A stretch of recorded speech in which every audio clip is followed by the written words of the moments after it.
Welcome to the Open Hardware Summit. Bienvenue au Open Hardware Summit 2024. We're so happy to have you guys here. I'm Lee, and we are the people responsible for relentlessly emailing you. I just wanted to begin by acknowledging that Concordia University is located on unceded Indigenous lands. The Ganye-Gahaga Nation is recognized as the custodians of this land, and Jojoge, or Montreal, has been a gathering place for many Indigenous nations. We're very grateful to be able to gather here today as well. So I'm going to give you guys a little bit of the run of the show and just kind of some general information about how today is going to unfold. So everything right now is being live streamed on our YouTube channel. And we are going to have a Q&A session at the end of every talk, but that is going to be over Discord. This is because we're trying to get as many people as possible to be able to participate around the world. We also have, while we have a series of amazing workshops planned tomorrow, we also have 2 tracks of unconference sessions.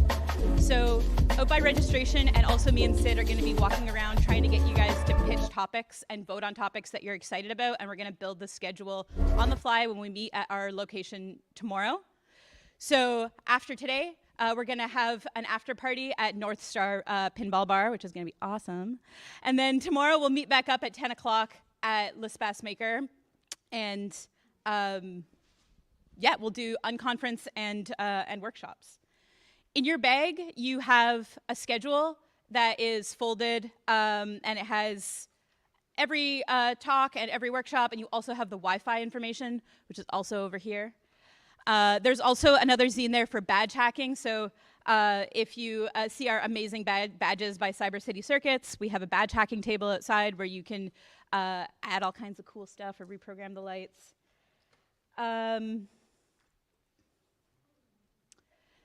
Thank you so much to all of our sponsors who make this happen. And I also just want to say that a lot of our sponsors are also our community that is part of the amazing community that is open source hardware. So this event would absolutely not be possible without our amazing sponsors.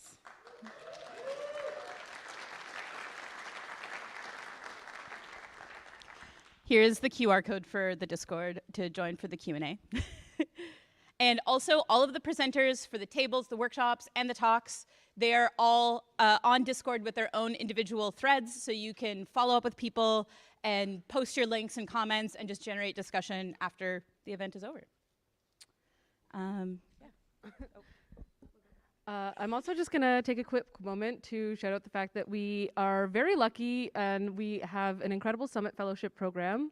So today we have 8 of our fellows were able to be here in person. We have 10 overall, but 2 could not pull off the travel, so they're participating online. Our Summit Fellowship is actually in a lot of ways funded by y'all. Everyone who utilized the super attendee ticket level, thank you so much. You help make sure that we can get 10 folks who might not have been able to get here, and also help us run, up until the summit, we run programming with mentor talks and make sure that folks can get the most out of this experience. So everyone who bought super attendee, you are in fact a super attendee. Yay.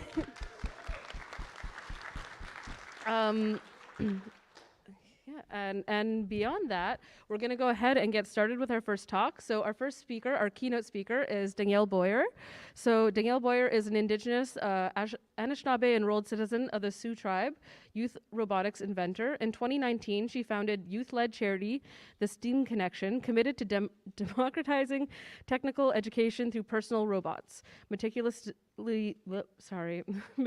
designed, manufactured, and distributed at no cost to youth. Her initiatives have touched the lives of over 800,000 youths with solutions rooted in robotics, ethical artificial intelligence, and augmented reality. Boyer has been named an MIT Solve Fellow, a L'Oreal Paris Woman of Worth, a People Magazine's Girl Changing the World, and a Verizon Forward for Good winner. She's a 2-time guest of the White House, and she She has a featured story in The Big Idea. Sorry, I've been talking a lot.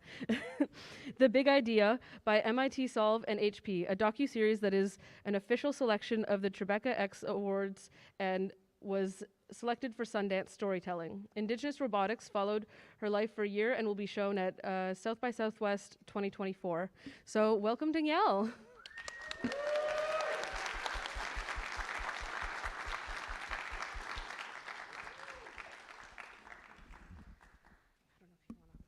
I love how we are all matching right now. Look at this. It was unintentional, but saying, Big Bud Press, sponsor us. these are the most comfortable jumpsuits in the world. So if you're ever looking for like a good ethical company, I am obsessed with Big Bud Press. As you said, we should be sponsored. But anyways, bonjour, hello. My name is Danielle Boyer. I'm a youth robotics designer. I'm 23 years old, and I'm the founder of the technical educational charity, the STEAM Connection. And today, I'm going to share with you my 5-year journey as a youth robotics designer to improve educational conditions for my Indigenous community. So my people are called the Anishinaabe, which directly translates to the people. Our people are split up into tribes and nations, which have their own governments, policing systems, schools, and more. A lot of people don't know this. My tribe is a Sault Ste. Marie tribe based in the Upper Peninsula of Michigan. So that's where I grew up, was Michigan in the Upper Peninsula, and a little bit in Troy, Michigan as well. And I'm what people call an enrolled citizen. And our people are very resilient and have faced continued oppression and genocide. And we currently face issues in our community like inaccess to clean drinking water, food deserts, language and cultural loss, things like forced sterilization, and also the highest rates of murdered and missing Indigenous women and girls. And I bring that up because this is the month of May that we celebrate and honor our missing relatives. May 5th specifically is the day that we honor all of our relatives that have passed on, especially our missing and murdered Indigenous women, and I just want to shout that out. It's a very kind of dark opening to the talk, but I always want to acknowledge that, especially because it's coming up soon, and I think that it's important that we're aware. These issues are very prevalent also in Canada and the United States, and our parents, as Indigenous people, our parents and grandparents, grew up going to residential schools, and the treatment of our relatives actually inspired the Holocaust. A lot of people don't know this. The schools were designed to forcibly remove our culture and our identity, but today we still stand strong. Many of us live on the lands of our tribes, which are called reservations. We were forced to live there, and they tend to be kind of the worst land to live on geographically. The government was kind of like, hey, this is the worst spot here. You're gonna live here now. And the government doesn't give us a lot of support, both in Canada and the United States. It doesn't give us a lot of support, and instead tries to take our land and our resources, even presently. I think it's important to talk about these issues because they are very much in the present and are often overlooked or not well known. And so by sharing that story, I hope all of you learn some things today. For me, I carry my people and my culture with me wherever I go, no matter how far. I believe that nothing is more important than ensuring that my people survive and thrive. And that's why I'm speaking with you all today, because I'm using personal robotics to do this for and with my people and hundreds of other tribes within the US and Canada, as well as even as far down as Mexico. I am very proud to be here today because the Open Source Hardware Association has been amazing. The diversity that they foster, the way that they have included Indigenous voices has been such an honor, and that's why I'm here today. I think that the work that they are doing for the community, especially for makers, is just so exciting. It makes me so happy. So I'm going to show you, oh, there's a picture of me and my students, but I'm going to show you a picture of little me. So I'm the one in the furry bucket hat. I'd like to think my fashion has improved since then, but I don't know. So I got started in the world of education when I was 10 years old. And so I'm 23 now, so that's been a large chunk of my life. But I got interested in education and STEM because of my little sister, Bree. She would always beg us to learn about robotics and science, and she'd see kids do cool things, build those Lego robotics and stuff. But we grew up under the poverty line and could not afford to learn robotics. We couldn't afford to participate in the local programs. It was just not something that was doable or achievable for us. But I was determined. I was like, oh my goodness, we have to find a way. We have to find a way for my little sister to learn STEM. It's so exciting. It's so interesting. One day I was at Costco and I saw a series of like animal hand puppets on the shelf.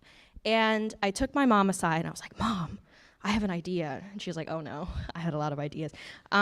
She's like, what idea do you have? And I said, what if I taught an animal science class? And at that point, I learned a lot of the world around me through oral tradition and stories. So I was like, what if I just tell stories about animals? I read books and stuff to students. My mom took me aside and she was like, dude. She actually said dude to me. She was like, dude, you are 10 years old. What do you mean? But she took what I said to heart, and I ended up teaching my first kindergarten class when I was 10. And they gave me 25 kids. And it was a semester long. I don't know if they were in desperate need of a teacher or what, but I learned a lot of things, like don't feed kids sugar at the beginning of your class.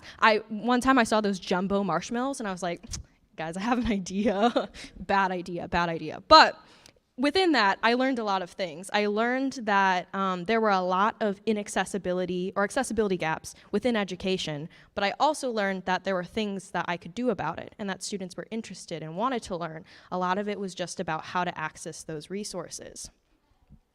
So a show of hands, did anyone participate in a youth robotics program or like tech educational program in high school or middle school or younger? I see some hands, yes. So if you can't tell from the image, I was a part of First Robotics growing up.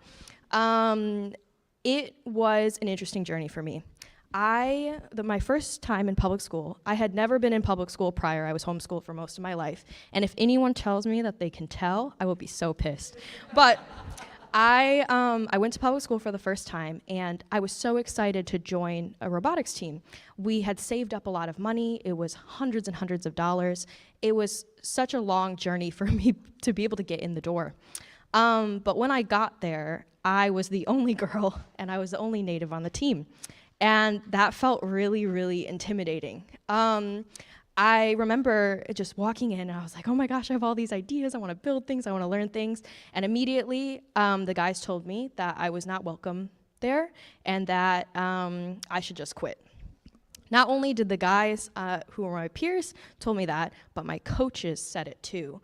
It was a really lonely environment because I kept trying to do things, I kept trying to participate, and every time that I tried to do something, people would tell me, oh, well, we don't really want you here. And I was like, oh, that stings a little bit. But I was like, maybe this is normal. I haven't seen normal society yet because I was homeschooled, so maybe this is how people are. And it increasingly got more hostile to a point that I was being like sexually harassed online. I even had drones sent to my house where the guys on the robotics team were spying through the window and filming me. And as I've traveled since then and worked with a lot of students all over, that experience is not original. Some of my other students who are young Native girls also have had drones sent to their house by boys on the robotics team. I'm like, wow, I hoped I was the only one. But that experience was really isolating and really scary because I just wanted to learn about robots. I wanted to participate on the team and I wanted to do fun things, and it felt like every time I tried to learn something, I was just met kind of with a wall. I ended up quitting the team and I joined another robotics team in the same district, and the same type of thing happened again. It was so bad. And it made me feel like, well, maybe STEM isn't meant for me. I grew up hearing my dad even say, like, women aren't meant to be in STEM. And I remember I would bring electronics projects home and work on little things that I found here and there and had been learning on YouTube, and he'd just be like, girls aren't meant to do that. And hearing that over and over in my head, it got to me a lot, you know? It felt very intimidating. And as I worked with students more and more, this isn't I'm not the only one experiencing this. This is many people all over, and maybe some people even in this room. It has been so difficult to even put my voice out there or to learn the things that I need to learn, because it felt like the system wasn't created for me to belong. Now I make robots, I'll jump ahead, and I preface usually my talks with this fun picture. The main reason is because I'm taller than my grandmother, and if you can't tell, I'm 5 feet tall, 5'1" on a good day. But everything that I create, all the robots that I make, all the things that I design, are all not only designed with my family, but for my family. And I'm gonna talk more about the robots in a second, but these are my language revitalization robots, by the way. They help preserve Indigenous languages, and they're so cute. They're called scobots. But everything I do, everything I create is with my family and my community in mind. And it was because of people like my grandma that I made it through those robotics programs, and I made it through those really negative experiences. It's kind of funny because I'm from Michigan, right? And I live in California now, but I flew through Michigan to get here, and I had a layover for like 1 hour, and my parents sent me a video of them waving to the sky, being like, there you are. And they also made the cats wave as well. And my grandma was in on it, and it was hilarious. I was crying a little bit in the airport. It was kind of awkward. I hope no one saw me. But it's because of the support system that I had and because of my amazing family, especially the women in my life, like my grandmother, like my mother, like my little sister, that I've been able to push through that and ignore things like what my dad said, girls can't do STEM. My grandma was like, oh, don't listen to him, you gotta make stuff. And it's because of hearing that I kept going.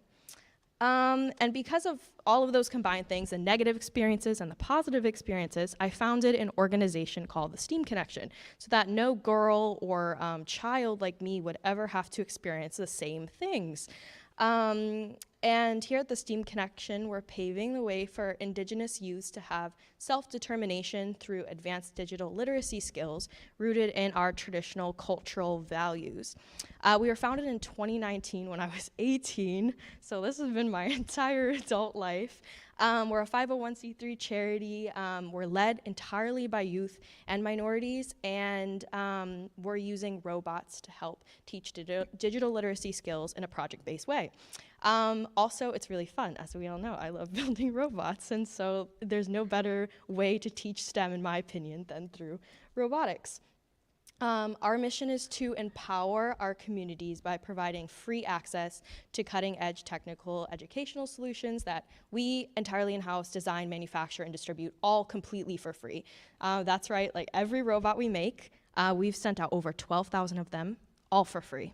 And so it's exciting to be able to see the impact on the students and see the way that STEM is reaching our communities in a way that has never happened before. I'm so incredibly proud of the work that my team and I have been doing to get STEM into kids' hands. A little bit of our numbers. Right now, we're serving over 800,000 youths, which is amazing. Again, our team is all youth. We're all 25 and under. 25 doesn't really feel like a youth, but technically they tell me that that is. So I'm not there yet. I have a couple years left in me. We're 100% designed by youth for youth. All of our robots are designed by young people. Everything we offer to students is for free. We've sent out over 12,000 free robots, and we have thousands of users on our virtual learning platform. And we're doing it all through personal and hands-on robotics, as you can see in the little picture right there, some little cute robots. So before I get into the meeting the robots, I'm gonna go into the why I think STEM is important and why it matters to me to serve Indigenous communities. So my number one why is our students, specifically Indigenous students, lack safe and representative learning spaces. A lot of you may not know this, but Native high school students are 237% more likely to drop out of school than white students and underperform in math. This isn't just a statistic, this was also me as well. I didn't drop out of high school, but I dropped out of college because of a lack of safe spaces and not really having people on my side. So I always felt like I'd walk into a classroom very alone and not really knowing what I was doing. And I'm not the only one who experiences that. And so it can be kind of a bummer because it's like, our students want to learn STEM. They want to learn cool, exciting, amazing things in engineering and robotics, but oftentimes we're met with professors who aren't supportive or understanding, and oftentimes academia can be really difficult. And that begins younger than just high school or college.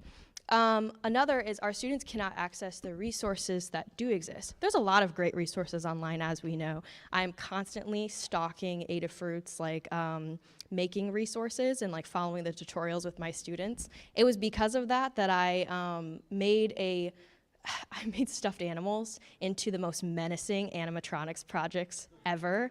I one time had a class of all boys, and I was like, let's cut things up. So we took out the stuffing of the stuffed animal, we put some servos in it, we attached it to a circuit playground. They made a little conductive project, so when you like tap on the tape, it moves, and it was terrifying. It was absolutely terrifying, oh my goodness. But a lot of those resources online, we have cool tutorials, we have cool things students can make even with resources that they have in their own home, but they can't access it because only 9% of rural Native households have personal computers and fewer have internet access. That is not a lot of people.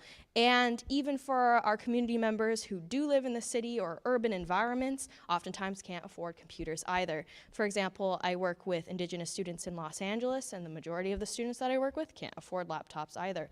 And so that is another way that our students are further isolated, and why we need to get STEM and making resources into their hands. Another is that 80% of high schools located on reservations don't offer computer science courses. When all of us were a bit younger, we probably didn't have comp sci courses in our high schools, but nowadays that's becoming more and more of a common thing, as I think is really important. Comp sci skills are so necessary and needed. But unfortunately, a lot of our youth are getting left behind because of things like funding and stuff like that.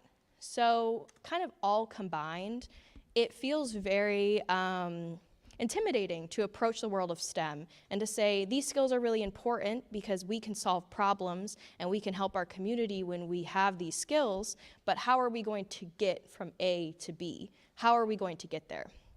And so something that helps me kind of formulate these problems and these really big challenges in my mind is something that I grew up being taught, which is called the 7 Generations Teachings, which is that everything you do, no matter what, every little decision is for the benefit and the prosperity of the next 7 generations, and it's with the knowledge and wisdom of 7 generations past. So everything that I do, everything that I create, every robot that I make is all for the future generations and is for my future ancestors. When you think that way, when you think in a lens of sustainability, it really helps you make decisions that can impact the community and the world positively, at least hopefully, right?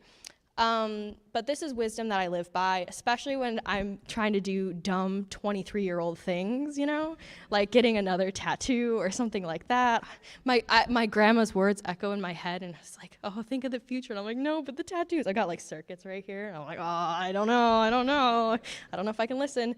But I want to hear from some of you, not to call on anybody, so I'm hopeful people could raise their hands, but what's one thing that you've learned from your family or ancestors that you kind of carry with you every single day? What's one lesson maybe you've heard from your mom or your dad that's kind of like, I carry this with me and I use this as wisdom to help push forward? Would anyone like to share something? It can be silly too. I have my glasses on. Oh, I see a hand. Yes. You can scream it.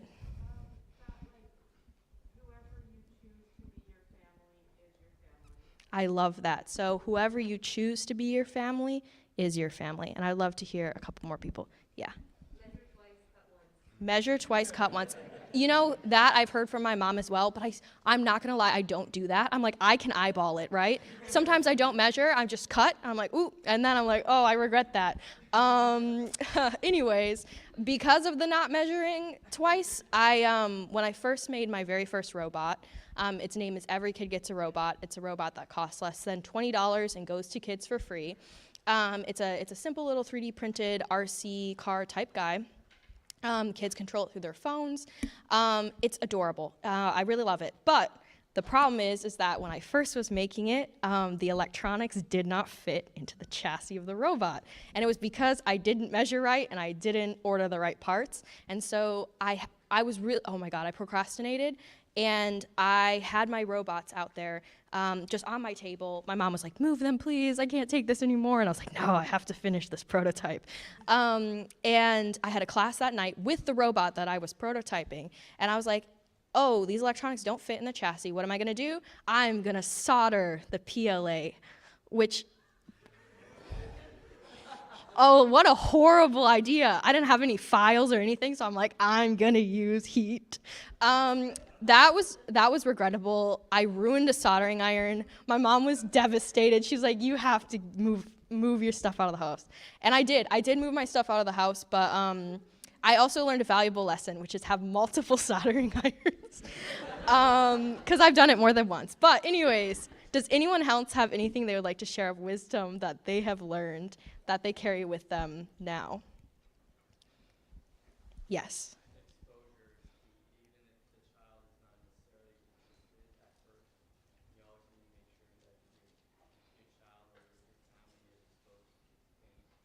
I love that. Exposure is key. Thank you. And I'm going to have one more person, hopefully. I won't call in anybody because I can't see that far. One other person. Some wisdom that you carry with you. Yes.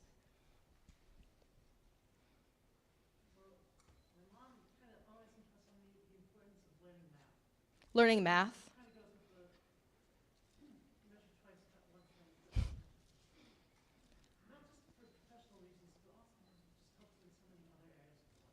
It's true. I was not taught the same. I wish I would have. My mom was not the greatest at math, and so she didn't really teach me, which when you're homeschooled, you need to be taught that by the one person who is supposed to teach you, your mother. So when I got to high school, it was a big shock. I'm not gonna lie. And so a lot of the math I've been doing as of the past few years has been with a lot of tutors and a lot of help, and I wish I had learned that sooner, and I wish I had had that wisdom, because it would have helped me a lot. Had to do a lot of learning. And I saw one other hand back there. Yes, scream it out, because you're way up there. You can make different choices. I like that. You need to tell that to my grandmother and my mother about me not finishing college. So now we have the problems, right? And we have the reason of why I think there are some tech accessibility gaps within education and Indigenous communities. But why does it actually matter? Why do I care about it? And I'm going to talk about the good and the bad, because I think digital literacy skills are more than just pursuing STEM careers. And I think we hear that a lot. Blah, blah, blah, pursue STEM careers, go work at Raytheon, go work at Lockheed Martin, that type of thing, right? Me being within the STEM space, oh my gosh, I see that everywhere. Those companies are actually teaching a lot of our youth STEM skills. And that concerns me. But there's the good side of digital literacy, right? When we teach digital literacy skills to students, they're able to make things, like all of us in this room. They're able to solve problems. They're able to invent things to create solutions for their communities. One of the things that I've been working on is language revitalization. Language revitalization is really important in Indigenous communities because we have a lot of language loss. We've lost a lot of our language speakers over COVID, and so there aren't a lot of language resources for a lot of Indigenous languages. So I've actually been using robots and ethical AI to work on that. If I had not learned those STEM skills, I would not have been able to create that. And that's the case for a lot of our community members, is they have the skills and they have the interest to want to create these solutions, but don't necessarily have the ability to. For example, one of my close friends, Bree, she designs affordable hydroponic systems for Navajo Nation, which is a massive food desert. So she completely creates these hydroponic towers herself, manufactures them herself, which is insane, and she distributes them to Navajo Nation completely for free. A lot of those skills that she gained, she had to teach herself, and she didn't have a lot of people along the way to tell her how to do those things. If we had more mentors, if we had more people like all of you in this room to guide us and to show us what you're making, what you're creating, and teaching us, it would change the world. So that's the good side of things. I think that within digital literacy, it helps us have self-determination. It helps us be able to say, this is what I want to create, this is how I want to solve problems, this is what I want to do, and actually be able to execute that. A lot of my students are now creating apps and robots and all these things, and it's because they were taught to. It's because they were taught how to leverage their skills and their interests for good. A lot of the students can't just open up a computer and start learning right away. They don't have those resources. And so I think that when we get those resources out there, when we get those computers out there, when we get those robots out there, our students are able to create these solutions to solve for the future. But then there's also the bad side of things. And some people are gonna disagree with me, but in my opinion, I think that within a world of weaponized robotics, where they put, weapons on little robots, and they have unethical AI being used against marginalized communities. We're seeing things like image generation and AI harm Indigenous communities, harm BIPOC communities. We're seeing a lot of tech be utilized in really negative and harmful ways. And it can be really scary, especially seeing stuff on Twitter, seeing stuff online, of all of the negative ways that tech is being used, especially against marginalized communities. It is really scary. Like, one example is OpenAI, which created ChatGPT and created DALL-E. They also created something called Whisper, which is an app, and it teaches you languages, right?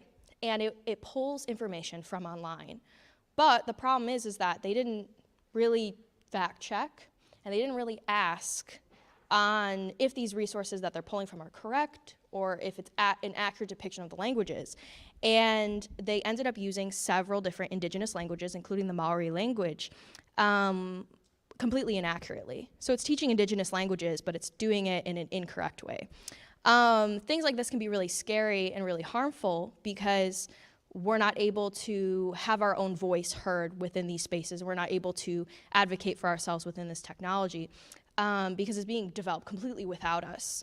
We also see a lot of ChatGPT and kind of depict our communities being in the past as Indigenous peoples. We also see a lot of harmful image generation being created of us, sexualizing us, things like that. We're seeing AI being used to pick out BIPOC names out of resume readers, have really poor facial recognition with BIPOC peoples, all these things. There's a lot of negative sides of technology, of AI, all these things. And it can be really scary, because how are we able to stand up to these things and speak up against it if we don't understand what's going on, and we don't have the ability to have that voice because we don't have the tech skills? I believe that it's important to say, okay, we need some skills in AI, we need some skills in coding, we need some skills in understanding what's going on, so that we can say, this is a problem, I don't agree with how this is being used, and this is how I want to change it.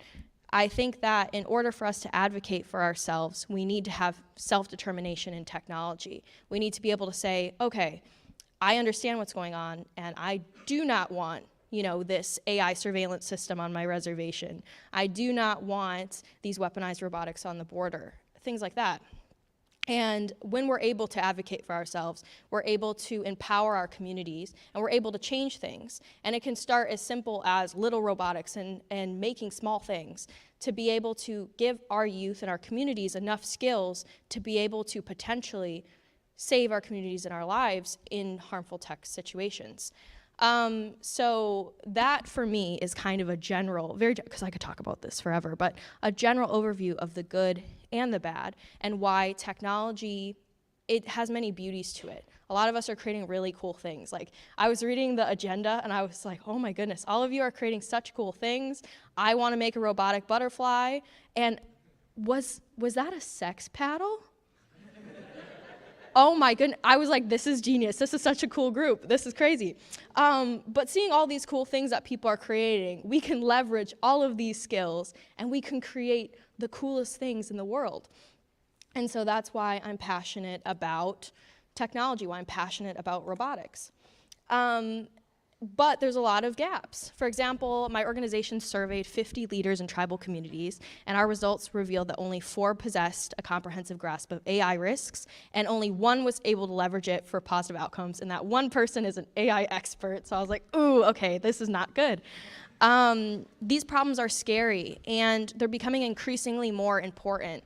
When we equip our communities with tech skills, we can change these numbers, and we can change how AI is used in our communities. So how does robots tie into this, and why robots? 1, I like robots. That's like the one of the main reasons. I'm obsessed with robots, they're so cool. I believe that robots are a comprehensive and project-based way to teach technical skills from A to B. So basically, it teaches kids how to program things, how to CAD things, how to wire things, how to communicate with each other, problem solving, stuff like that. Additive manufacturing. Additive manufacturing is my favorite. And so combining all of these skills together helps students understand what they want to learn, what they don't want to learn, but then also be able to say, I can build my own projects with this, I can leverage these skills, and I can create more things. The first thing that I created, and I mentioned earlier, is Every Kid Gets a Robot. It's the robot that costs less than $20 and goes to kids for free. Very simple robot, very chill little guy.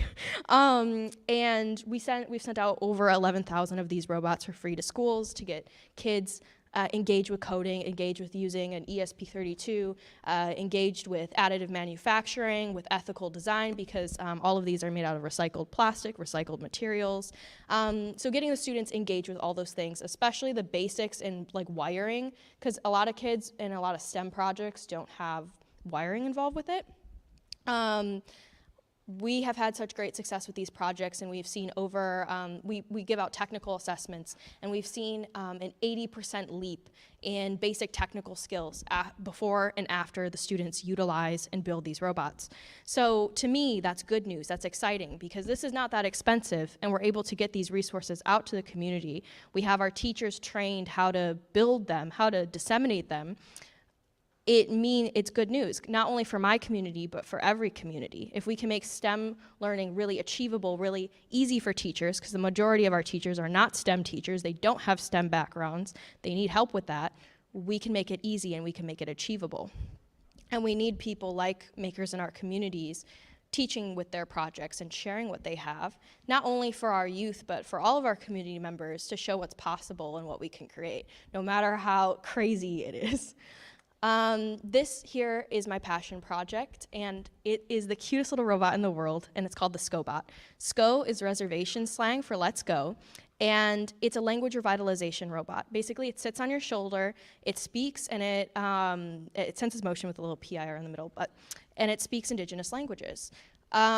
We created this because, for example, my grandmother speaks my language, which is Anishinaabe-Moan, but she didn't teach my mother. And that is a huge gap. And she didn't teach because of really difficult circumstances, especially with upbringing. And so we wanted to create something that would help fill in those generational gaps that are often seen in our communities, to be able to say, okay, we can advocate for ourselves, we can teach ourselves, and it's meant to kind of be combined with language learning programs that already do exist. I am by no means an advocate for using robots to replace human interaction. I don't think that's smart. But, so my own language, Anishinaabe-Moan, is considered an endangered language, which is really scary to me to hear those words. I don't like to hear that, you know? Hundreds of Indigenous languages are extinct in the United States, and estimates suggest that only 20 Indigenous languages will exist in the US by 2050. 2050 is soon, y'all. That is really scary to me. That intimidates me a lot. By the way, this is my grandma and my auntie. They're so cute. But it scares me because we need to be able to preserve our culture through our languages. And if we don't have the resources to learn it, if we don't have the ability, if we don't have the money, the funding, the support, a lot is going to be lost. For me, as I'm learning my language, it is sad because there's not a lot of always resources out there, especially in my dialect. And it's important that we do learn and that we do know. Not only so that we know, but that we can teach our values, our stories, and keep that onward for the next 7 generations and beyond. So when I was creating my robot, I thought, what could everyday Anishinaabe toys look like in the future? and I came up with the little Scobot. Aren't they precious? They have little hats and regalia and things like that. And I wanted to create something that the students could look at and say, this was created for me. This was created for my community. This was created for my people.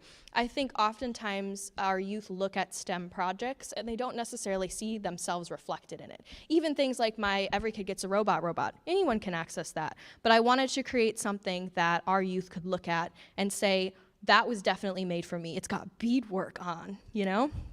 And so the robot speaks 4 different languages, including my language, Anishinaabe, Moan, and we wanted to create it out of, it's a little 3D printed little guy made out of recycled plastic, some basic electronics, and it's been a huge success. We've sent out over 1,000 of these robots for free to tribal schools and language programs, and I think it's like, it's wearing a Build-A-Bear tutu, by the way, which is absolutely precious.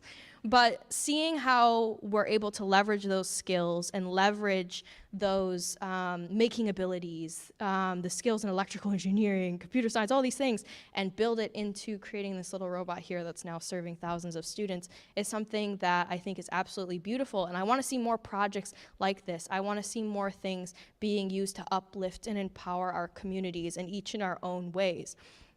I think something that excites me about the maker community is the potential to scale. A lot of our projects when we start don't necessarily expand to a larger audience or community, but with the right tools and the right teams, we can get our stuff out there to more people. And I think that's really cool. Now, mass manufacturing these, oh my God, I do not mass manufacture them. As you can probably see looking at them, they are nearly impossible to 3D print. They're very curved. I did that because I was being quirky and different, and I thought it would be cute. And then I saw how long it took to print them, and I was like, oh my goodness, I need to change this design a little bit. But right now, each robot is custom designed with each community that we work with. Something that's very important within something called data sovereignty, so the ability for Indigenous communities for us to own our own data and information in our own languages, is for us to be able to say how things like this are going to be used. Some of the language robots, I will never be able to play the recordings for you because the communities have asked us not to, and have asked us not to share those resources with the wider public. Another thing that's really scary is that a lot of companies not only have tried to steal our designs, but have also stolen entire Indigenous language libraries and resources. There's this organization that was claimed to be serving the Lakota community, and they created language resources with the community. They created textbooks and had elder recordings and all these things, and then after they created it, they attempted to sell it back to the Lakotas. Which is not ethical by any means, but they were like, we have the copyright on it. So it's important for us to be able to create resources like this and for it to be by us, for us, owned by us. And that's a huge problem that we face in many different ways, not only just with our languages or things that we invent or things that we create, but can be in many different directions and in many different ways. And that can be really scary. So I believe that when we ensure that our youth get educated in these resources and get educated within STEM, we have a better chance of advocating for ourselves within these spaces. Also, as I said, the robots wear regalia. So I'm wearing a jingle chain right now. If you can see, I'll see if everyone can see me. A jingle chain right now, which is something that we wear on our traditional style dress, specifically Anishinaabe style. We call it jingle dress dancing, and it's something that we do a lot at like powwows and things like that. And not only do I wear a cool jingle chain often with me, but I also, my robot, which was inspired by Hello Kitty, this one, it wears a jingle chain as well, so that when students see it, they can say, oh my goodness, I can see myself within that. I can see my own community, my own culture represented in these ways. That's exciting to me. And something else that really excited me was the fact that the little robots have kind of little minion type faces, which was unintentional. But oh my goodness, people are like, never make a yellow one. I was like, ooh. I made one for UCLA, and their colors are yellow and blue. It looked like a minion, oh my goodness. Not on purpose, not on purpose. But one of the main things that I did to design the robot in this way was I base it around Thea Brazil's research. She's a lead at the MIT Media Lab. She's a personal robotics expert, and I suggest looking into her work, by the way, because she makes the most demented robots you will ever see. The most terrifying robots, you have to look. She made a cute one named Jibo, but she also made a terrifying one with human fingers on what looks like a Furby. So you have to look. But her research says, oh, if a robot has a face, students can respond to it, and it can help prevent developmental delays. I was like, this isn't too much of a face, but let's see. I ended up bringing my robots to a powwow for the first launch that we ever did a few years ago, and we had babies looking up at the robot, and we had kids coming up and interacting with it and dancing with the robot. They're like, can I play Spider-Man music? And I'm like, not yet, but that's a good idea. And so being able to see how that research was able to interact with these kind of robot applications has been really exciting. The students feel so passionate about it, and it's like their little class pets, which is so cute. These are some of the student-decorated robots. You can see one of them has abs on the far left. The second is a bodyguard. The third is a powwow princess named Bougie Bertha, I think. The fourth one is a powwow dancer, jingle dress, you can see the jingles, jingle dress dancer who is a COVID advocate and has, what is it, Purell on it? And then the last one has muscle arms. And the students decorated these, and it's absolutely adorable to see how they're kind of adopting these little creatures. And they, by the way, are wearable with a GoPro strap, which I think is more engaging and exciting for the kids. It feels less like there's just robots and more like the robots are a part of the conversation, the dialogue, things like that. Here's another student-decorated robot with some of my NAWA students from Los Angeles. This is the only tribal school in Los Angeles. These students are so smart, y'all. Oh my gosh, they're way younger than me, and they're developing like AI projects. And I'm like, oh my goodness, this is crazy. Leela, by the way, on the far right, she just got into like Stanford, Caltech. I think she got into MIT. She got into pretty much everywhere she applied, and I'm so incredibly proud of her. She's going to be pursuing engineering, and so that, oh my goodness, that makes me so excited. This here is a little resin scobot where you can see some of the prototyped electronics on the inside. Also, how long do I have left? I don't know 10 minutes, okay. That's good to know. When I looked at the agenda, I looked at when I had to be here, and I failed to look at when I had to end. So I do that a lot. Sometimes I'll just keep talking, and people will be like, hey, I'm like, oh, I didn't talk long enough. And they're like, no, actually, you went over. And I'm like, I went over? Oh, my goodness. Everything goes uphill from here, from my first talk I ever gave, which was for First Robotics, and it was 2 hours long. No one should, unless it's a workshop, should ever have to listen to me talk for 2 hours. I was like, oh my goodness, someone fell asleep too. Once someone falls asleep during your first talk you ever give when you're like 16, you're ready for anything. You can handle anything. Oh my goodness. I've had my fair share of embarrassing moments as well while speaking. For example, I was giving a talk in Edinburgh last month, and to a group of academics, and you see the picture on the far right. I looked at it, and I just suddenly said in front of an entire group of very professional, stoic academics, I was like, nips out, am I right? No, I did not. Oh my gosh, that was terrifying. Oh, everyone was stone-faced.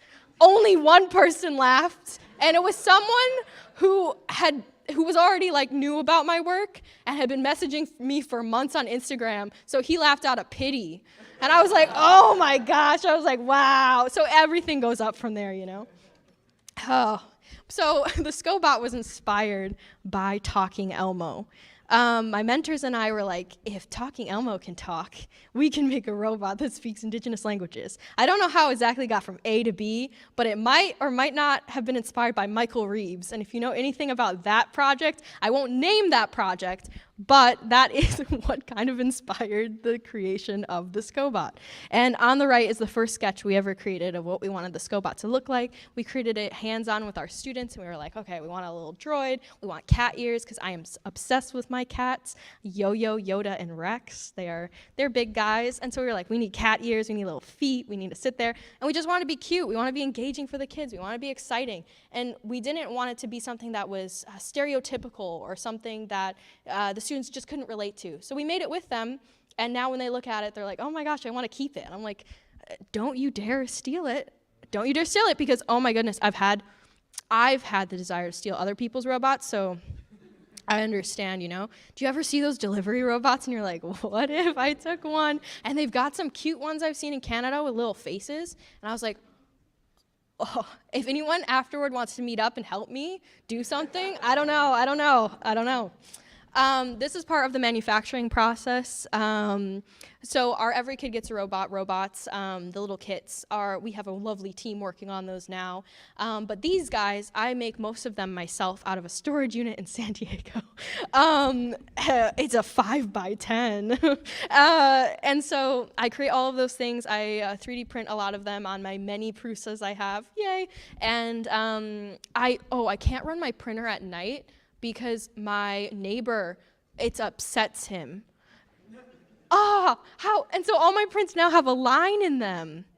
That's so, it makes me so mad, but he'll bang on the ceiling if I print too late. I'm like, oh, I'm sorry, man, I'm so sorry. So I need to build a little like soundproofing thing for this. But that's what the manufacturing process looks like. I do not have that long left because I could chat about robots and all those things forever. But yeah, I hope y'all enjoyed learning more about the language revitalization robots and some of my context behind it. I know it's a lot of information, as low-key an info dump. But I wanted to kind of tell you why this project matters to me, why making matters to me, why STEM matters to me, and why I think what all of you are doing in our community is important and it's exciting. And I would love to learn more about all of your projects and cool things that you are creating. If you want to reach out, I reply in 3 to 5 business months. So I'm best reached at Instagram in the DMs. I will actually reply to those sometimes. Unless it's menacing. Do not send me anything menacing, please. I can't take it anymore. I can't take it. So yeah, you can find me on Instagram, where I post a lot of robot stuff, on TikTok, where I post a lot of robot stuff. Sometimes I review things like 3D prints and create menacing content. So if that interests anyone, feel free. Also, if you have any educational requests or you want to learn how to integrate the robots that I have into your community or things like that, especially the little ones, feel free to email me. Again, it might take a hot second. I also have application forms open to everyone on my website where you can apply to bring the little robots to your own community and bring them to your classroom and everything completely for free. So feel free to apply for that. Again, it'll be 3 to 5 business months. But anyways, miigwech, thank you, and yeah.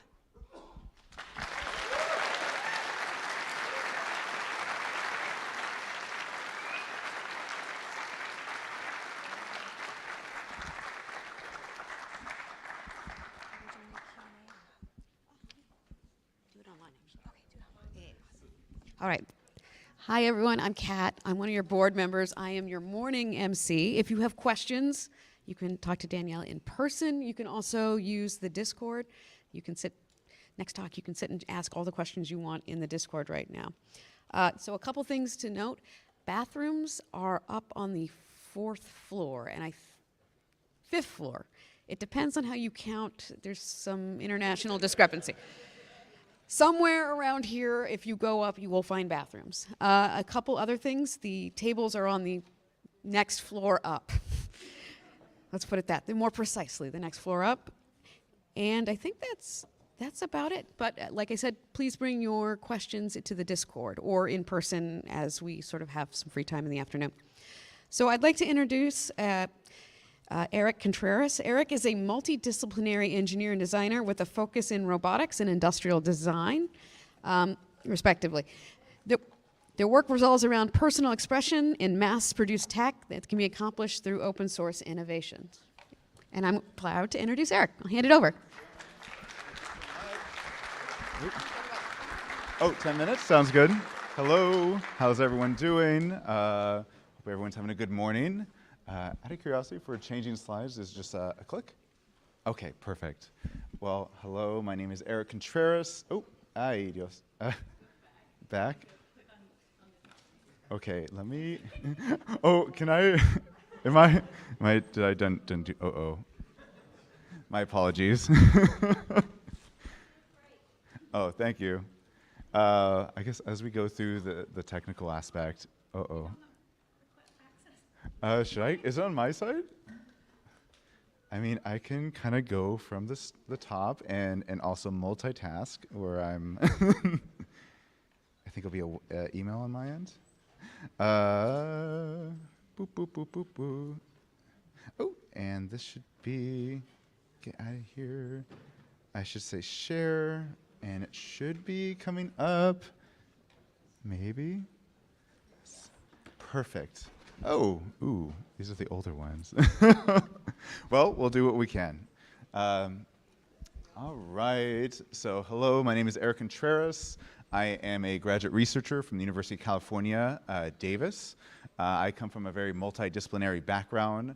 On one hand, I am a MFA graduate student in design, specifically industrial design and design for repair.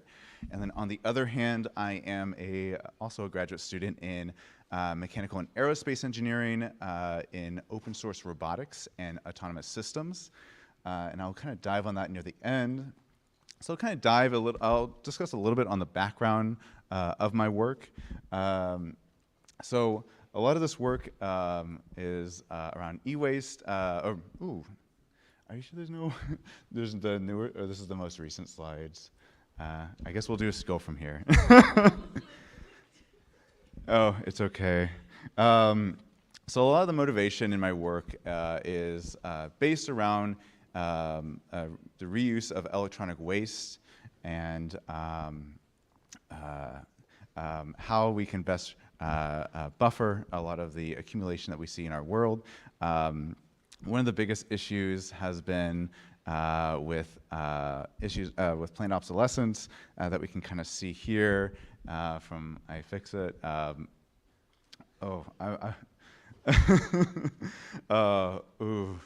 There's no, I guess we'll just, right here we have a photo of the Microsoft Surface, which had a 0 out of 10 from iFixit, kind of removing a lot of aspects of potential of hacking and that comes with our electronics. Kind of going forward, I've been seeing a lot of work around the maker movement and the movement in open source communities, certain aspects of like No Computer with his our Furby organ, as well as the work that's being done by Eric Paulos at the Jacobs Institute in Berkeley, trying to find personal expression through obsolescence and obsolete tech. This was a huge motivator for myself. I grew up in the Bay Area, seeing a lot of innovation, and with innovation, a lot of waste. As a child of the 90s, there was this whole battle around data storage. Shout out to iOmega with their use of like jazz drives and zip disk, and I think also the industrial design that came with iOmega's work. And so just seeing all of this innovation and creativity and effort being put in these spaces to be put into the garbage, being considered useless, was such a frustrating aspect. So as I was an avid dumpster diver throughout the 2000s, 2010s, and even to this day, trying to find alternatives of this waste that just, I don't know, it just felt wasteful.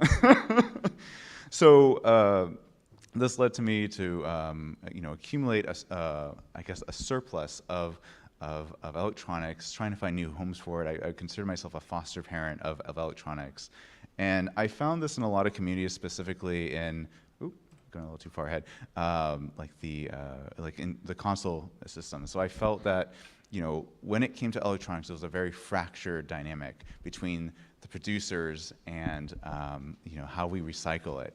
And I felt that there was opportunities or good examples of repurposing waste and finding new homes and new uses of electronics through the console market, through the video game community, especially with Game Boys. And I felt that was like a light in my head as I kind of dove into my MFA at the university.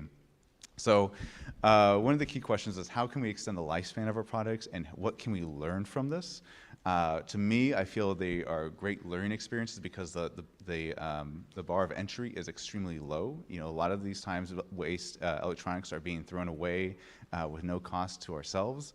And I think in contrast, we should look at like, if, right here I have my new phone, and I think for me, I try to keep it factory setting. I want to be factory clean. I want to make sure it's perfect.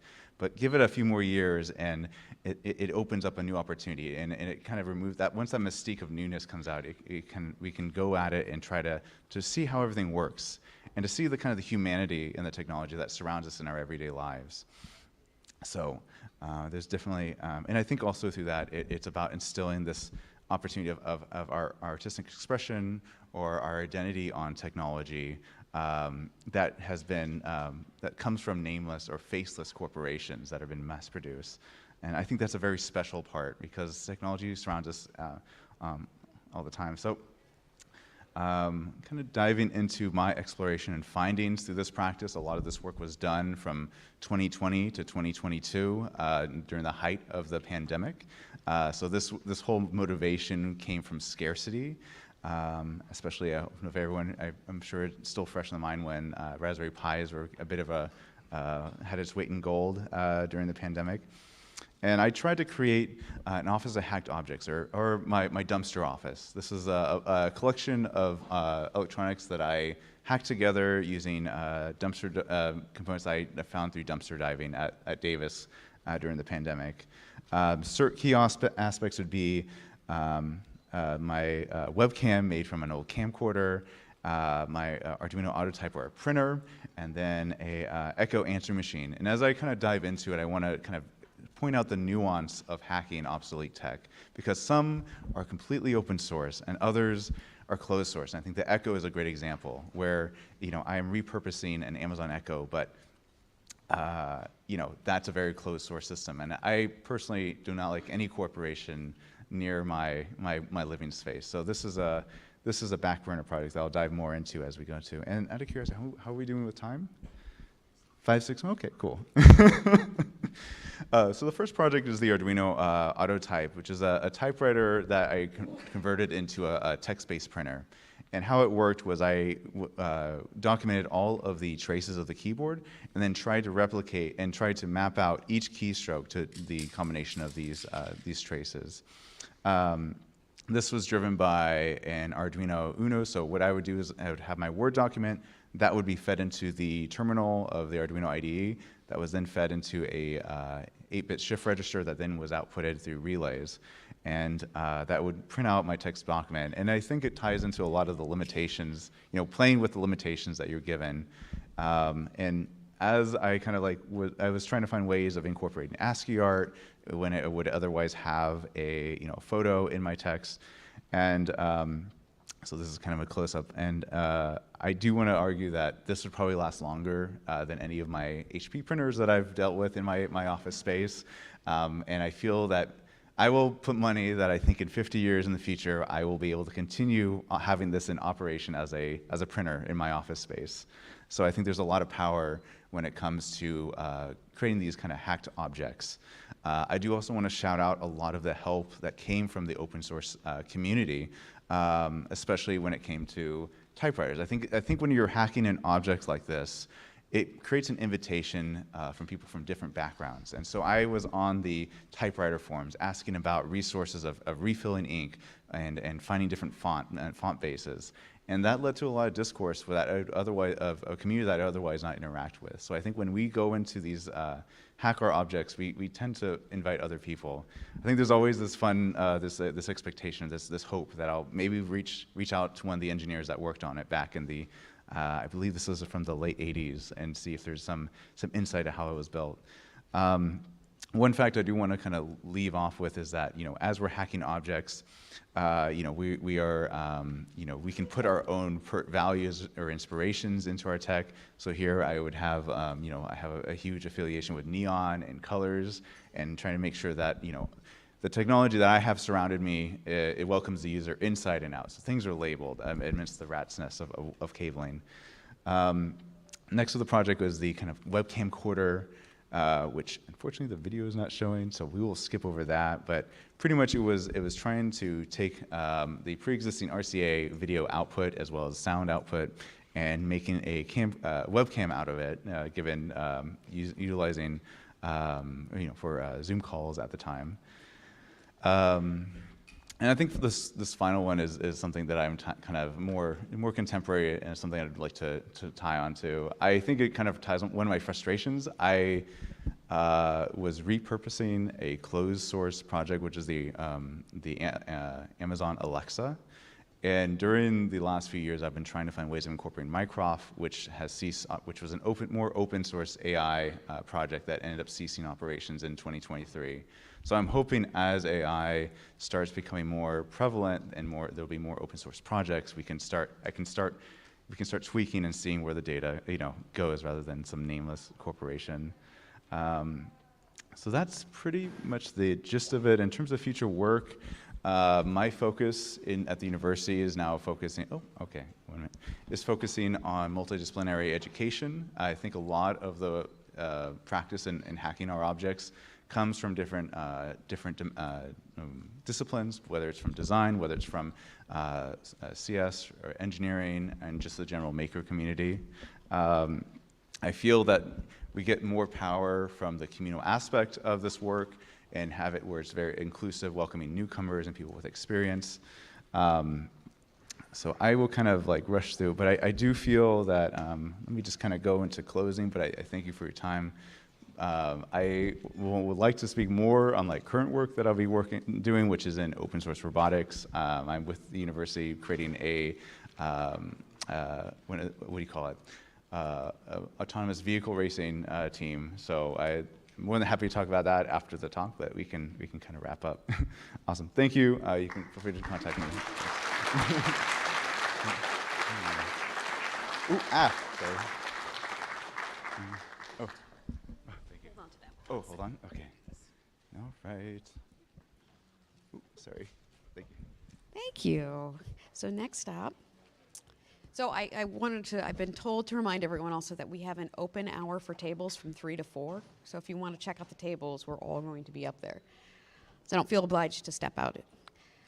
So next up, we have Ashwin Whitechurch, who has, I think, been to at least 3 or 4 open hardware summits. I've spoken to him on a number of occasions. Ashwin runs a company called Protocentral Electronics, which is focused on developing open source hardware for healthcare applications. He is a software and hardware engineer by education and professions with a master's degree in both. Come on down, Ashwin.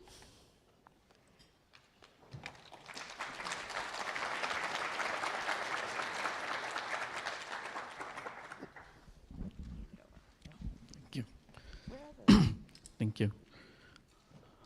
Do I just click this? Beautiful. Okay, I got that working. Thanks for the introduction. My name is Ashwin. I run a company called Protocentral, where we research on we make these devices for open source medical applications. Before we go into what that is, let me just start with I tend to overrun my the time given, so I'm going to jump right into the topic. So this is the story of 2 projects that we had in 2017, and just for proving a point and just for fun, we entered it into we put it up on Hackaday, and we entered the Hackaday prize 2017, and we won 2 of the prizes, one for second prize for the Healthy Pie and one for Hearty Patch. So let me just talk a little bit about these projects.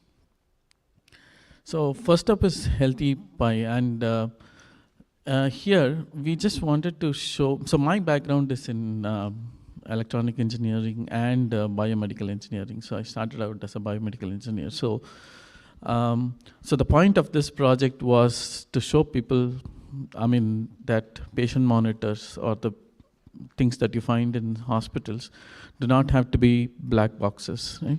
So we built this device to look like a patient monitor, but it's built on a Raspberry Pi.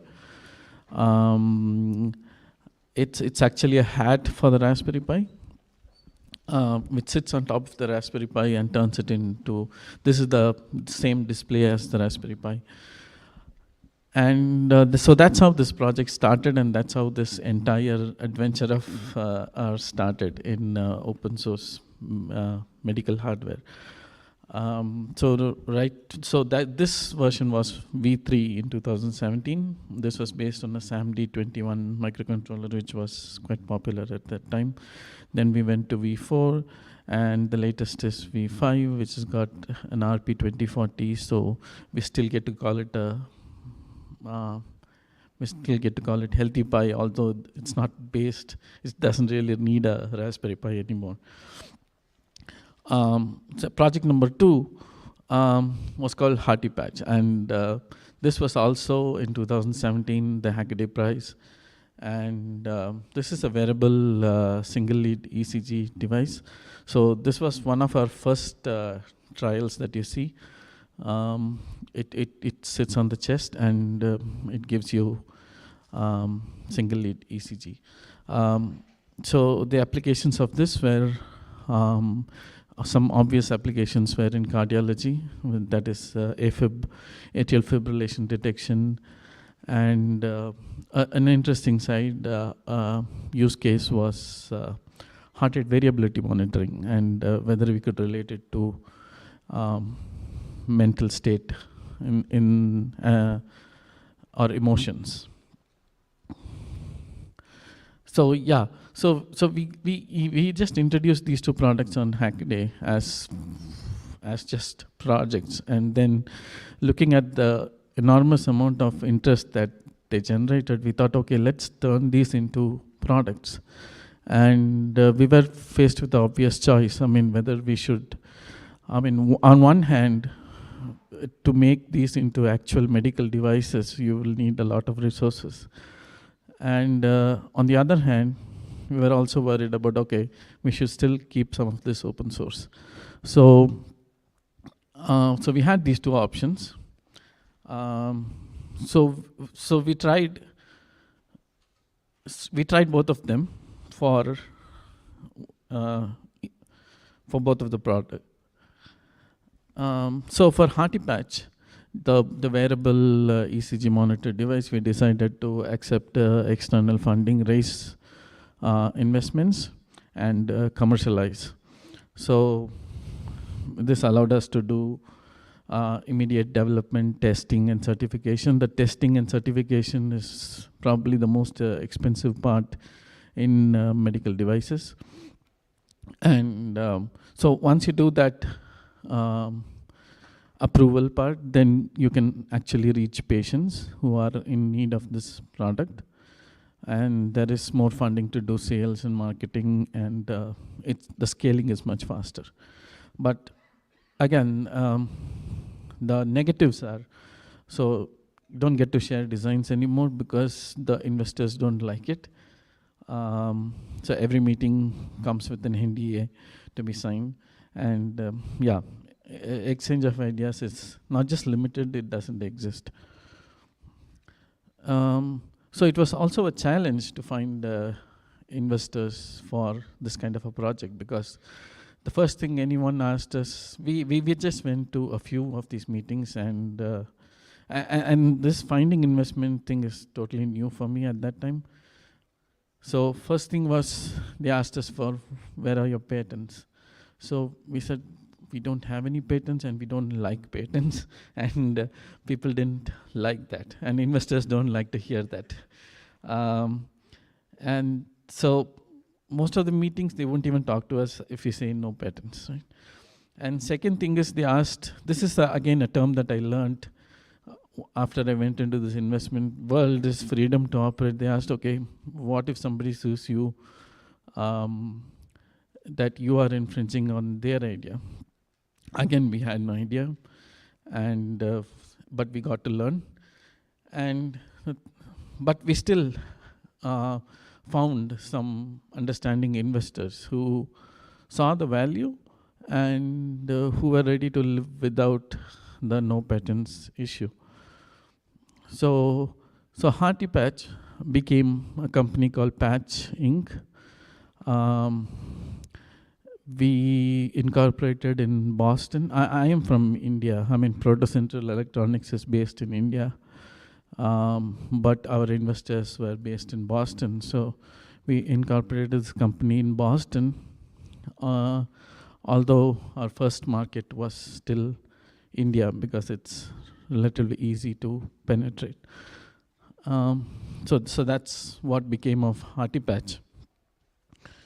And yes, it is right now available in the Indian market. It's morphed into more of a cardiac recording device where it monitors AFib, and it also does continuous recording for detection of cardiac issues. So if you talk about the evolution of the device, so the left side is what we had as the open source device. And yeah, I would love to talk about product development, but it's all redacted. So it's really redacted. So we go into this black box and we ended up with Patch. This still exists, and I don't think my investors would be very happy if I were to talk about what happened in the middle. So this is one project. So Healthy Pie, coming back to Healthy Pie. This is still open. I mean, all the project, including the hardware, the software, the firmware, GUI, everything is on GitHub. I will also share the GitHub repo names for this. So how we managed to build these, I mean, as far as reaching customers was concerned, we decided to run crowdfunding campaigns. So all of them were on crowd supply because they are the only people who understood the value of open source crowdfunding campaigns. And we launched version 3, 4, and 5 very recently in 2024, and 23 actually. And right now we are also working on a new wearable device called Healthy Pie Move, which I'm wearing on a very early version, which I'm wearing on me right now. And I'll be happy to share anything about it's still not launched, it's in the pre-launch phase, but all of this is open. So, yeah, just a quick evolution. The first one was built on the SAMD21. We started with revision 3 because the 1 and 2 failed. So we started with 3, and 4 was based on the ESP32 again, and revision 5 was based on 2 chips. One was the RP2040 and an ESP32 for communication. And the newest one, Healthy Pie Move, is wearable. It looks like a watch, but it's not a watch. In fact, it can't even tell the time. But but it can measure your it can do, I mean, I can talk more about this later, but it's based on NRF 5340, and it uses the Zephyr platform. Now coming to Zephyr, right? So this is, Zephyr is kind of like our go-to platform right now because it's, during COVID-19, when the chip shortage started, we were stuck to the Atmel platform, and now Zephyr offered a way that, okay, we use the same source code, we use the same drivers, but switch to a different architecture. So that's where we got this idea.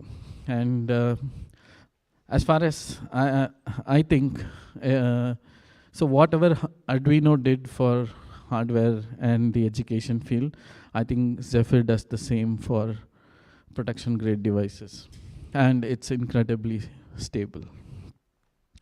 So this is what it means for us.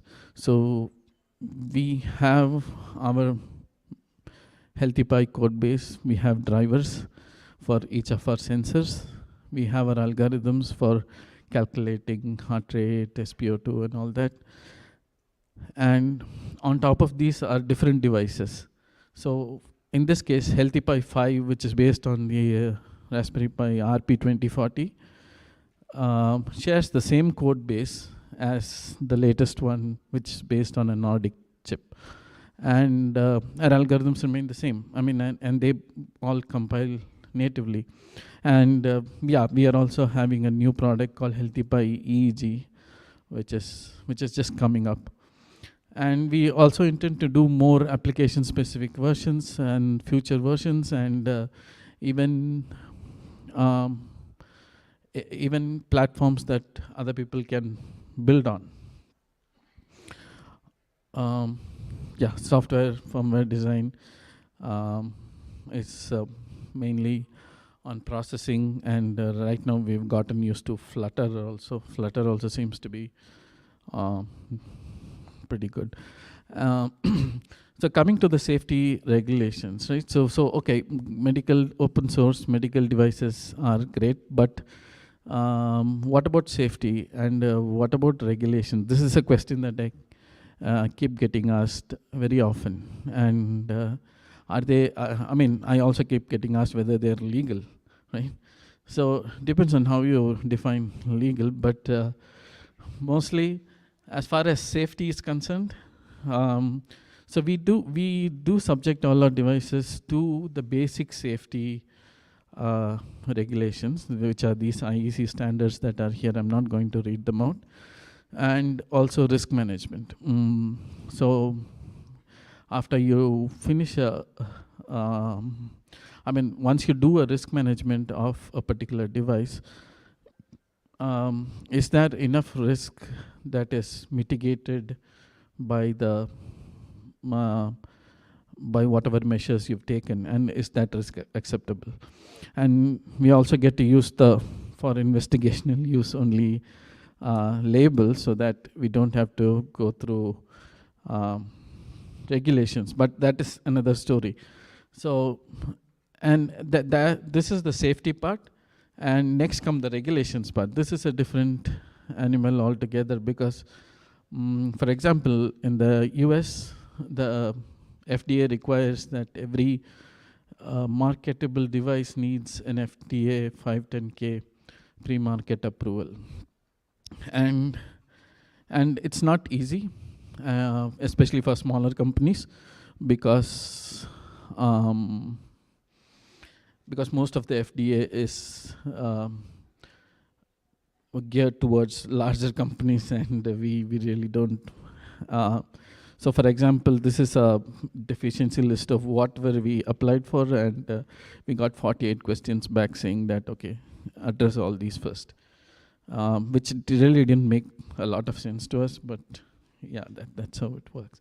So I thought I'll share some compliance testing things. So these are basic compliance, what we do.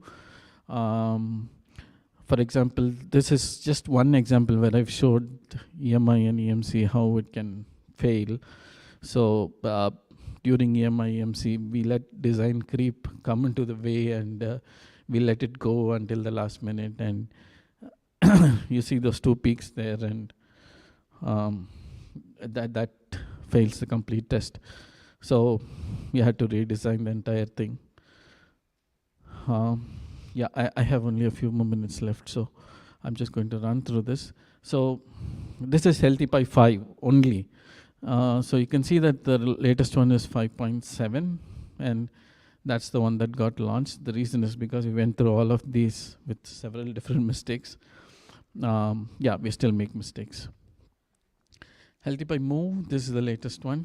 I don't want to go through all the details, but I can show you the device when I'm seeing you around here.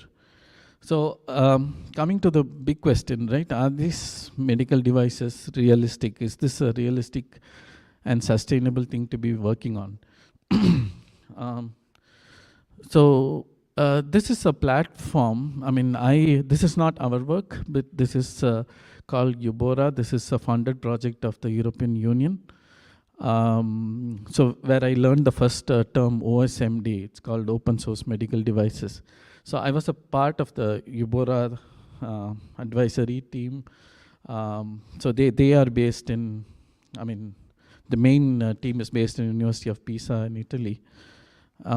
So they have a platform, right? So a platform that can advise you of, the care providers can actually put in their requirements, and the people who want to work on it go through this platform that also advises you of whatever is required to maintain the safety and the risk management. So this is courtesy of our friends at PISA. So this is one of their success stories, talking about things, medical devices being, our open source medical devices being legal. I just need one more minute.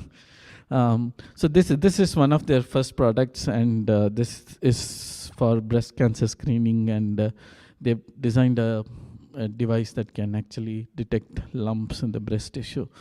And this started as an idea, but it started as a paper that was published, but now it is a product. So, and this is still completely open source. So I think I'm going to skip this. If you have any questions, you can email me, and these two are our Healthy Pie repositories that I promised. Thank you.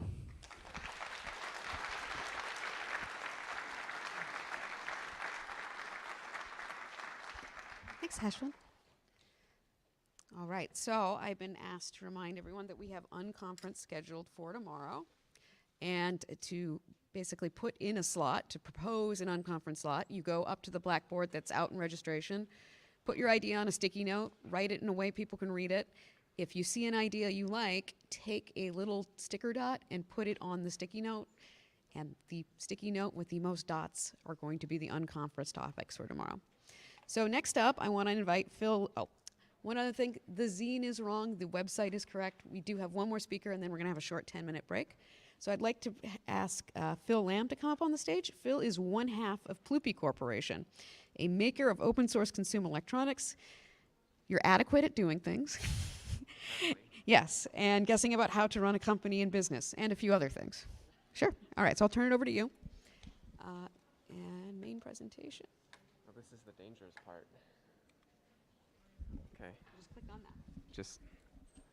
Okay, so from experience, oh, thank you. So from experience, this is the hard part of the talk, right? This is where I could screw up. Oh, okay.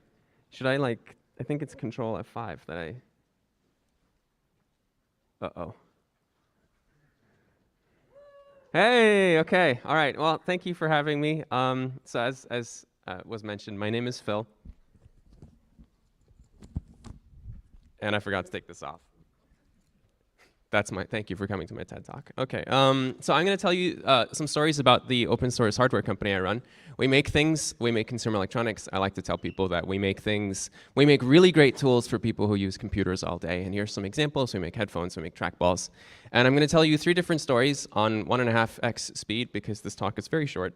The first story I'm gonna tell you is about these headphones that you can see on the left here.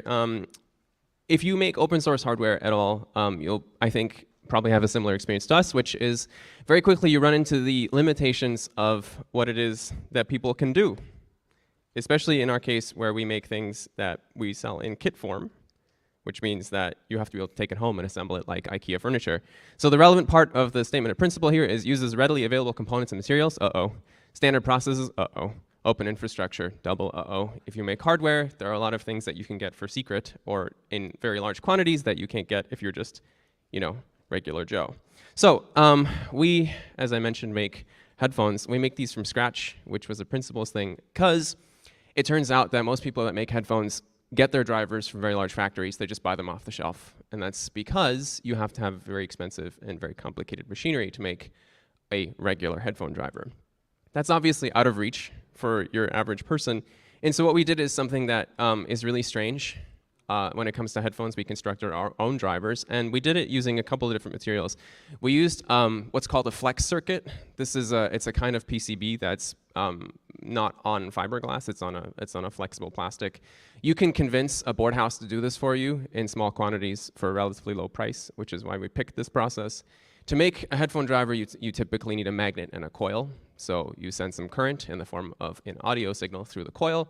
It wiggles inside the magnetic field, and then you get vibrations that you can hear. So this is the first half of a driver. You need the coil, and you need something that wiggles, that's flexible. And you need to suspend it in something that's ideally very light and even more flexible. And typically the way this is done in industry is people will take very, very thin plastic films. It's not unheard of to get like films that are single-digit microns in thickness. That's obviously, again, not something that people can do in the comfort of their own homes, so we used a polyurethane foam. If you've ever received carefully packaged electronics like chips, you'll probably recognize the color of this material. And the way this works is you just kind of glue them together. So you can see the coil on the left and the foam on the right. If you stick it together and put it inside a plastic frame, and then you put a magnet in the square space. I'm pointing at the screen, you can't see. You put magnets in the square space there, and you have a headphone driver. And this is something that most people can do at home, and you can create a set of headphones just for yourself. This actually applies to the entire bill of materials. These are all the pieces that you need to assemble a set of these headphones, and aside from a 3D printer and access to a board house, most of this stuff can be found on Amazon, or at the very least with a fixed address and a credit card. So we do this with a lot of our products, actually all of our products, and I thought I might show you some of the cool things that our users do with them, kind of like at the end of the day, why do we bother? These are all kind of things I'm really actually very proud of to see out in the wild.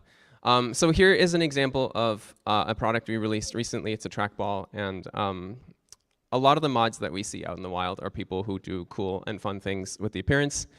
This person here has a Prusa XL, and they really went to town on things that look cooler than the stuff we sell in our shop. And I like that. I actually like the one in the center the most, and you'll, I think, see it again in a minute. This person here took another one of our products and did something magical to it that I don't really understand, but it looks really cool. It looks way cooler than what we make, and I'm really proud of that. Some things just, they just kind of defy explanation, really. The person on the left said that they wanted something that was leather. I wasn't really sure where they were going with that until they posted a picture. I can't say I enjoy it, but the whole point is that you're supposed to be able to modify it. The thing on the right didn't come with an explanation at all. I still don't really understand this, but I do like it. This one is a fun one. These are all the same product. I left an Easter egg in this one when we designed it. I put a set of bayonet mounts on the bottom because I had kind of a feeling that people would want to do this, or maybe that we would want to do this. And I wanted these out in the field from day one. So all of, the pre-order customers and everybody who's gotten one since has these little slots in the bottom of theirs so that if we ever decide to do accessories. It turns out that we were lazier than some of our users because they got to it before we did, and there was a huge discussion about what it is that you did with the sort of back half of your hand, right? Because the fingers go in sort of obvious places, but nobody knew what to do with their wrists. So somebody came up with a very neat little mod that fits in our little Easter egg here. This person is apparently left-handed. And I have horror stories about left-handed people. Okay, but it turns out in this case, they also had very short fingers. Apparently, I didn't see this person's hand, but this is really cool because they added risers to the buttons that sort of fit the use case as well as their unique morphology.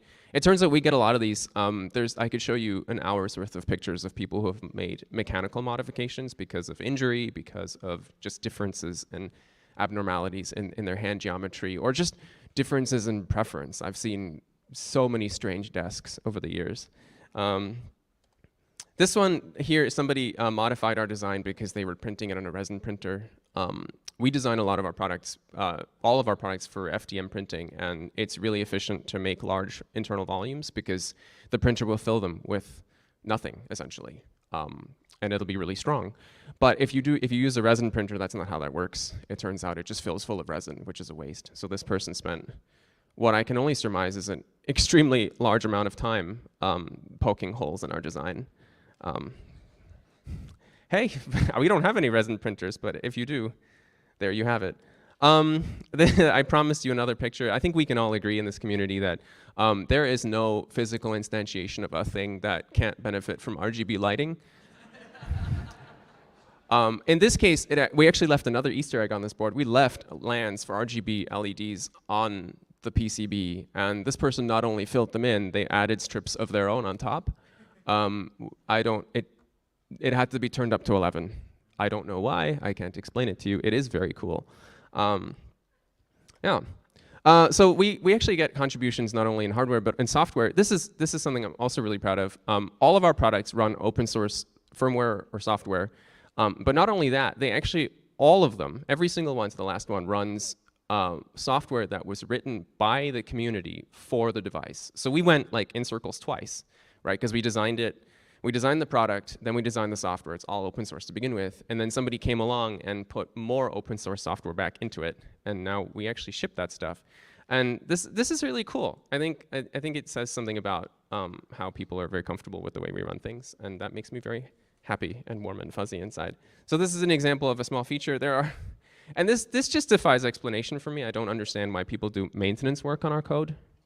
Just makes no sense to me at all. But this person and a bunch of others have spent many, many hours thinking very carefully about the nitty-gritty of like how organized this stuff is. And I will say, like, our code is functional, but I would stop there with the adjectives.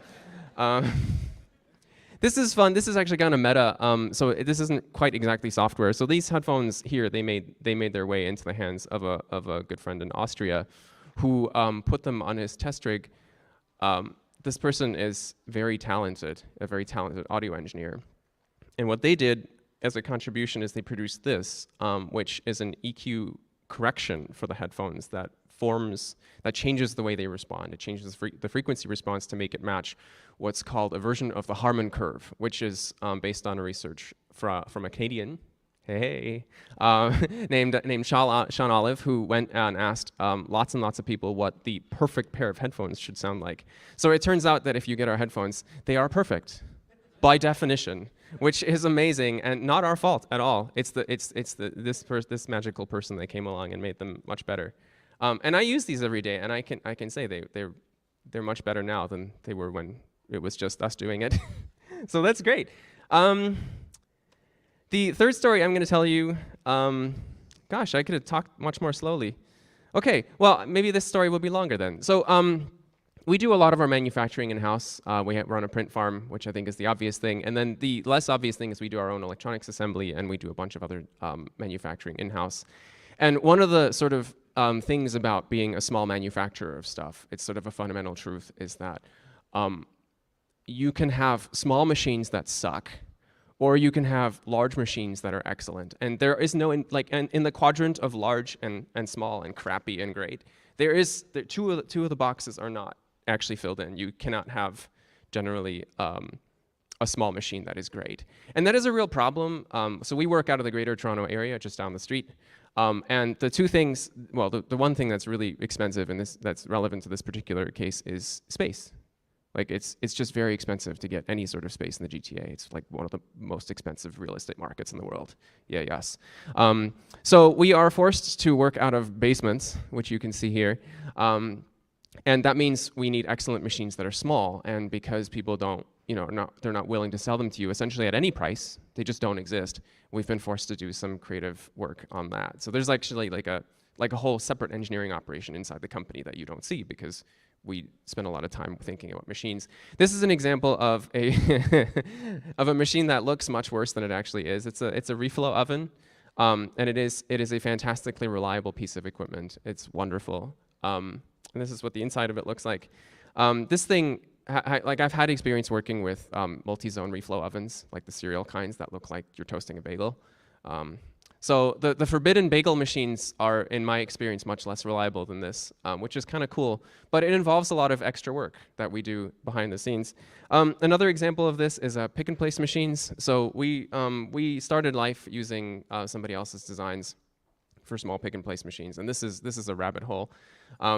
That's very deep. So we're actually in the process of commissioning our own machine at the moment, which if you work at home comes with its own particular workplace hazards. This is, yeah. But if you look, marauding marauding felines aside, this is kind of what that process looks like when you're designing your own industrial machinery in-house. You not only have to kind of learn an entire branch of engineering, you end up dedicating a lot of time and effort and stuff to it. Because this is a room full of the kinds of people that would enjoy this, I'm gonna, okay, well that didn't go anywhere. Sorry, you can't see this video. I really should have tested all of this on someone else's computer. So it was just a video of the machine moving around, which I find enormously gratifying. And I thought that you might also, but sorry. Anyway, that's the end of my talk. Thank you for listening, and I hope you have a great conference.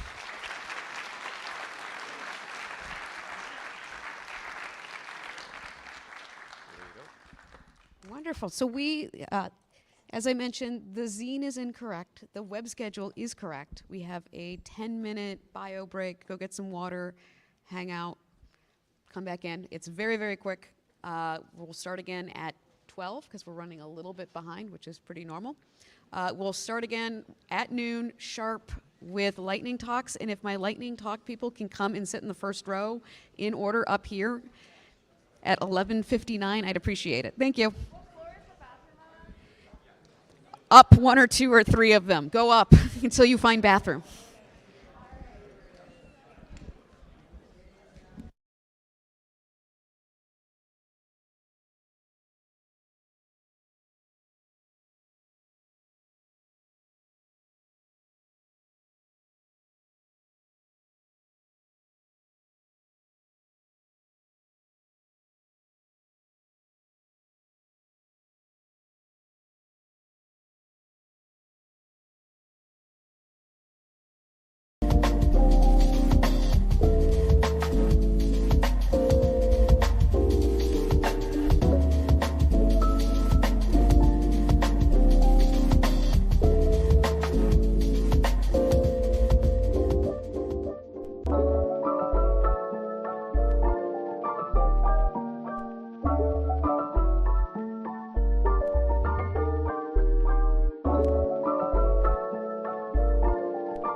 our first speaker is a video.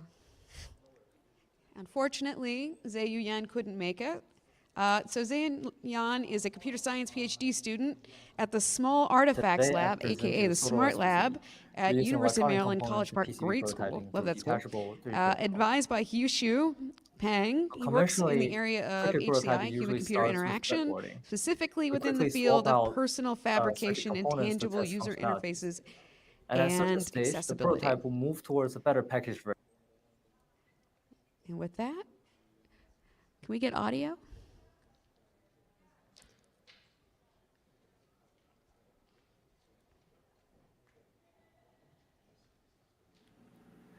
Hello, my name is Zhe Yan from University of Maryland, and today I present you Solderless PCB, reusing electronic components in PCB prototyping through detachable 3D printed housings.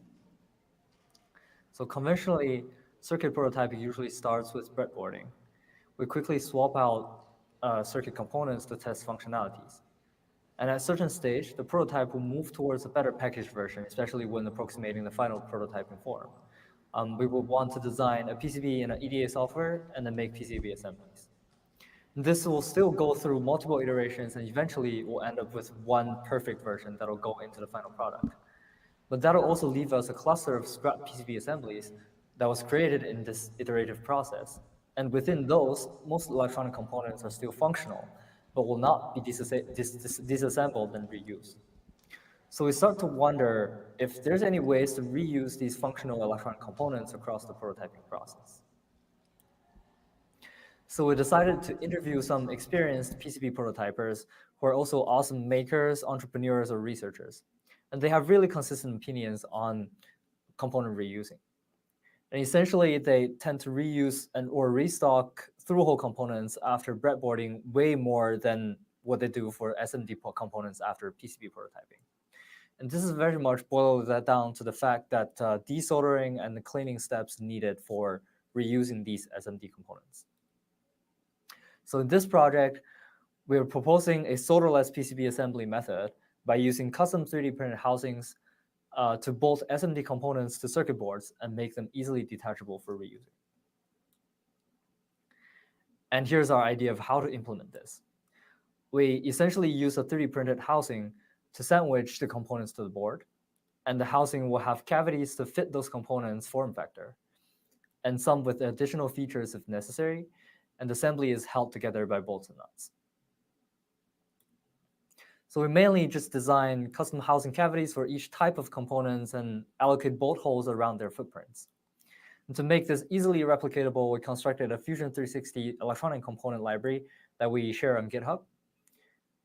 This contains a small portion of some commonly used component packages with their modified footprint with bolt holes, as well as customized housing cavity 3 models pre-built in there.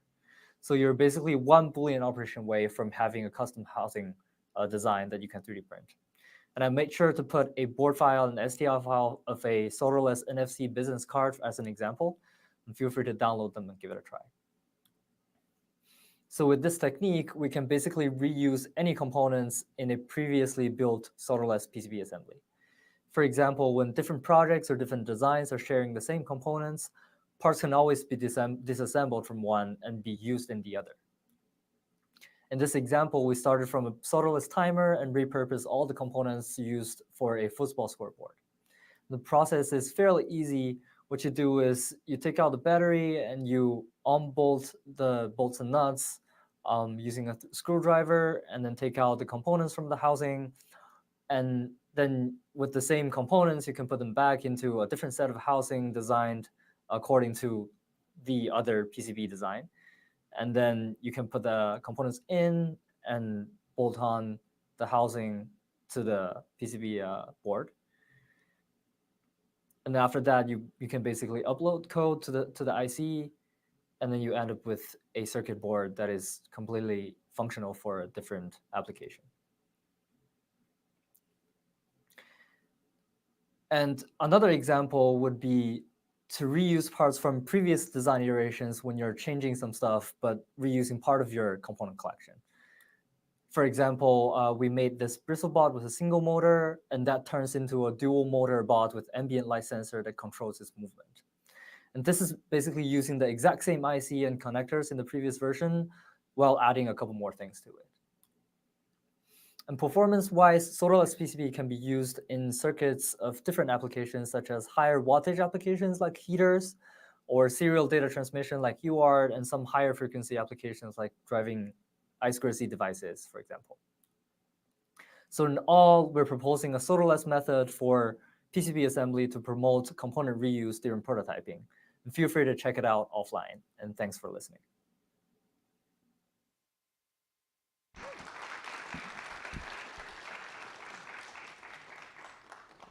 All right. Next, I would like to welcome Rodney Trusty to the stage. Rodney is a hobbyist turned professional with an extreme passion for all things embedded.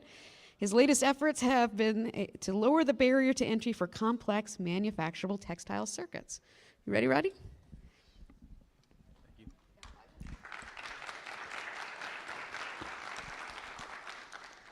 Hey everybody, so I'm going to talk to you today about how to make electronic textiles, specifically using technical embroidery to create washable E-textiles. Oops, sorry, I went to the wrong.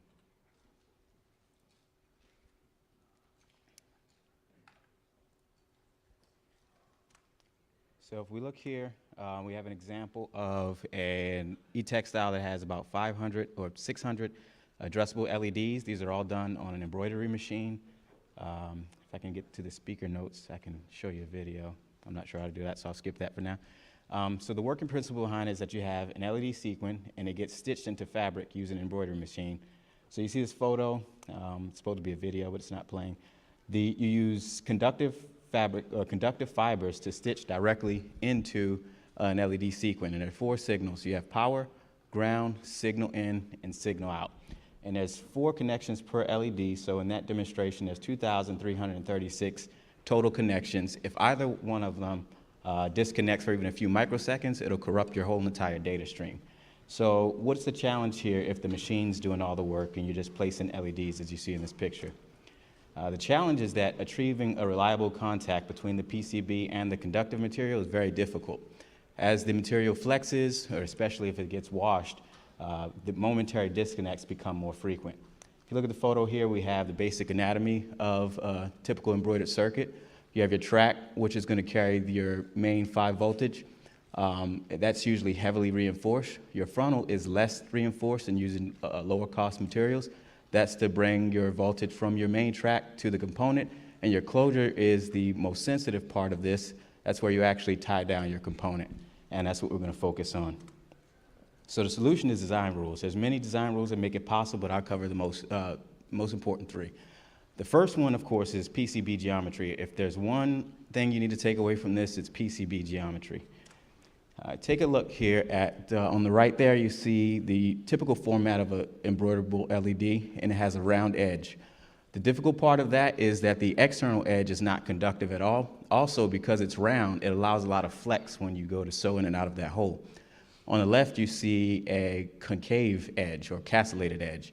Weaving in and out of that middle hole, that center hole, and the castellated edge provides much more secure connection and gives you 360 degrees of contact surface. On the bottom, you can see this is just a generic development board design for controlling LEDs and touch input and Bluetooth and all that good stuff. The second thing you want to do is you want to have a conductive pad underneath of your component. So I'm placing LEDs by hand, but as you can see, I've already run conductive material to place underneath. So now we have contact underneath the PCB, on top, on the inside, and the exterior, full closure. And the last thing you want to take into, well, not the last, the third, is your needle path. You want to make multiple passes. So when I embroider from one component to the next, I'm going back and forth several times, and I don't stitch in the same place twice. So if you stitch in the same hole twice, the abrasion from the needle and the thread reduces the resistance and can also break your thread. So in conclusion, you want to use castellated holes, a conductive underpad, multiple pass traces. You get 360 degrees top and bottom, and you increase your trace durability. Now, this was supposed to be a video that shows you a software I developed that takes all of these design processes into account and auto-generates the circuits, but the video here isn't working, so just use your imagination there. Thank you, guys.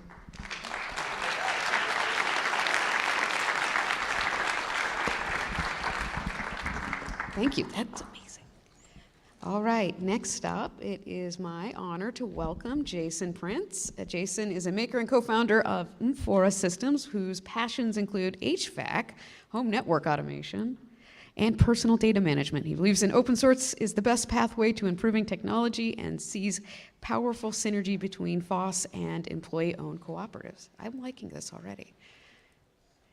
I'll hand it over to you and just click on the button for your presentation. Alrighty, thank you so much. So hello, I am Jason, and I am with Umorpha Systems. My background's in software and electronics.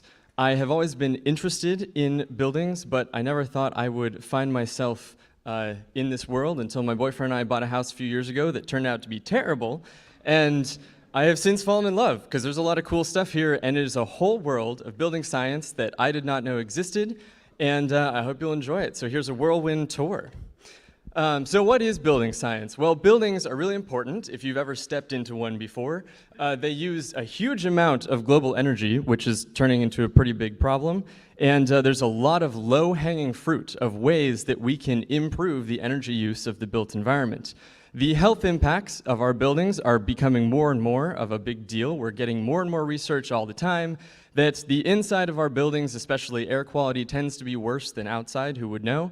And comfort as well. It's a huge part of our daily lives. Wouldn't it be nice if we could always be comfortable and not be guilty about using energy, spending money, and just be happy? So turns out we have solutions to all of these problems, and they're pretty good if you just take a little bit of stuff into account. If you would have asked me a few years ago what the most important part of a building's envelope is, I would have said insulation, and that is a pretty solid second, but in almost every way, air tightness is much more important. And as soon as you have any leaks at all, and it's pretty easy to get leaks in a building, then there are a lot of reasons that air is going to move through it. You have stack effect mechanicals and wind all making pressure differentials. And how do you quantify it? Well, you use a blower door. This really cool thing, you put it in the front door, you use a fan, and you figure out how much air you have to move into the door to maintain a set pressure differential between the indoors and the outdoors, and that tells you how leaky the house is. It also helps you find leaks, because while you're moving all this air through, you can use a thermal camera with a temperature differential, or you can use smoke pens and find where some of these big leaks are. These ones, penetrations for electrical stuff, that makes sense, but there's a lot of other ones that you wouldn't think about. Psychrometrics, I'm not even going to go into this, but it is a whole nother part of building science. This is just the relative humidity chart, but it is insane how much this explains a lot of phenomena in the world. One is like why do we think it's dry in the winter? Another one is why in hot, humid climates do air conditioners spend up to 70% of their energy not changing the temperature, but just condensing water out of the air? So whole world, not gonna get into that. And it makes air leakage worse because water follows the air and does crazy things like mold. And this is, buildings don't last as long, there's health problems, there's a lot of stuff. So yeah, big world. Now, we know all the problems now. How do we solve them? Well, that's where we start to get into the fun stuff and the reason that I'm here.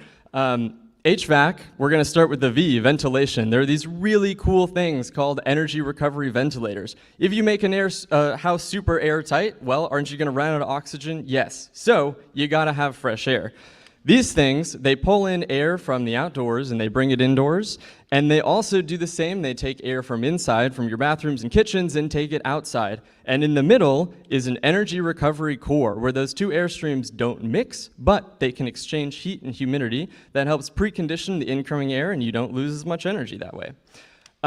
Heat pumps, I'm also not going to get into them because there is a lot of stuff already out there. They're getting their time in the limelight, but all to say that they're super cool.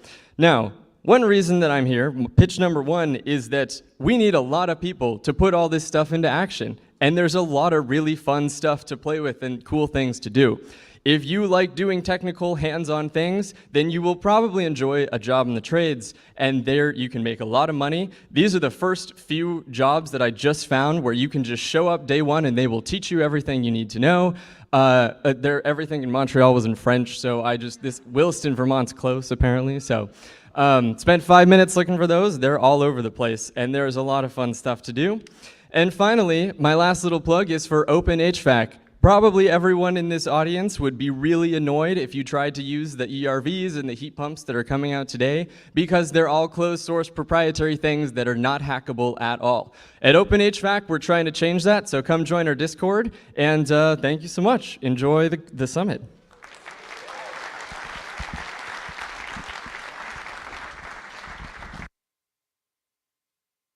All right, that was amazing. I believe our next lightning talk is remote. Pretty sure. So I'm going to click the button here.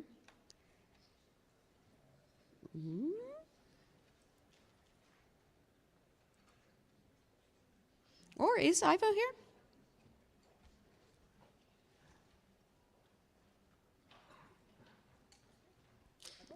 Yeah, it's Ivo. Oh, here it is. We got it. It's in the drive. I just had to click go.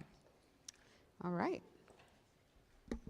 Patent pledges in open hardware. My name is Ivo, and I'm the managing director at IO, a new generation of interdisciplinary practice where technology consulting and legal advice come together quite like never before. My business focuses on supporting companies to prototype and build solutions that not only comply with the vast array of legal, ethical, and technical requirements across the world, but also solutions that contribute to building social capital. IO is based in Bulgaria, but we operate on the European market and beyond. Communities and starting companies are the kinds of clients we're most excited to work with at IO. So this talk is supported by a lovely research initiative I've been involved with for the past 2 years, and which has been supported by the European Union. The Zoom project aims to build tools and provide guidance for developers, companies, and consultants on how to match their business models with appropriate open licensing strategies across the 3 O's, so open source software, open hardware, and open data. In just a week or so, we're going to be releasing the first version of a toolkit that brings it all together. Check out the website for more information and reach out if you'd like to know more. So what is a patent pledge, and why should you care? A patent pledge is a unilateral public commitment to limit the enforcement or rather exploitation of vast patent rights. Tesla is, of course, not the only company to have made them, even though Elon Musk's famous blog post that you see on this slide remains one of the most oft-cited examples. Red Hat was an early adopter of patent pledges, making its first patent promise in 2002. These days, a growing number of patents are pledged at birth. That is, they are subject to their owners' patent pledges as soon as they are issued. Now, patent pledges represent commitments made by patent holders, but they lack many formal contract characteristics. So these pledges are typically not signed by the beneficiary. They involve no direct consideration, and often the beneficiary remains anonymous to the pledger. So consequently, questions arise about the enforceability and binding nature of such pledges.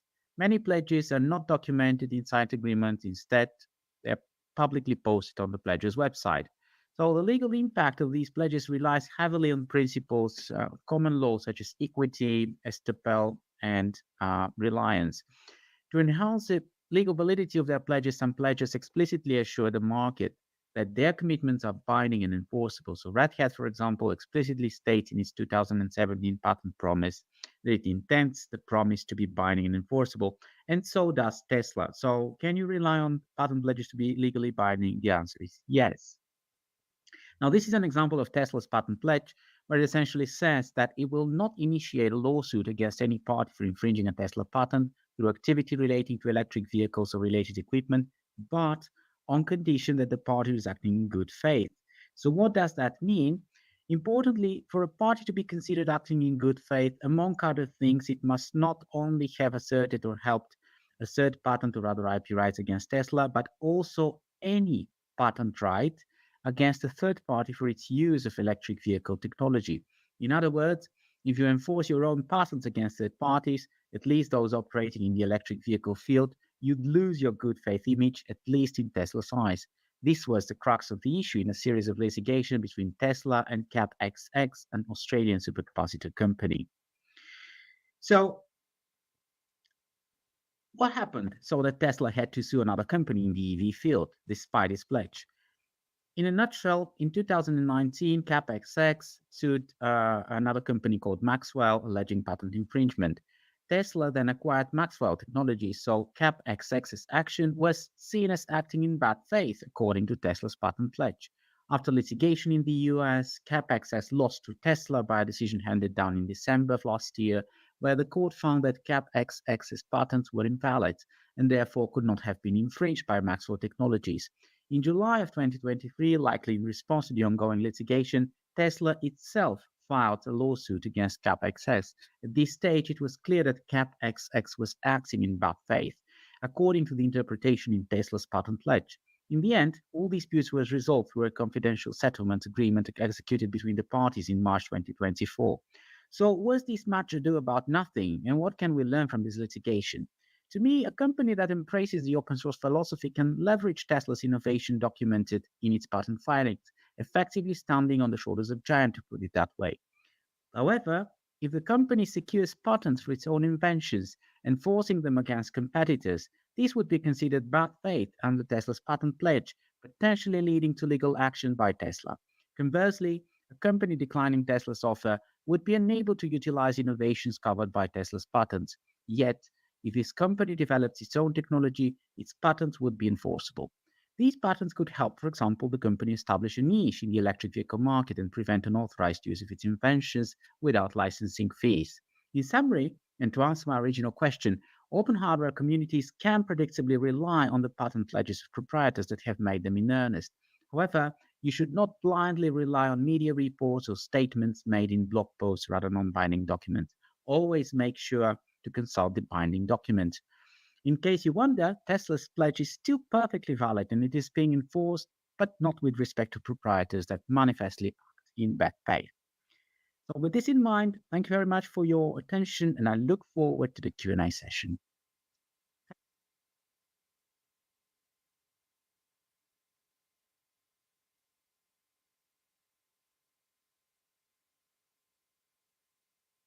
So, next up, it's my honor to welcome Jorvan Mas to stage. Commonly known as Ajay, Jorvan Mas is an accomplished maker, best known for his robotic oddities.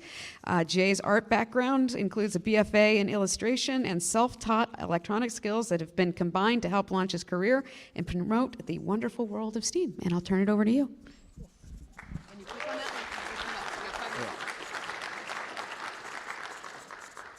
I think I clicked the wrong way.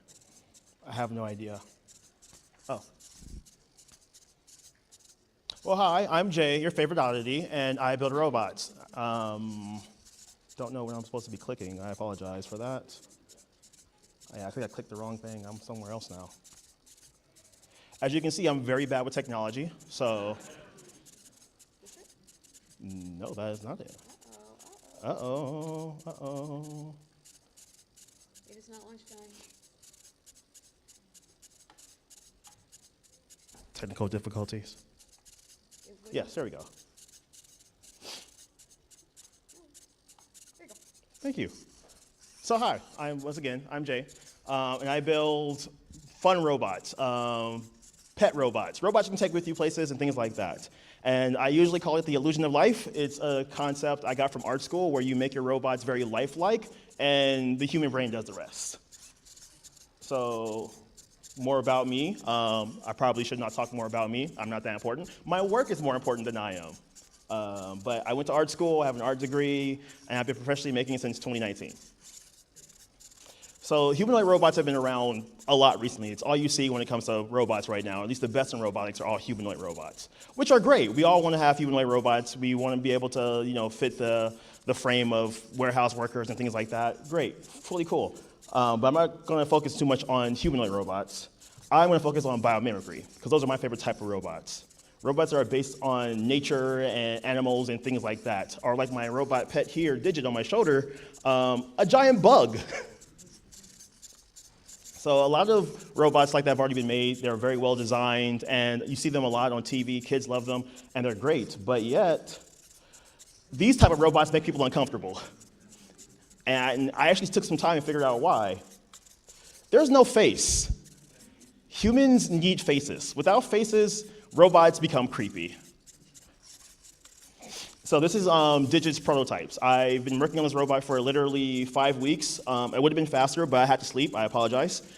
And with this, you can see the evolutionary design from the far left with my prototype, and then it moved over to the right and to the current one. And during this development, I learned that having a better eye system actually gets more people liking it and paying attention to it compared to just using a giant LED. Human interaction is very important for this too, because I go around places, I go to events, people are always asking what it is, what does it do? So I go to my favorite coffee shops, I go to whatever events that I get invited to, and this is my shadow now. It goes wherever I go. So part of my art background was Illusion of Life. This is actually from our textbook where they try to teach you how to animate lifelike motion. And that same concept can be used for your robotics projects. So this is one of my favorite programming methods, random delay. You'll see it in Python, you see it in C++, you see it in all of my code. Currently, even with Digit, has a lot of random delay movements, where it just moves randomly, but thanks to the human brain, we see it and we think, oh, it's doing this, it's doing that, it's doing this magical thing. No, it's just moving randomly, but technically everyone moves randomly if you think about it too much. So the motion is very important, random motion, leave it with Digit with the antenna moves, make it really right. And then interaction is pretty important too. If you can add interaction to your robots, I personally love adding a little bit of like a sensor, a camera, anything that can definitely give that like, oh, it's actually interacting with the real world type of vibe. Design what's fun, which is very important. This is actually a photo shoot I did with one of my favorite robots known as Binary. Binary has a huge head. It's actually very Wall-E-esque, and all it does is blow bubbles. That is its full design. Like Rick and Morty, what's your purpose? Its purpose is to blow bubbles. And it's the perfect concept when it comes to design because it has random movement, it makes it seem like alive, and all it does is just rolls around, blows bubbles. Nothing important, but just from that small motion, it brings tons of joy. And that's about it. Thank you for coming my talk.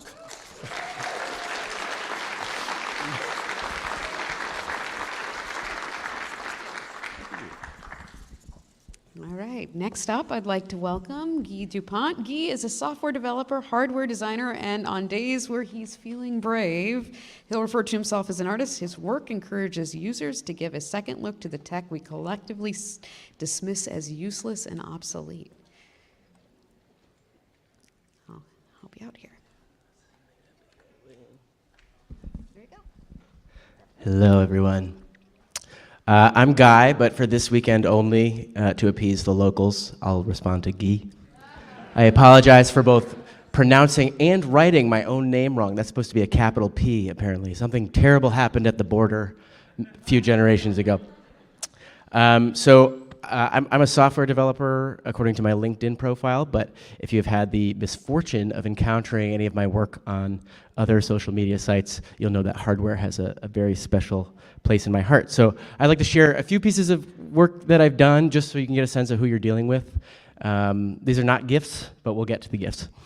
So this is a T9 macro pad, and it's not actually a macro pad. It's a full keyboard that has T9 predictive text baked into the firmware. And so you can plug this into any computer or phone and type like you're texting somebody in the late 90s. This is a combination scanner and printer that you could theoretically bring to a restaurant and turn a QR code menu into a physical paper copy right at your table. Yeah. Oh, we hate QR codes in this crowd. All right, bummer. Yeah, I got kicked out of 2 restaurants testing this out. This is a mechanical color picker. So those are rotary dip switches on the left, and you can dial in a hex color.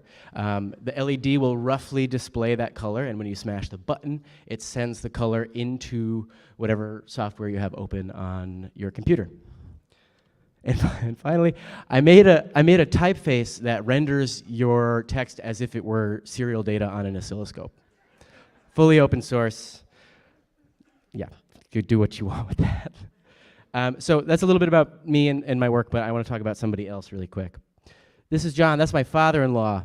You can see he's a happy man, and I'd like to show you why he's so happy in this photo. So first off, he is rocking some handmade knitwear from his wife, Leslie.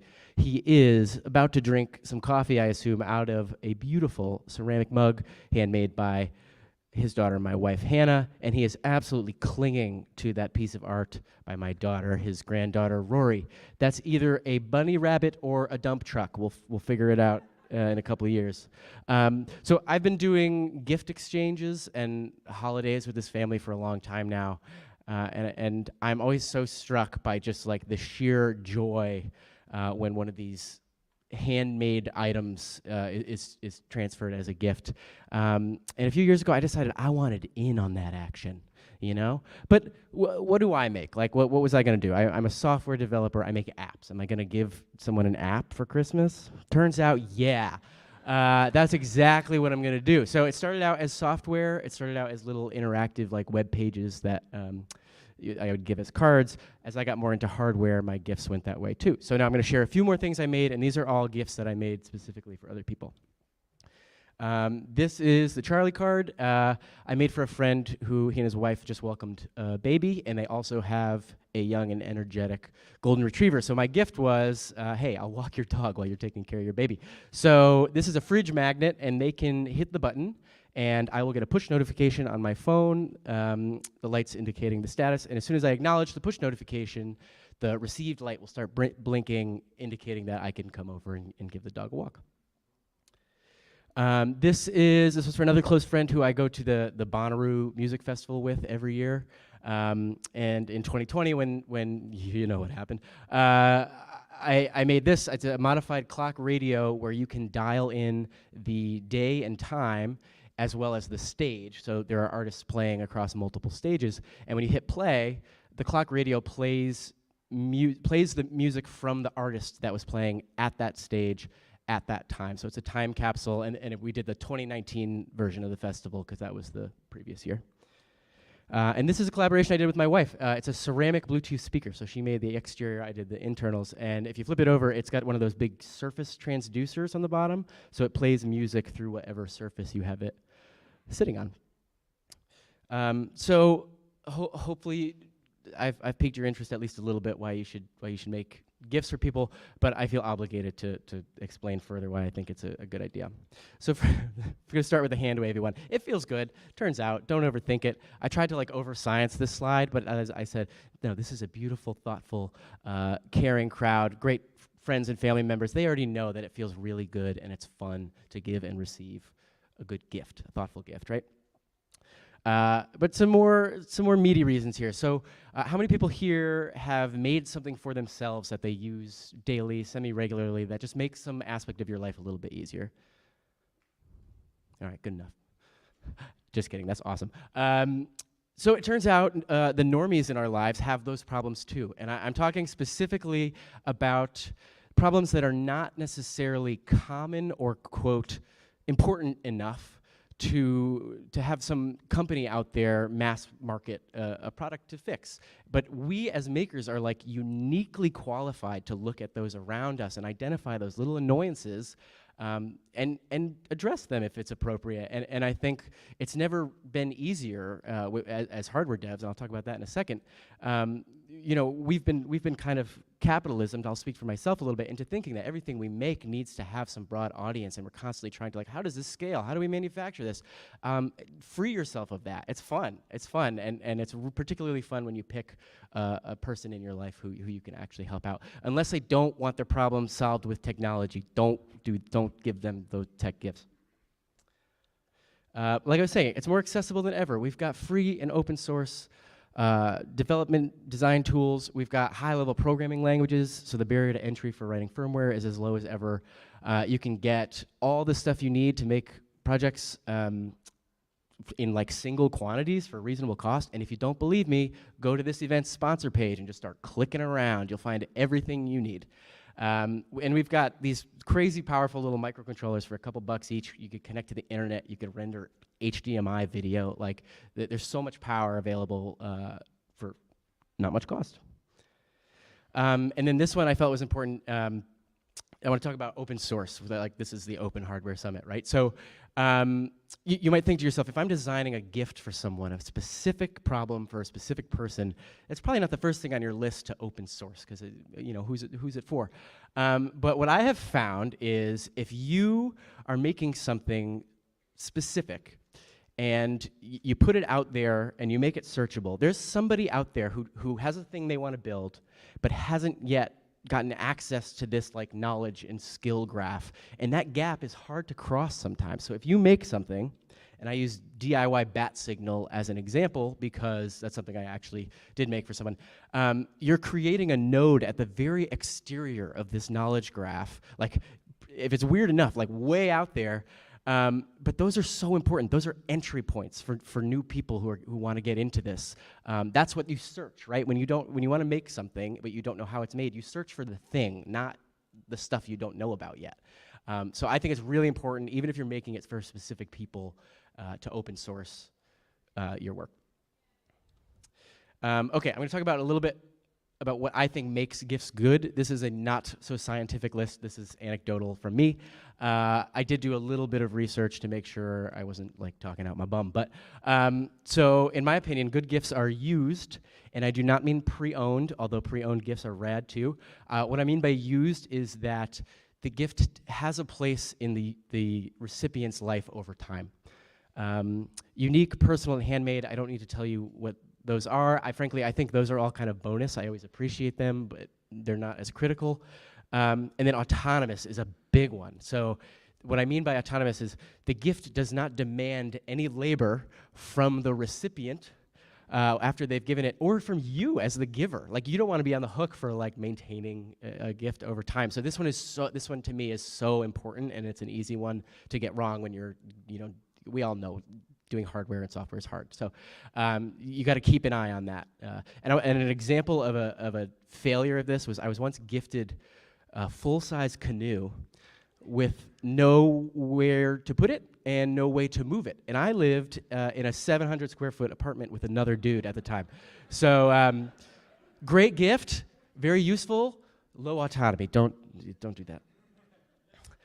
So a little bit of research that I found really interesting, though, was like when people go to give gifts, they overthink about the moment they transfer the gift, like they hand it over, and they tend to pick things that like maybe aren't ideal for the person because they over-index on that like wow moment. So it turns out people like the fact that I'm saying a good gift is used is actually backed by research. Recipients of gifts prefer things that they can keep around in their lives. Okay, so I'd like everyone to put their bright designer hats on for a second. We're going to talk about a product design framework here called the concept of use. So there are 3 U's. We already talked about used, but I want to talk about useful and usable. Useful means the product accomplishes something for the user, and I'm going to keep it hand wavy. Accomplishes doesn't have to be a practical thing. It could just be it sparks joy when they look at it. And usable is how well that thing lends itself to being useful and thus used. And so to simplify that, it's like how easy is it to use? How intuitive is it? Is it fragile? Does it need a ton of instruction? That's usability. And usability is the first thing to go out the window when budget constraints come up, time constraints come up. And frankly, as a hardware person, I know not all of us like to put our designer hat on. Not many of us, not all of us, like the word product to begin with. So I think a lot of usability stuff kind of gets dismissed as bonus when really it shouldn't be. And I just want to say, if you're giving a gift, I think you owe the recipient as much usability as you can possibly muster, because they're not investing their own money into this thing, and they may not have even explicitly asked for it. So if you give them something that isn't usable, it might not get used, and that's, I think, the ultimate goal. So do not dismiss usability. Focus on it at every step while you're coming up with your gifts. And so I was just talking about it as if it's a product, right? Your gifts are products, but due to the constraints, like you're probably working by yourself, you don't have much time or money or access to fancy processes. It often could feel like you're building a prototype, and so you have to live kind of in both camps. So maintenance is a big thing. So you want to design for 0 maintenance, like I was saying, no labor after it's transferred. But it's a paradox. You're gonna have to fix it. Like, we've all made things. We've all, it rarely comes out right the first time. And so you have to design for no maintenance, but accept that you'll have to do it. And so I want to give some tips for maintenance. So ideally, you don't have to debug in person. I don't know how far your recipient lives away from you, but Ideally, you don't have to actually be there with the gift to figure out when something goes wrong. So I recommend simple and discrete error reporting. Get information back to you via the recipient or via the internet, whatever. I always like to do, I take an RGB LED, I hide it somewhere in the gift. I do not turn it on unless something goes wrong. And what I do is I blink a specific color and pattern for particular issues. And I'll just, if it's not working, I'll just ask, hey, can you check can you flip it over and see if something's blinking? And that way, you're most of the way there to figuring out what's wrong for very low cost. Talking to third-party services, this is really interesting as our gifts go online. I've seen so many cool projects with LLMs, like asking ChatGPT to generate a story for the device or a poem, and you get this like refreshing content, and it's really cool. But as soon as they change their API, or as soon as the key expires, they hike the prices. If your device is talking directly to their service, what are you gonna do? It's gonna have to go offline. So I always make sure that the code running on the actual gift is only talking to other code that I wrote and I control. So I often will build a little proxy server that I run either on a machine that I own or in the cloud. This is most relevant for IoT stuff, but definitely create like a seam for yourself where you have full control. Yeah. This is a bit of a joke, but what I mean by this is don't make a gift that requires security of any kind. Don't take your family's sensitive data into your hands. Don't do it. Just don't. It's a bad idea. Unless if you're an expert, if you do this for a living, you go for it, but don't. Okay, and you should think about, when you're thinking of a gift to give, how your object is going to be interacted with. And the big takeaway from these slides, I want to be lean on paradigms that your user already knows. And that's the unique thing about doing gifts, is you know your user. You have that part figured out. And so you can design it specifically for them. This stuff is all, I place this relatively, it's going to be different for everyone, but I want to draw specific attention to the danger zone over here, where it's things that are really easy for us. We know how to create jumpers, adding test points to make things really configurable as safety mechanisms. But I don't want to teach someone binary just to change the color of their LED, and even screw terminals. Like, not everyone has a screwdriver, and you don't want to leave it up to them to figure out where the wire goes, and people don't want to do that either. So I am biased as a software person. I'm sure I've made that clear already. But I think software is is your friend in these situations, because on average, folks are more comfortable using software. Like, people have smartphones, people use email and stuff for work. People use software more than bespoke hardware, I would say. So something I like to do is to make a web UI to control your hardware. And with tools like CircuitPython, you can plug your device into a computer. It'll show up as a flash drive, and the user can just open a web page, and you can completely drive your hardware from that web page. And like, it's cool because you can add you can add new features to it, you can add all sorts of UI, and like, turns out software UI doesn't cost anything except frustration. You can change it, you can put a color picker in there, you can add all this stuff. And I'm willing to bet that your recipient will be more comfortable dealing with that than maybe fiddly hardware stuff. Another thing I always do, I love this, is if you do a CSV, which is a very simple spreadsheet. This is how I do Wi-Fi credentials for things that go online, is I just make a little spreadsheet, I put 2 cells, SSID and password, and then like, people generally know how to use spreadsheets, and they can open that in whatever software they are comfortable using, fill in the cells, and as soon as they hit save, the device reboots and connects to the internet. So you get the best of both worlds. You use what they're comfortable with, and you get access to their data really easily. Yeah, so this is actually the first version of that color picker I was showing you earlier, and I had it hanging on a Christmas tree, and it was changing the color of the lights on the tree.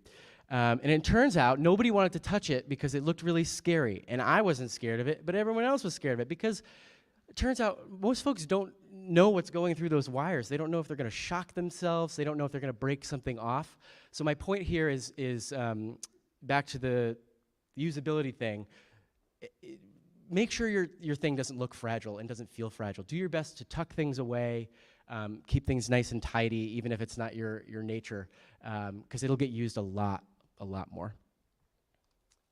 I have a bunch of tools. I'm going to mostly leave a list at the end for software ones, but I just want to emphasize how cool PCBs are. I'm preaching to the choir here. Look at your chest right now. You got the badge. I joke PCB stands for Project Completely Built because you get electrical, obviously that's what they're made for, you get your circuitry, but you also get visual design and guides for free, screen printing, and now you get them in full color. This is Arturo's business card if he's here. I've never wanted to do business so bad in my life. This thing looks awesome. So yeah, you get that basically for free. You can build full enclosures out of PCBs, and just in general, they are sturdy, they're real cheap, and they're precisely cut, and you just make one order, and you kind of get everything you need. So these are some examples. Carl's Rover, that's actually one PCB that gets folded into a car, and all of the electronics are inside it. Pocket operators, these are what have inspired and I think set the precedent for products that are just basically PCBs with stuff on them. Like normal people use those, awesome. And then the Chompy synth came out recently. That's a great example of they built the enclosure out of just gorgeous PCBs. So also apparently headphone drivers, PCBs, go for it. So yeah, I love them. And don't be scared. Don't be scared to learn how to make them. There's a great, watch Sean Himmel has a DigiKey guide. I watched that in a morning, and I ordered PCBs, the MacroPad PCBs, that evening. That was my first PCB ever, and I've sold like 200 of those. You can do it. If I can do it, you can do it.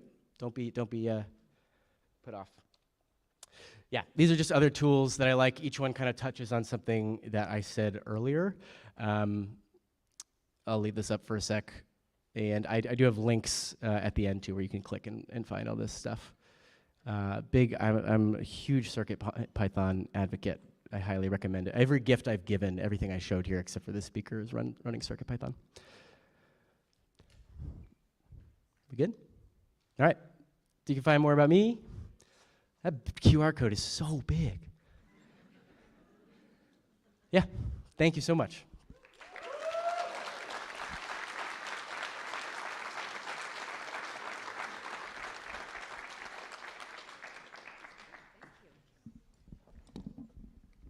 All right, everyone. We have one last one. I know everyone's getting hungry, so this next talk is from the URIS team. This is a team of medical students, doctors, respiratory therapists, artists, and researchers that work together to solve clinical problems from an interdisciplinary perspective from the University of Texas Medical Branch. And I'll cue that up. This one's remote.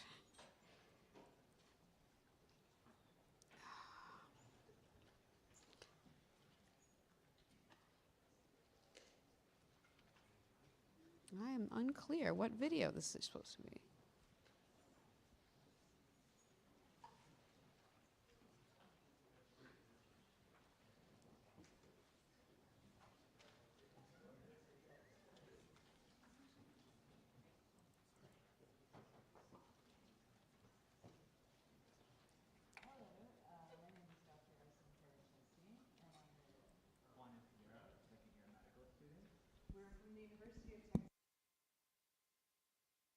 On URIS, which is a pressure cuff actuated emergency use resuscitation system, essentially an emergency ventilator designed for resilience, adaptability, and safety, with the medical supplies and common electronic components.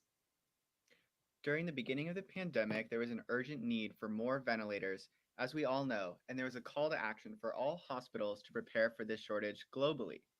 There was also a call to open source engineers to start thinking on how we could create a ventilation system that would allow us to prevent having to triage people. We saw that in Italy, anyone under 60 was able to get a ventilator. However, everyone above that age was not being ventilated. So this kind of work is an emergency situation that really brought together collaboration and flexible action. We had a lot of different institutions and students and professors ask us how they could help us, and they collaborated with us at different points. Um, but mainly, we continued the project through the pandemic and after. So the way that we built our own ventilator was by automating an ambu bag. By putting a blood pressure cuff and using the air and the vacuum from each of the patient's room, and oscillating it with these two actuators, these valves, PVC valves, and an Arduino microcontroller.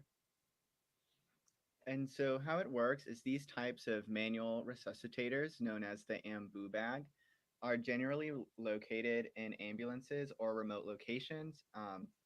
They're often a go-between before someone is put on an actual ventilator. And so what we did is we automated this device using a blood pressure cuff, which is a piece of equipment you'd find in any hospital, which is safe, portable, and effective to, when it's inflated, squish the ambu bag, providing a breath, and when it's vacuumed from the hospital vacuum system, it can expand and it can take the air out. So it uses a pressure sensor that detects the patient requesting a breath and a system with volume and pressure one way, or another way it works is it can work automatically to help the patient breathe if they don't have enough capacity to breathe, or at least to start the breath on their own. Additionally, there's a double protection. If the pressure is too high, the electric valve shuts and a valve auto releases so that there's no barotrauma or pressure related trauma to the lungs from the machine. And if any failure occurs, medical staff can bag manually just by reaching around it on top of the blood pressure cuff to squeeze and release, providing and assisting in breathing. We know that there has been a lot of designs done around the ambu bag because that was the call to action worldwide that we responded to as open source engineers. However, this design being made pneumatic with the blood pressure cuff was much safer than the acrylic box and mechanical systems that we saw for squeezing the bag, because that would allow for medical staff to be able to manually bag immediately and not have a hardware in the way of that. So here's a diagram that shows better the system. In the middle, you can see the ambu bag with the blood pressure cuff around it. You can see that the pressure cuff is connected to a T connector, which has an air valve and a vacuum valve. The reason why we need vacuum is because in order for us to evacuate the blood pressure cuff with enough time to provide the next breath, in other words, so that we could get enough breaths per minute, we need to evacuate the bag instead of letting it depressurize on its own. Normally, ambu bags already have a line for oxygen, and so in that case, we've connected to the oxygen that's also in a patient's room. We used an H-bridge and an Arduino to control the oscillation, to control the actuation of these valves, and we had a pressure sensor at the air canal and a flow sensor as well, which we added later. To let us know how much pressure and how much volume was flowing through to the patient. Here you can see a animated GIF of the bag in action, of the Urus in action.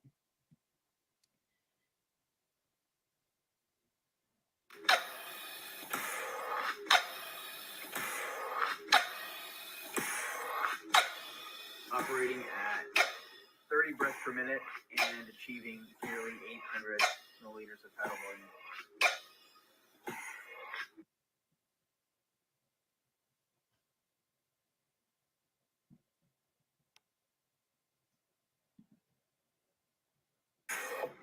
Operating at 45 breaths per minute and generating a tidal volume of up to 450 milliliters per breath. And so here are kind of the specs, the rundown of what we did. So you can see the first bullet, 800 mils of tidal volume at 30 breaths per minute and 450 milliliters of tidal volume at 45 breaths per minute. So this is just kind of indicating where the speeds and the volume our machine can provide.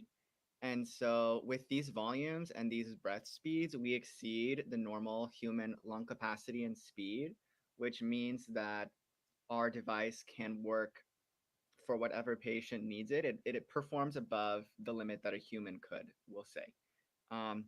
We also have an FDA approved patient air pathway pressure sensing. And so this is kind of, we discussed earlier, but this is to allow us to make sure we don't put too much pressure on the lungs so we don't provide any trauma to the lungs.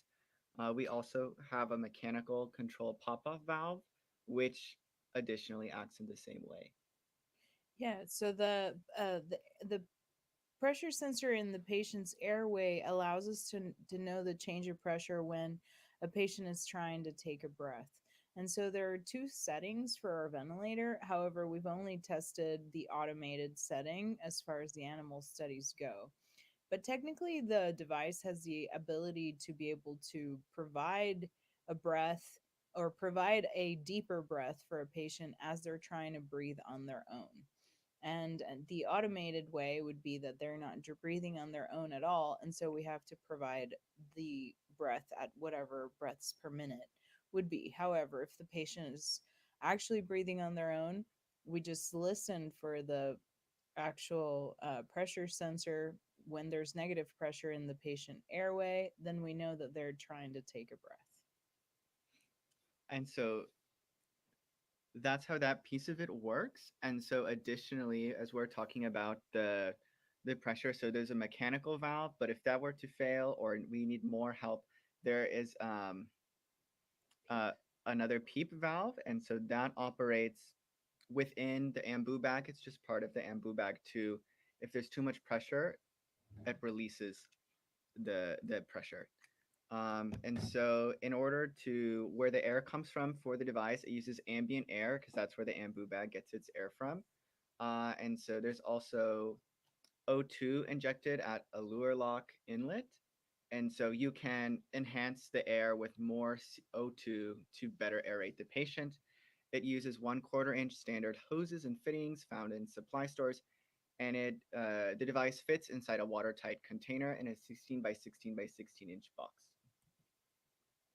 And so if you want to find the code for this device and all the other information, you can go to my profile, and it's the flow vent interface. So you can find it here, and it should also be in the information we've shared with the summit. All right, and here's some more specs on our device. So the power supply is a 12 volt, 1.5 amp. And additionally, to operate, you need air and vac generators.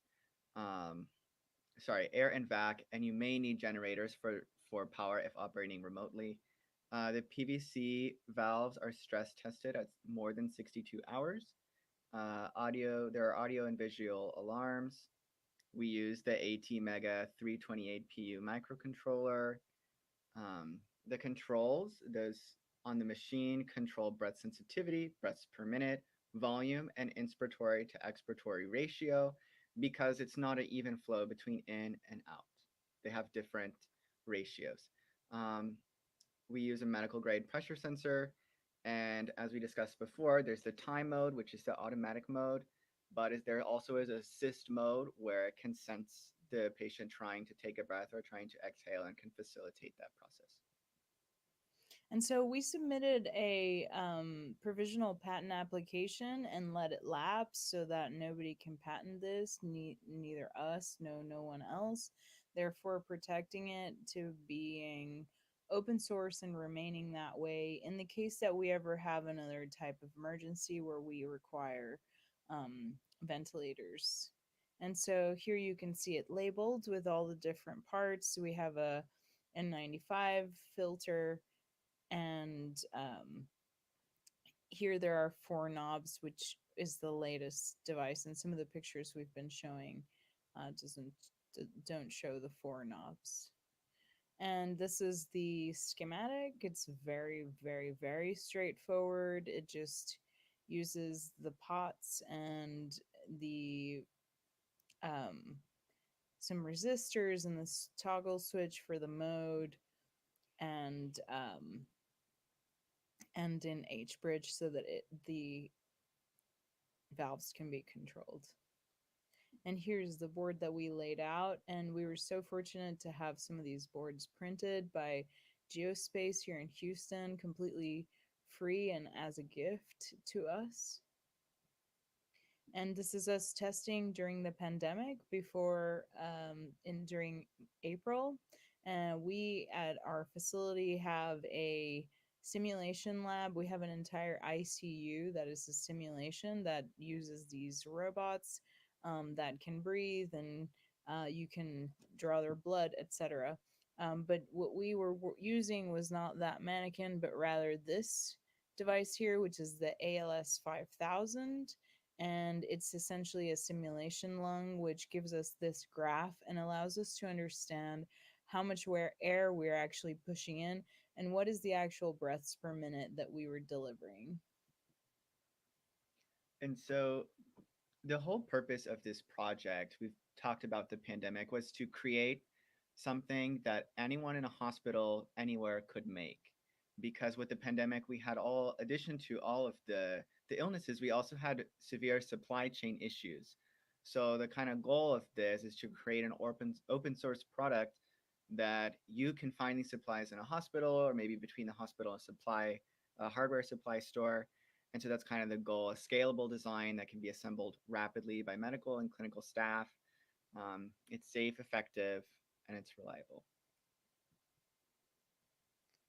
And so that kind of goes in the same thing. The patient safety was our most important variable as we continue to develop this project. And so we're just going to discuss it briefly again, just because it was very important. So any component in direct contact with the patient is medical grade and approved for the purpose it fulfills. The ambu bag is FDA approved. There's PEEP and pop-off valves so we don't get any barotrauma in the lungs, and a pressure sensor to understand what's going on inside the body.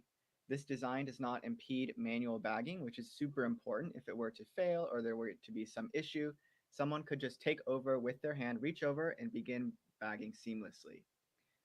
Additionally, the system is designed to alleviate risk to medical staff by preventing exposure via manual ventilation, because this can be done from a distance, and it provides precise rates and tidal volumes. And so for the later part of our project, and after really the urgency of the pandemic had subsided, we proceeded by doing some animal studies, even though we realized that we were not going to actually need more of these devices on our campus or our adjacent campuses. And so we continued, however, with the study just to make sure that we have an open source design that has been tested. And so here you have a picture of it actually being tested and a video.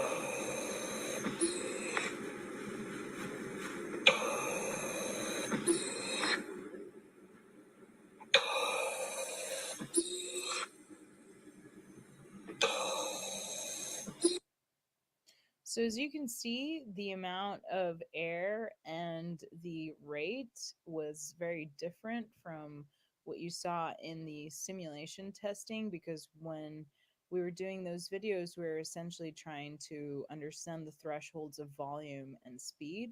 However, here we were actually trying to understand how far and how long we could ventilate a human being or an animal with similar breath capacity. And so the inspiration expiratory ratio was 1:2. The breaths per minute were 15, and the volume was around 500 milliliters of tidal volume. So from these animal studies, as an interdisciplinary team, we couldn't ignore the fact that there's euthanasia that comes as part of the protocol of our study. And so, by discussing with some of the engineers and medical students in the team, we found that people were really struggling with the fact that we had to euthanize some of the research animals that we work with, not just these sheep that gave their lives for Eurus and for us to understand the actual safety and efficacy of the device, which we have proven that we can at least ventilate someone for 2 hours. There's also a lot of animal studies that we all, as researchers in the field, have to deal with. And so, together, we wrote this meditation on animal sacrifice, the cycle of life, the persistence of survival, and the anatomical, mechanical, and chemical functions of breathing. And it was done with our entire team, including the chair of respiratory therapy here at UTMB. And so, one of our colleagues who is an artist, Eurus, brought these devising a breath. Thank you, 1550 and 1538. Brought this to a conference and presented it, and had people essentially be put through the breathing machine of this actual meditation. And so it has been also inspiring to continue generating creative interventions for medicine and well-being at large. Thank you. Thank you. All right. And it is 1 o'clock. We are at lunchtime. We have at least an hour for lunch. So I believe I've been told that there might be snacks up by the tables too. If you don't want to run out and get lunch, there are some snacks. But meet back here in approximately 1 hour. Thanks, everyone.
participatory activity tomorrow, early. And the second thing is just a reminder, some folks don't want to be in photos, so please don't take any sweeping photos of the crowd, just, pictures of speakers, pictures of objects, pictures of your friends who you love, and you'll treasure these photos forever, and or they will be in your iCloud for the rest of your life. All that to say, super excited to have all of you here and excited to introduce our first speaker of the afternoon. So Cyrus Calabari is an artist, designer, and PhD candidate of the joint program between Geneva Art and Design Institute and the Swiss Federal Institute of Technology. Cyrus makes websites, sculptural works, and publishes on computing cultures, critical technical practices, and research creation. Thank you.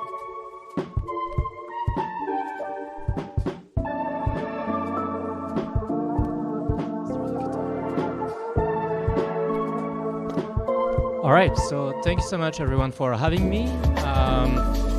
So I changed the title of my talk, which is basically now e-waste as intermanipulated assemblages in sub-Saharan Africa, Bediako, Knuts, and Bobos, which are the three artists that I will introduce. So my talk is structured around like three core objectives. The first one is to situate arts and design projects that emerge from electronic waste in the context of Ghana and sub-Saharan Africa. The second one is to bridge gaps, so to contextualize them within local economies of repair, recycling, which are the fieldwork that I'm studying in the context of my PhD, and then a broader research and academic design frameworks. And then the third objective of the talk is to shed light on their roles in nuancing tropes around e-waste as waste or as dead media. So it starts from a specific research context, which is the one around our political and normative discourses that depict technology as fixed, as seamless, and as non-material. And of course, from marketing campaigns to design choices, private technologies, and platformization, there's always this desire to hide the software, hardware, and human infrastructure of labor and control that enables these technologies to exist at first. So from extraction to optimization or to waste, there's this hidden infrastructure of labor, from server racks to cell phone towers to TSMC, which is the bigger chip producer in the world, to undersea cables, and so on and so on. And in the context of my talk, how do studying practices of electronic waste, reuse, and reappropriation in Ghana and sub-Saharan Africa help us to challenge these narratives? And there's one specific research object, which is the one of landfills, right? So the problem with landfills is that they are defined by our Euro and Western-centric tropes, following metaphors that hide the human infrastructure of waste processing and reuse. We can, for example, talk about graveyards or e-waste dumps. But behind landfills, such as the one of Agbogboshi, which is the one I'm studying in the context of my PhD, there's this complex and non-linear infrastructure of vendors, dismantlers, repairers, burners that contribute to recycle, transform, and put like the electronic waste back on the market, whether it's like in objects such as construction units or pots or other objects. And so what about artists? What about artists reappropriating e-waste? There's three specific cases that I would like to shed light on in the context of my talk. The first is the one of an artist from Ghana working with sculptures, installations. Then there's an artist working with performing arts, and then there's a third artist working with music. The first artist I would like to introduce is Akwazi Bediako Afran, which makes arcade games that are coming from trashed computers that he repurposes as objects in order to break the black box of computers and show how different regimes are intertwined inside the same object and inside the technology we use on a daily basis. In the context of this piece, which is the one of his drones, there's the desire to mix different, let's say, different ways we frame technology, from this e-waste, which is in the background, to the one of VR headsets. The second artist I would like to introduce is Francois Knutz, which is working in South Africa. And so Francois Knutz is a performance artist that works with trashed PCBs or trashed cell phones that he reuses as a way to explore rituals, so technological rituals, and how does technology intertwines with religious practices, with rituals, with spirituality, with a complex sociocultural network. And so Francois Knutz repurposes objects and recreates from Shenzhen to Kinshasa different sculptures that are used to explore how these objects are much more than electronic waste. And then the third artist that I would like to shed light on is DJ Bobos, which is a DJ, a musician coming from Kenya that makes his decks coming from e-waste with old transistors, radios, and then applies his decks to techno music with this boiler room that he produced. So from Bediako to Knutz to DJ Bobos, there's, of course, a reappropriation by artists of this critical and making ways we can like hijack a technology by opening its black box, framing technology not as something that is fixed, but as a zombie media where different temporal regimes intertwine together, as a tactical media that can be used in order to critique and to nuance our tropes around electronic waste, and of course as a media geology that reveals practices of extraction and how technology is produced by a network of materials, processes, sediments, and so on. And I would like to say a few words about my concluding premises. So studying these three artists outside of our Western tropes around fixedness and disposable objects help us to shed light on this non-linearity of our electronic objects, and help us to reframe e-waste not as waste, but as intermanipulated assemblages from where we can create new objects out of it, such as artistic pieces. Thanks.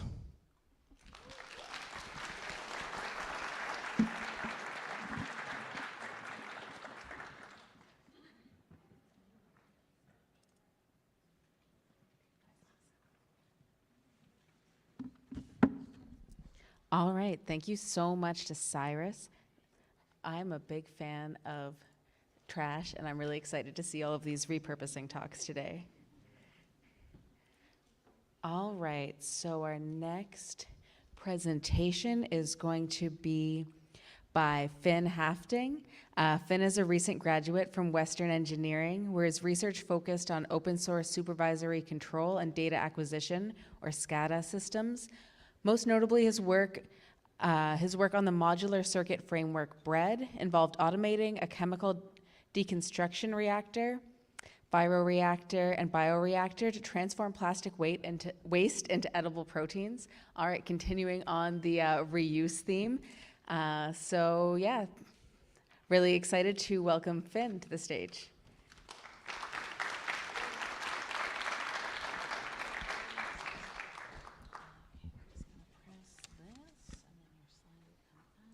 and just click the arrow keys or the mouse. Okay, sweet. Awesome. Thank you. All right. Hi, everyone. I just want to take a few minutes of your time to introduce my project, Bread, and how you can use it to modularize your electronics. So first, a bit about me. My name is Finn Hafting. I'm an electrical engineering graduate student at Western University, and I work out of the FAST Lab, which stands for Free Appropriate Sustainability Technology. And we do a lot of open source projects at the FAST Lab, and mainly Bread is my sort of baby with my open source project, but we do other things from plastic recycling to photovoltaic racking systems as well. So first, I just want to introduce a problem that I've encountered. So a company that I'm working with to install Bread uses this pretty archaic pH controller to control the CO2 in their seaweed growth tanks. They inject carbon dioxide into the air lines to lower the pH. But there's a lot of issues with this logger that they have currently. Mainly it has no data logging and sometimes fails, with no data logging they have no idea when it failed or how they could fix it. It's also difficult to repair. And because it's non-programmable, it's difficult to manage multiple controllers if you have, say, a fleet of these in a warehouse. So this problem is what's known as a supervisory control and data acquisition problem, or SCADA for short. And there are quite a few commercial alternatives that you can buy to customize a system for your process that you want to control. So there's Opto22's Groove Epic system, and then National Instruments has one called their Compact Rio system. These are all modular systems, meaning you can make whatever system you want fit to your process that you're trying to install. But there's many issues with these. They're cripplingly expensive and they're proprietary. So often low resource settings will choose to go for open source projects, but that comes with its own caveats, which is you need programming knowledge and knowledge of electronics to integrate many of the open source hardware tools that we have available to us. And that's where Bread comes in. So Bread introduces open source SCADA to scientists and researchers without them needing to know the knowledge behind the programming and the PCB design. So a little more in depth, Bread stands for Broadly Reconfigurable and Expandable Automation Device. And the original paper that was published about this design, we compared the individual function cards to National Instruments' Compact Rio system, and we calculated up to 93% cost savings without sacrificing the functionality. Also, thanks, all of the cases are fully 3D printed on just a standard desktop 3D printer, and all of the function cards communicate over I2C, which is a pretty common communication interface that most open hardware has. And it's open source, which we love. So there's two main components of Bread. There are the slices, which plug into the loaf. The slices, yeah, I love the naming scheme. All of the slices act as I2C followers, meaning they take commands in, and with custom firmware on the Arduino Nano microcontrollers that are embedded in each slice, they can take that I2C command and connect to various sensors and actuators, reporting their data in real time. The loaf is what all the slices connect into, and it is responsible for transmitting power and information between all the slices.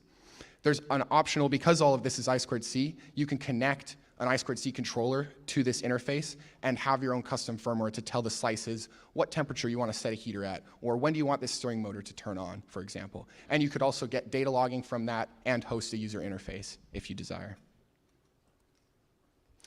This is just kind of a real picture instead of a rendering. So on the left is a physical slice, kind of what the guts inside of it look like. And then on the right is me printing one of the loaf supports on my Ender 3. And now I just want to highlight 3 slices that I've used for multiple different systems and then go into some case studies on how we design the system for that. So all of the slices have a 4-letter indicator which kind of tells you their functionality. This is RLHT, which is a relay heating element controller. And on it are 2 relays, which can host a heater up to 250 volts AC and 10 amps. And then there are 2 thermocouple to digital converters for temperature sensing. So you could control 2 heaters with this slice. Next is DCMT. So this is the brushed DC motor controller. On it are 2 H bridges, so you could host a DC motor up to 3 amps and up to 55 volts. Or you can choose to use either a custom voltage up to that 55 volts or use the nominal 12 volts that all the slices get from the loaf to control your motors. And there are also 2 optional incremental encoder inputs. So you can, if you want precise position control, you would plug in an encoder to these, and that would be the functionality you would get. And this is a bit of a special slice. So PHDO is a pH and dissolved oxygen sensor slice. And you'll notice there's no Arduino on this slice because we're using proprietary O2 and pH sensors from Atlas Scientific. They do their job really well and are quite expensive, but researchers might want to use them anyway. So Bread is a great framework for integrating also I2C enabled proprietary technology with an open source system. On all the slices are labeled the inputs and outputs, and rather than using screw terminals, I went with kind of a press fit design, and all you do is plug in a solid core wire, and then if you want to unplug it, you just put a little screwdriver in the notch at the bottom and you can pull the wire out. So on our Open Science Framework repository, we have 16 unique slices to perform various functions.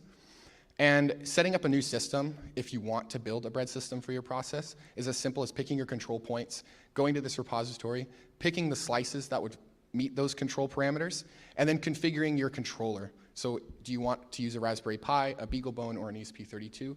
Really anything that's I2C enabled could be used to control these slices. So I just want to go into some case studies where I made a bread system specific for an application. So the pyrolysis reactor, we wanted to have 6 heating controllers and 6 temperature sensors, and then a stirring motor for our dissolution tank. And this was to turn plastic waste into gas, oil, and lubricant. So the bread configuration for this looked like 3 relay heater slices and 1 DC motor slice. And we learned a valuable lesson from this exercise, which was modularity is very important in research. After we built this system, the chemist that designed the pyrolysis reactor said, we actually want 8 heaters and 8 thermocouples, and all we had to do was just add another relay heater slice as opposed to designing a whole new system, which was very convenient. Next is our open source bioreactor. So on this was a great kind of way of stretching bread's legs and testing the limitations. So we wanted a heating controller, temperature sensors, stirring, and then also we added pH control through 2 peristaltic pumps to input a liquid acid or a liquid base. And then also we wanted to monitor dissolved oxygen. And this configuration was just 1 relay heater slice, 2 DC motor slices, and then the proprietary pH dissolved oxygen slice that I mentioned earlier. But we didn't get here overnight, and it took many iterations to get to where bread is today. This was iteration 1. It's very flimsy, and this is where I learned headers can't support an entire PCB. So next, I designed some 3D printed cases to better hold the slices, but it was difficult to connect multiple loaves together if you wanted more than 8 slices in your system. So next, I decided to mount everything to a standard aluminum 2020 extrusion. So you could make a bread loaf as long as you wanted, with as many slices as you wanted, and this had some issues with it as well, which was we were using screw terminals, which meant whenever you you had to unplug a slice if you wanted to plug in your actuator or sensor, which was quite inconvenient. And this leads us to the current design of bread. So as I mentioned earlier, it has press fit connections, which are very convenient, and everything's mounted to a standard DIN rail. So installing this in a standard electrical box that you would see in a process can be easily done because this just mounts to a standard DIN rail. So now I just want to tell you what's in the oven, what the future of bread looks like. So first off, I want to make a pH controller slice that would tackle the problem I presented earlier, that would take in pH and then control a solenoid valve to inject CO2 into the airline. I also want to streamline the setup process. Currently, all the I2C addresses are assigned manually in code, but if we could implement auto I2C addressing, the user could just plug the slice in, and all the firmware for the Arduino Nanos on the slice would be the same. And lastly, a modular UI. So through something like ThingsBoard or Node-RED, open source projects that already exist that do graphical user interfaces way better than I could, implementing that with the controller is kind of the next steps. So thank you for listening. I put up the bread GitHub. I have the 3 slices that I mentioned on there. And then there's also the loaf and an ESP32 controller on there as well. And if you have any questions, you can email me. My email's up there as well, and I'll be outside answering questions as well. I also brought the bioreactor controller from my lab, so if you want to feel what a slice and the size of it is in real life, I'll be out there as well. Thank you.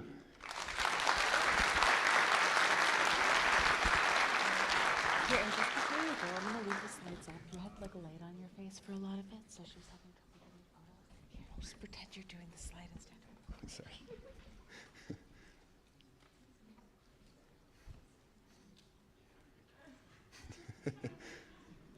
Had light in my face, they couldn't get a photo.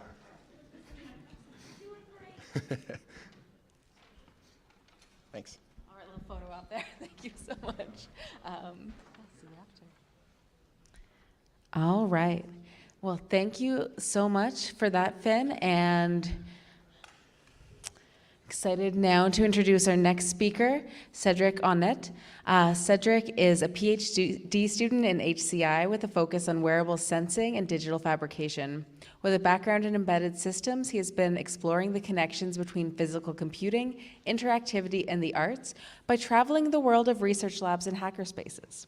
Before his PhD, he worked for a few years as a firmware engineer and an interhacktivist in Silicon Valley, co-founded a couple of companies creating tangible interfaces and interactive systems worldwide. He's developed E-textile music controllers, augmented immersive systems, interactive art pieces, modular implants, 3D positioning systems, among other open source projects. Thank you so much. Here you go. Your water bottle.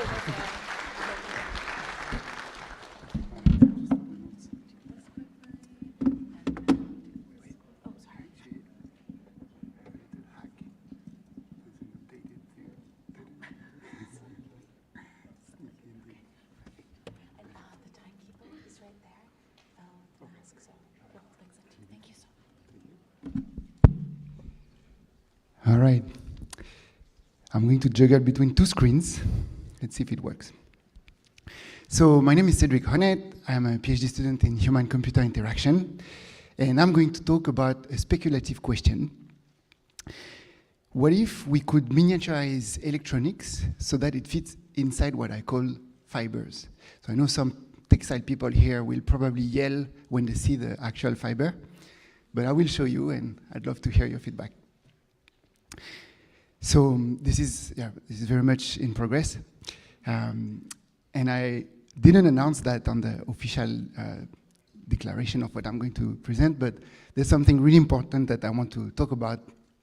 I've been exploring Shenzhen to try to make my work and help people make their work as affordable and as scalable as possible. So I will talk a little bit about that and all of the amazing ecosystem that I found on the way and all of the mad events and art things that happened there. And I co-started a symposium there that I would love to have many of you visit. So let's talk about these fiber circuits first. So I would like to know what you in the audience feel when you see this. How thick do you think the flexible PCB is?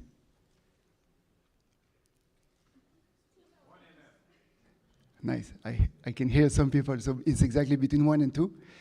So this one is 1 millimeter wide, because it's the 1 millimeter addressable LED, and this one is 1.5. So the idea is that I'm trying to integrate it inside knitted, woven, embroidered devices, so it can be for the safety kind of glove that beanie that we just saw, or the gloves that we see here that are controlling virtual reality. So there's 2 accelerometers and a magnetometer embedded in the fiber. And the inspiration comes from this researcher called Mark Weiser, who coined the term ubiquitous computing. And he suggested that technology that disappears and get woven into the fabric of life should be at some point there. And I took it very seriously. And for my PhD, I'm proposing that those rigid interfaces like our phones, laptops, and so on. They don't have to stay there, and I think they can disappear eventually, and I think we will still have clothes in the future. Just guessing. So there is a lot of really cool wearable prototyping platforms, and I love them definitely for prototyping, but they're not exactly the most conformable. And on the other side, there is pretty serious research.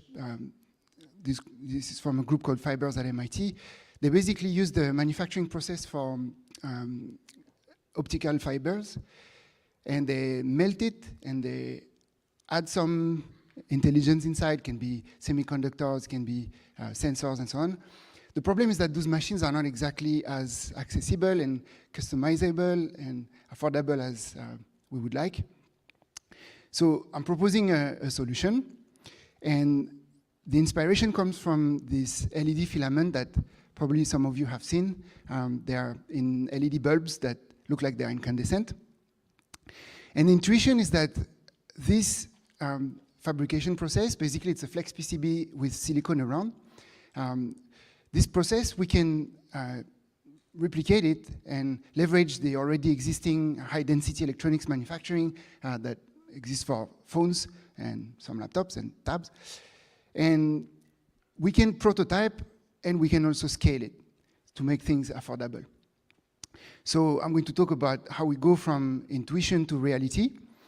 And this process is kind of summarized in this design space that explains roughly what is the structure, what is the processing that we can integrate in that kind of fiber, what kind of sensing and actuation, and how do we integrate it inside textiles, ideally inside fibers.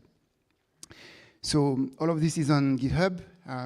If ever, you'll see the link later, if ever you want to make your own. So on GitHub, there's also a video that gives all sorts of tips to kind of help with all the problems we all had with the supply chain during COVID, all the processors that were not available and so on. And there's also some tips to find things that are more affordable, like LCIC, how to find your prototype board and so on.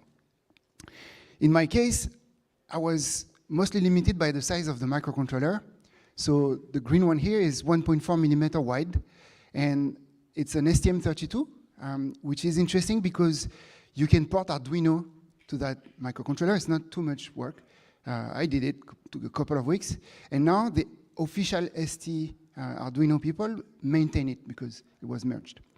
So now that we can develop firmware easily, you can basically program it like if it was a normal Arduino board, and you can develop using the classic traditional development board fairly quickly, thanks to the Arduino environment. And so here I'm showing a couple of accelerometers and magnetometers. And now that we have validated the system, we can design our PCB. So this is KiCad. It's a pretty simple one. There's a microcontroller at the bottom, a couple of accelerometers on the right, magnetometer on the top, capacitive sensing. And it looks like this. It's just a pretty long strip, 20 centimeters. I don't know in inches, I'm sorry. 12, something like 15 inches, I guess. And if you zoom on it, the microcontroller is a little bit tricky because the traces to connect inside are roughly the size of a hair. The yellow surrounded trace is 50 microns or 2 mil. And those of you who make PCBs might know that many manufacturers don't really like this kind of constraints, and even less when it's a flexible PCB. So there's a couple of alternatives. You can place a VR inside the pads of the microcontroller, and it costs a little bit of money, but you can kind of dilute it if you make more bigger quantities. So if you look at the microscope, this kind of reveals the tiny imprecisions that become actually problematic sometimes, and we're going to see a bit later that I had to fight a little bit of some of them. So that was the processor and sensing fiber, and now I'm going to talk a bit about the LED fibers, which enable enables displaying information if you make a matrix of LEDs. But there's a need of generating a PCB that's as long as I want, maybe 1 meter, maybe 50 centimeters. And we can do that with the panel fabrication tool in KiCad and most PCB tools. But you can also use a programming frameworks like SVG PCB, which is demonstrated upstairs. You can talk with Leo, who's somewhere here. And you can make those very easily for prototyping. That's actually how I started my prototypes. So now that we have design that seems to work, we can make it with a laser. Some of you might use already fiber lasers to engrave their PCBs. This one is practical because you have, the laser is very thin, and you can actually make those 50 micron traces. And then you can bake it, and then you can blink it. Then you might want to do a bit more and get people who actually make PCBs well, better than me at least. And so this was made in company in China, and I will talk a little bit more about that. But let's make these circuits actually look like fibers. So to make them robust, I used silicone coating that make them also waterproof, and braiding, which is interesting because it makes it even more robust, but also it feels more like a textile. And that's kind of the purpose of the project. So you can insert it by hand. I can buy those the braiding by hand, or you can make a machine, or you can go to a manufacturer who will do it for you. On the silicone side, you can also use a manufacturer to do it, or you can do it by hand by just silicone deep coating.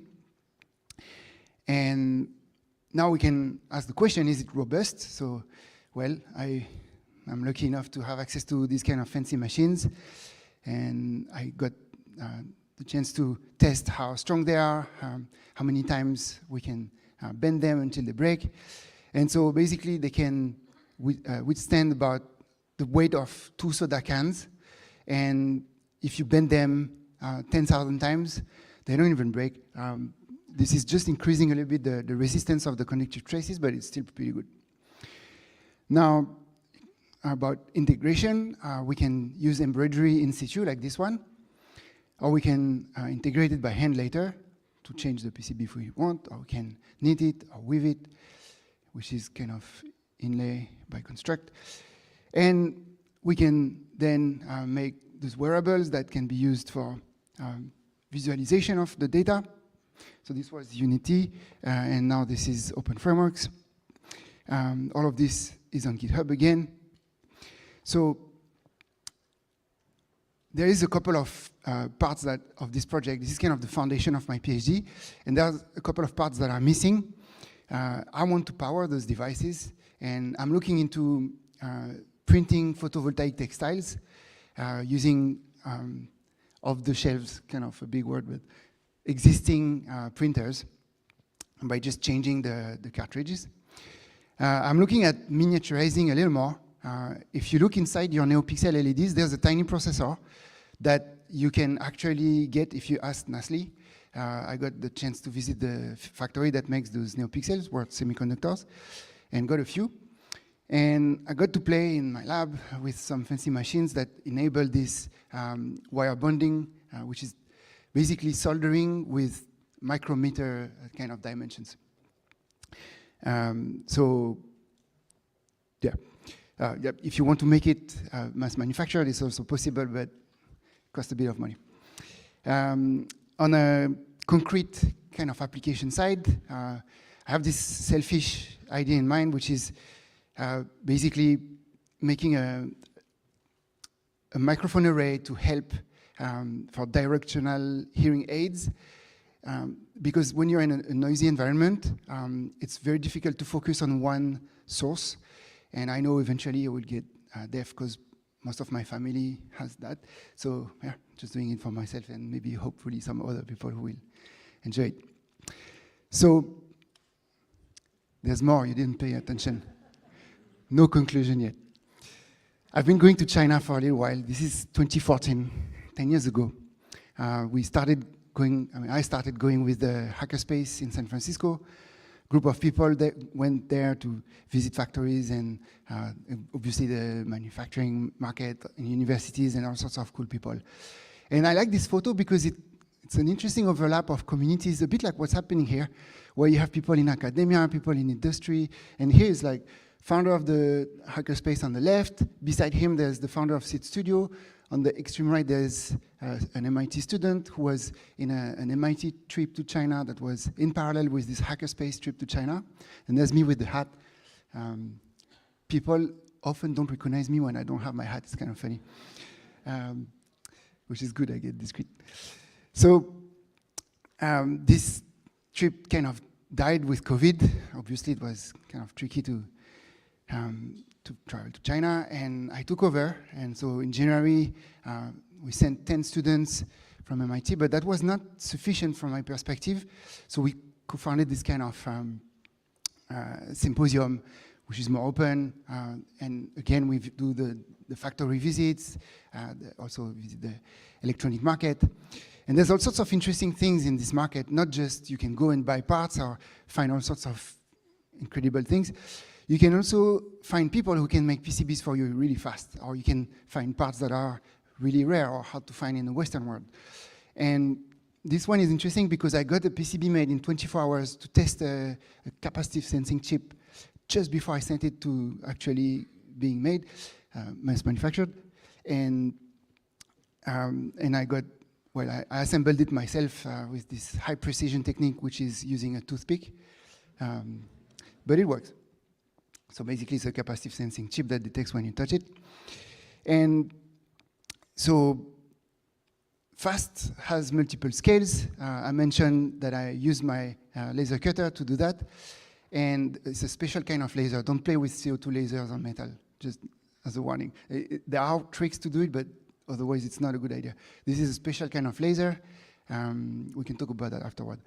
But they are actually getting affordable. Now there's a factory that I visited that's making one for $1,000.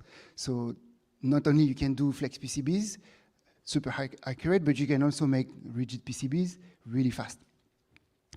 And interestingly, in the market, you can find people who engrave fake brains on whatever you want, phones. And then you can go with them to talk to them and ask them if they can engrave your PCBs for you. And if you pay, they don't care, they'll do it. So they can do it in a few minutes. And on the other side, there are people who fix your laptops or your phones, and you can go with your PCB that you just got made, and you can go get the parts in the market, and you can give all of them to the phone repairman, and he will assemble them for you. So in one day, you get the whole thing made, actually a couple of hours. So there's an interesting magic there. But Shenzhen also has all those factories that I just mentioned, and it's actually extremely practical to be able to go there while they are building your device so that if there's a problem, well, you can debug it. So in this case, I was using a thermal camera to find shorts.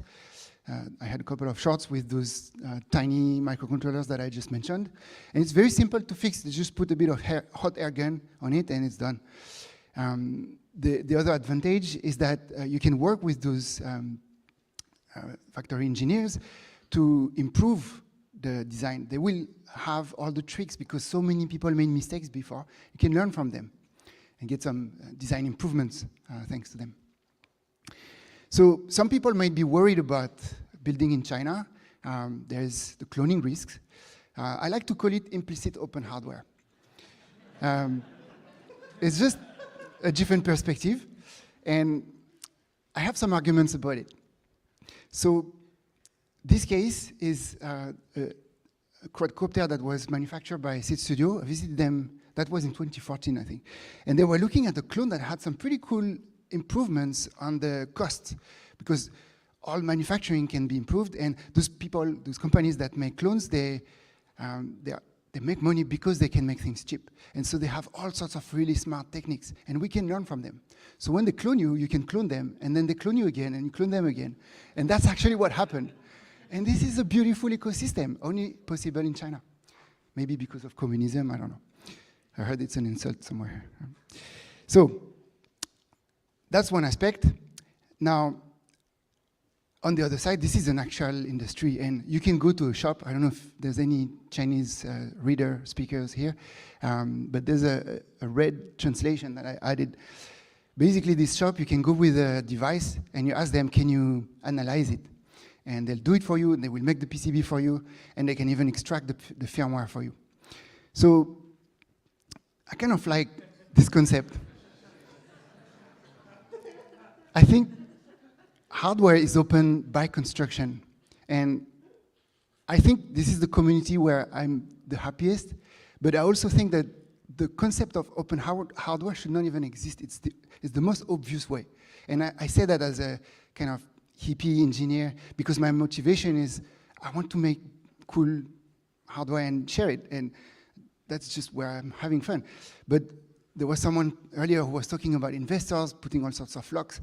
And I think we can all find together some kind of arguments to counterattack those people, because closed source doesn't make any sense, at least for hardware, and also for software. We will reverse engineering eventually. So I think there's this kind of weird tautology or pleonasm. If it's free, nobody can steal it. And I think that's how I'd like to finish this talk. Please come to see me if you want to talk about going to Shenzhen and see all of those crazy manufacturing hacks, but also the art scene is fucking amazing in Shenzhen. Come see in January, it's crazy. And if you have any questions, suggestions, feel free to email me or just pay me a visit around here. And I'm looking for an internship. Just saying.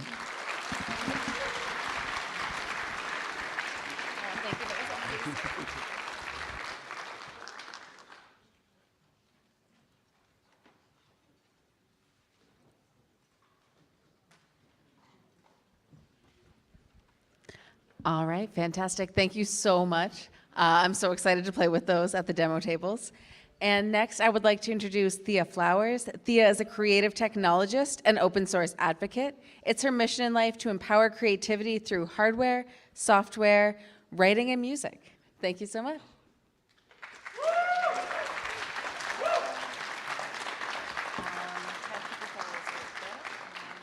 Oh, goodness. Hello. Oh, sorry. Bonjour. Forgot where we were. My bad. Yeah, hi. I'm Thea, and today I'm going to talk to you about the Voron community, and I'm going to give you a very small look into the really interesting stuff that's going on out there. So, by show of hands, how many people know what Voron is? Okay, that's like half the room. Cool, I can just leave. Y'all ask those people about it, and we're good. All right. Okay, I'll talk a little bit more, fine. Okay, before we start, I want to say that this brief talk doesn't even begin to scratch the surface of all the really, really neat stuff going on in Voron. I really just hope that it encourages you to take a closer look to what's going on. So, let's dive in. So for the half of the room that didn't raise their hand and just think that I'm saying the element boron funny, what is the Voron? What is that? Well, Voron Design has created an incredible set of high-performance, no-compromise 3D printers. But there's a catch. You can't buy a Voron. You have to build your Voron. And they don't sell anything. There's no printers to buy. You can go to their website. It's their website. It's great. But no printers to buy. You see, they're completely open source hardware in that they give you the bill of materials and the instructions on how to put it together, and the rest is up to you. As you might imagine, in the past, this was a very frustrating experience for people because you had to look at this spreadsheet and then you had to go and track down all these parts yourself. And that was not fun for most people. There are some people out there that really enjoy this kind of thing. I'm not one of them. I don't know many people that are. So that wasn't great, but that's how the Voron community bootstrapped itself. These days, that's rarely done. You rarely go out and source every part yourself. Instead, you can literally type into Google Voron, and you can find kits and completely assembled printers for sale. And none of them are for sale by Voron. How does that work, right? That seems sketchy, right? Well, it turns out that there are a bunch of wonderful vendors out there who coexist in a very interesting way to provide the Voron community and the Voron users with the parts, the kits, and the fully built things, and support, and all kinds of cool stuff. It's a really vibrant community.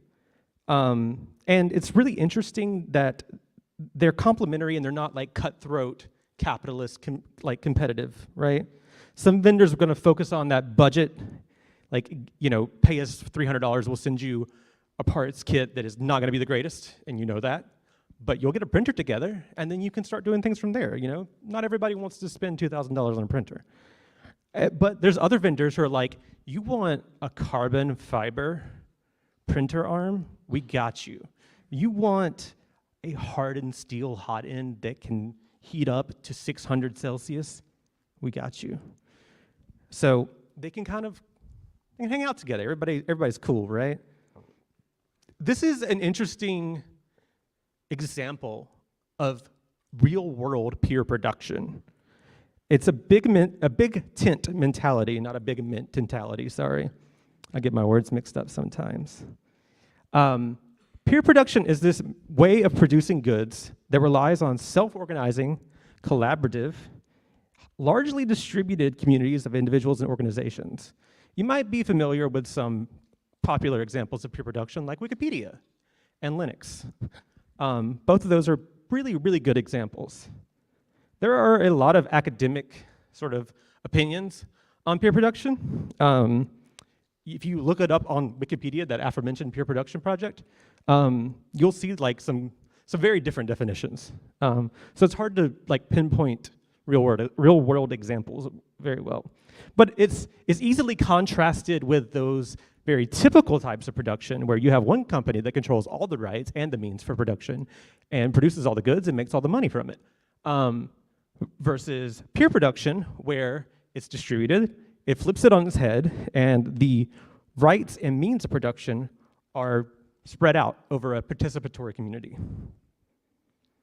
So, here's an easy example. Voron has the Print It Forward program. This is such a cool thing. So you remember that list, that spreadsheet, the bomb earlier? Well, that's all a lot of nice mechanical off-the-shelf parts, but you also need a bunch of 3D printed parts to build the 3D printer, which is a problem if you don't already have a 3D printer. This is the bootstrap paradox for 3D printing. So the Voron community devised this incredible scheme called Print It Forward, where people who already have a machine, who have been vetted by the community, will print the parts that you need for your machine. They'll even print it in the color that you want, and they'll print it for you at cost. And basically, you fill out this form, and it goes into a spreadsheet, and then someone usually close by to you will pick out the ones they want to make. They'll make them, and they'll send them to you. It's really cool. This is how most people build their first Voron. They get a PIF, Print It Forward set of parts. And it's really cool. Now, that's a clear example of peer production, but what's not quite as clear-cut is the vendors, right?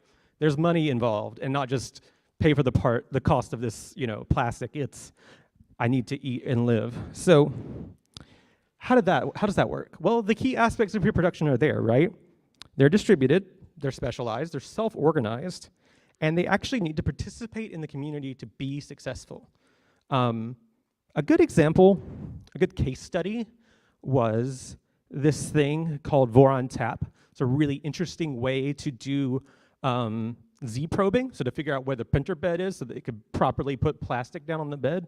Because if that's not right, things go wrong. That's how you get spaghetti. Yeah, so the community designed this really cool modification for the Z probe called Voron Tap. People got really excited about it, like really excited about it. And one vendor kind of jumped the gun. They said, hey, we're gonna make an aluminum version because you made a 3D printed version, that's cool and all, but aluminum, right? Everybody loves aluminum. Unfortunately, the vendor didn't talk to the developers. So when they adapted the design for aluminum, they missed some key aspects. And it didn't quite work the way that it should. And the problem is that people were buying this unaware that the development team didn't really have any feedback into it. And then people were running into issues, and then they were talking to the development team that never had any input into this particular version of Voron Tap.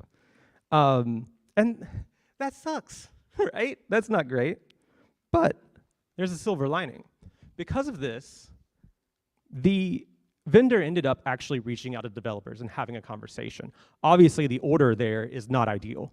We would want it to be the other way around. But by doing that, they actually encouraged another vendor that was in the process of developing a aluminum version of Tap, a different aluminum version, and they reached out and they got feedback. In the end, we ended up with version 2 of this and the version 2 of the other one that were great, that incorporated the feedback from the development team and the vendors from their feedback in terms of manufacturability, and it ended up with a much better result for everyone involved. So, yeah, that's pretty neat, right?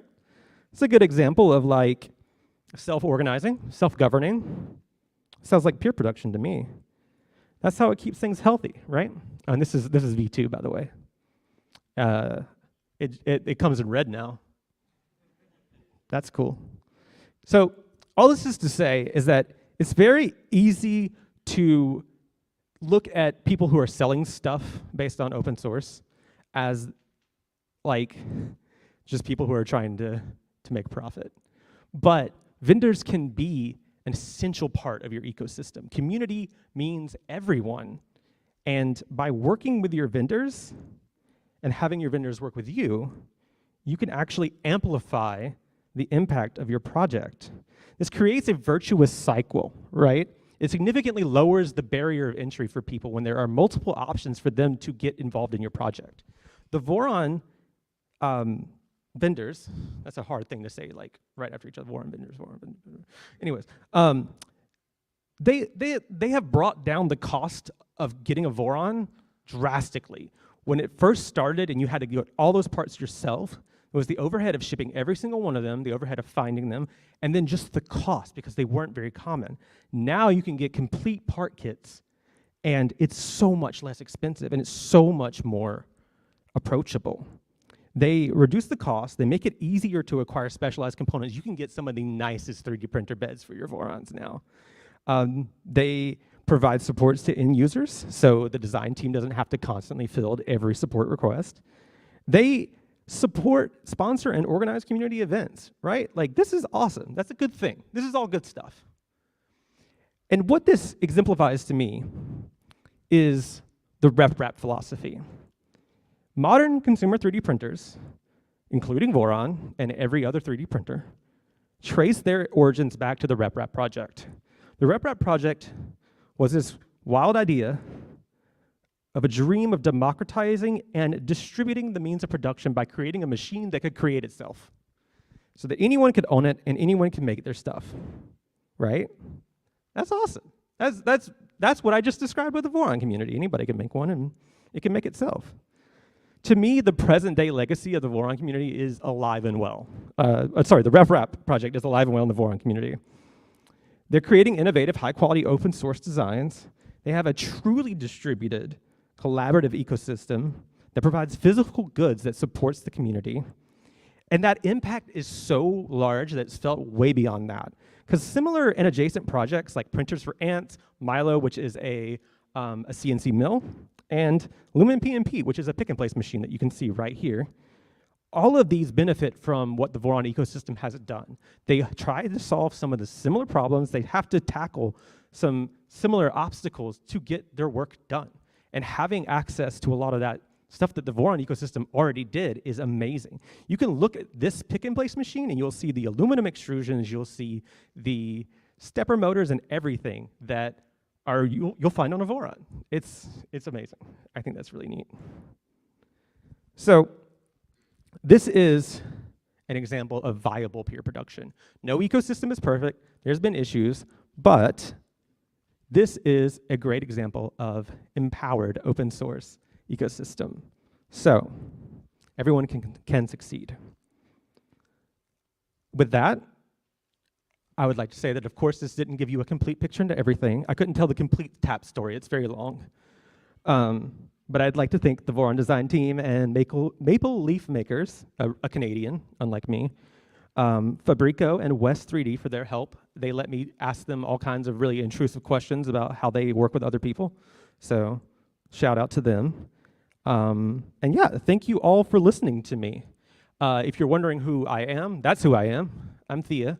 You can find me on the internet and stuff like that, like at my website and on the Twitter. So yeah, awesome. Thank you all.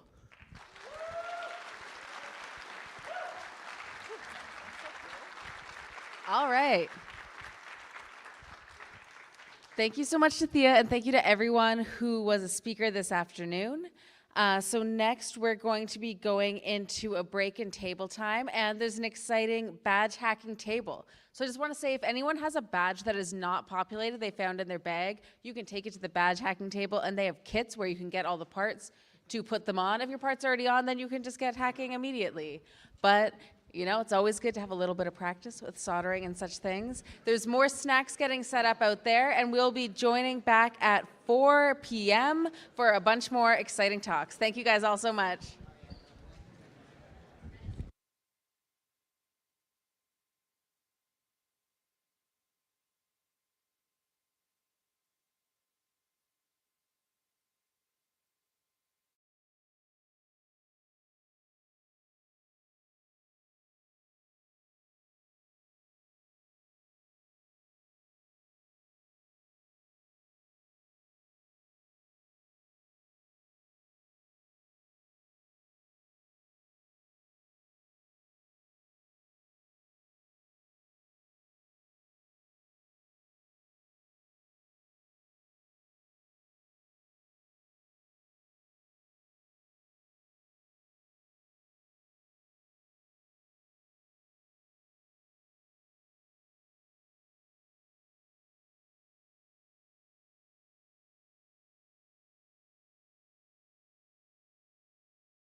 Hello, thank you for having us.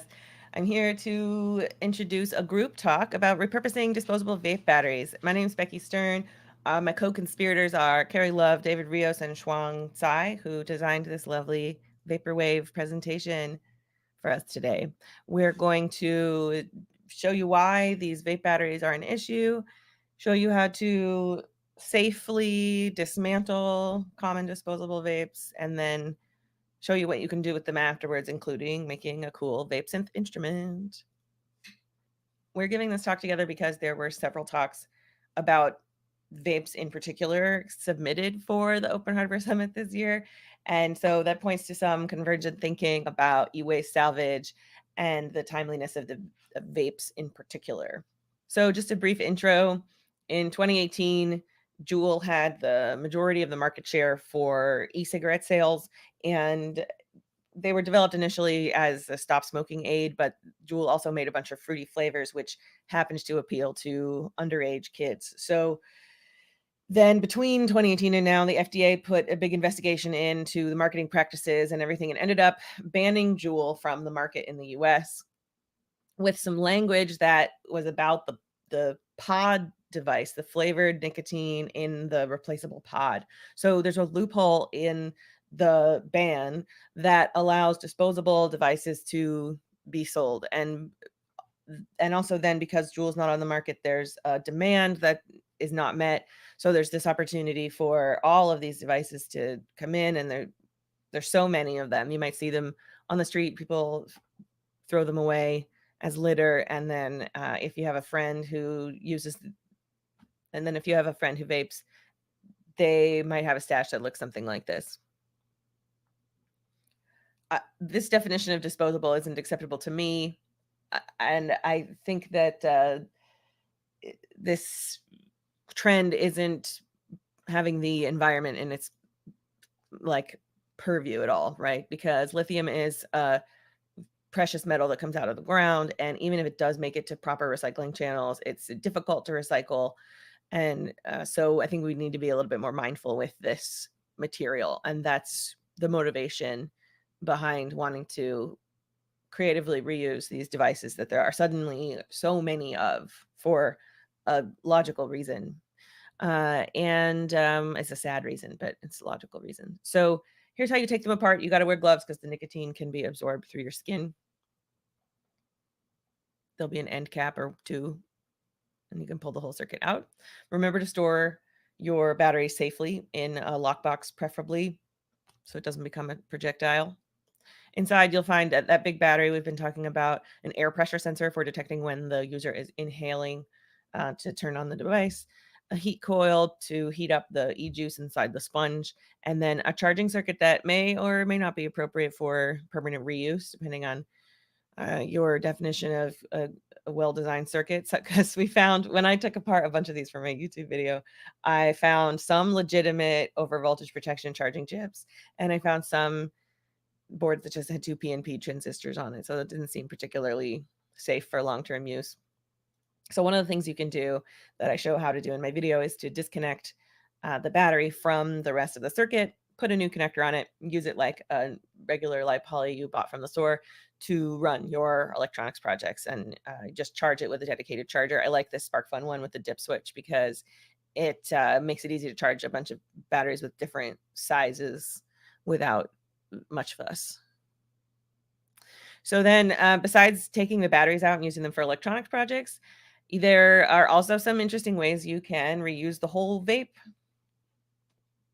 Use every part of the buffalo. I'm working on a project that's an urban taxidermy diorama that has this dryer vent in it, and I used the vape device kind of as is, plumbed it up to an air pump, and I made it into basically a little fog machine.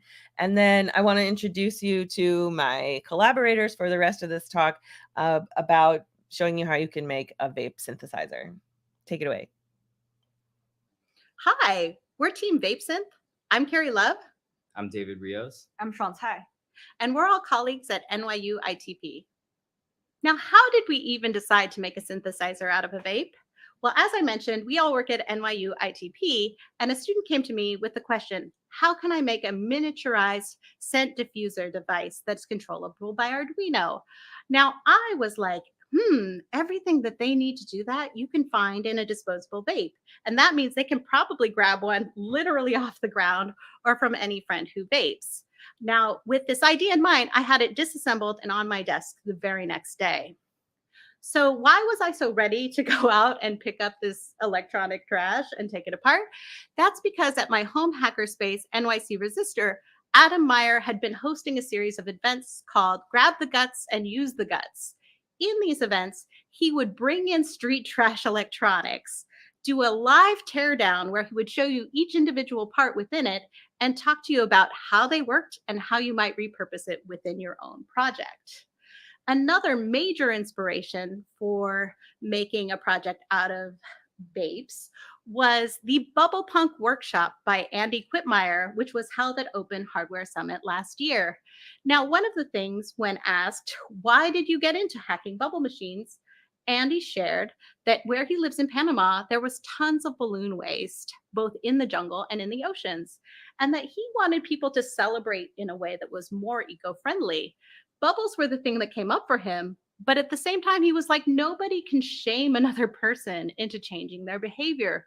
So instead of telling people not to use balloons, let's make using bubbles so exciting that it's the natural choice.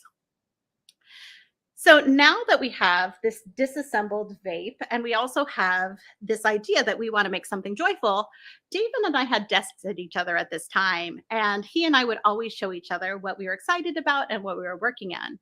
Now, David teaches a course called New Instruments for Musical Expression. And so a synthesizer was a very natural next step into what we might want to build together. And we had the very first prototype breadboarded within a week of the idea.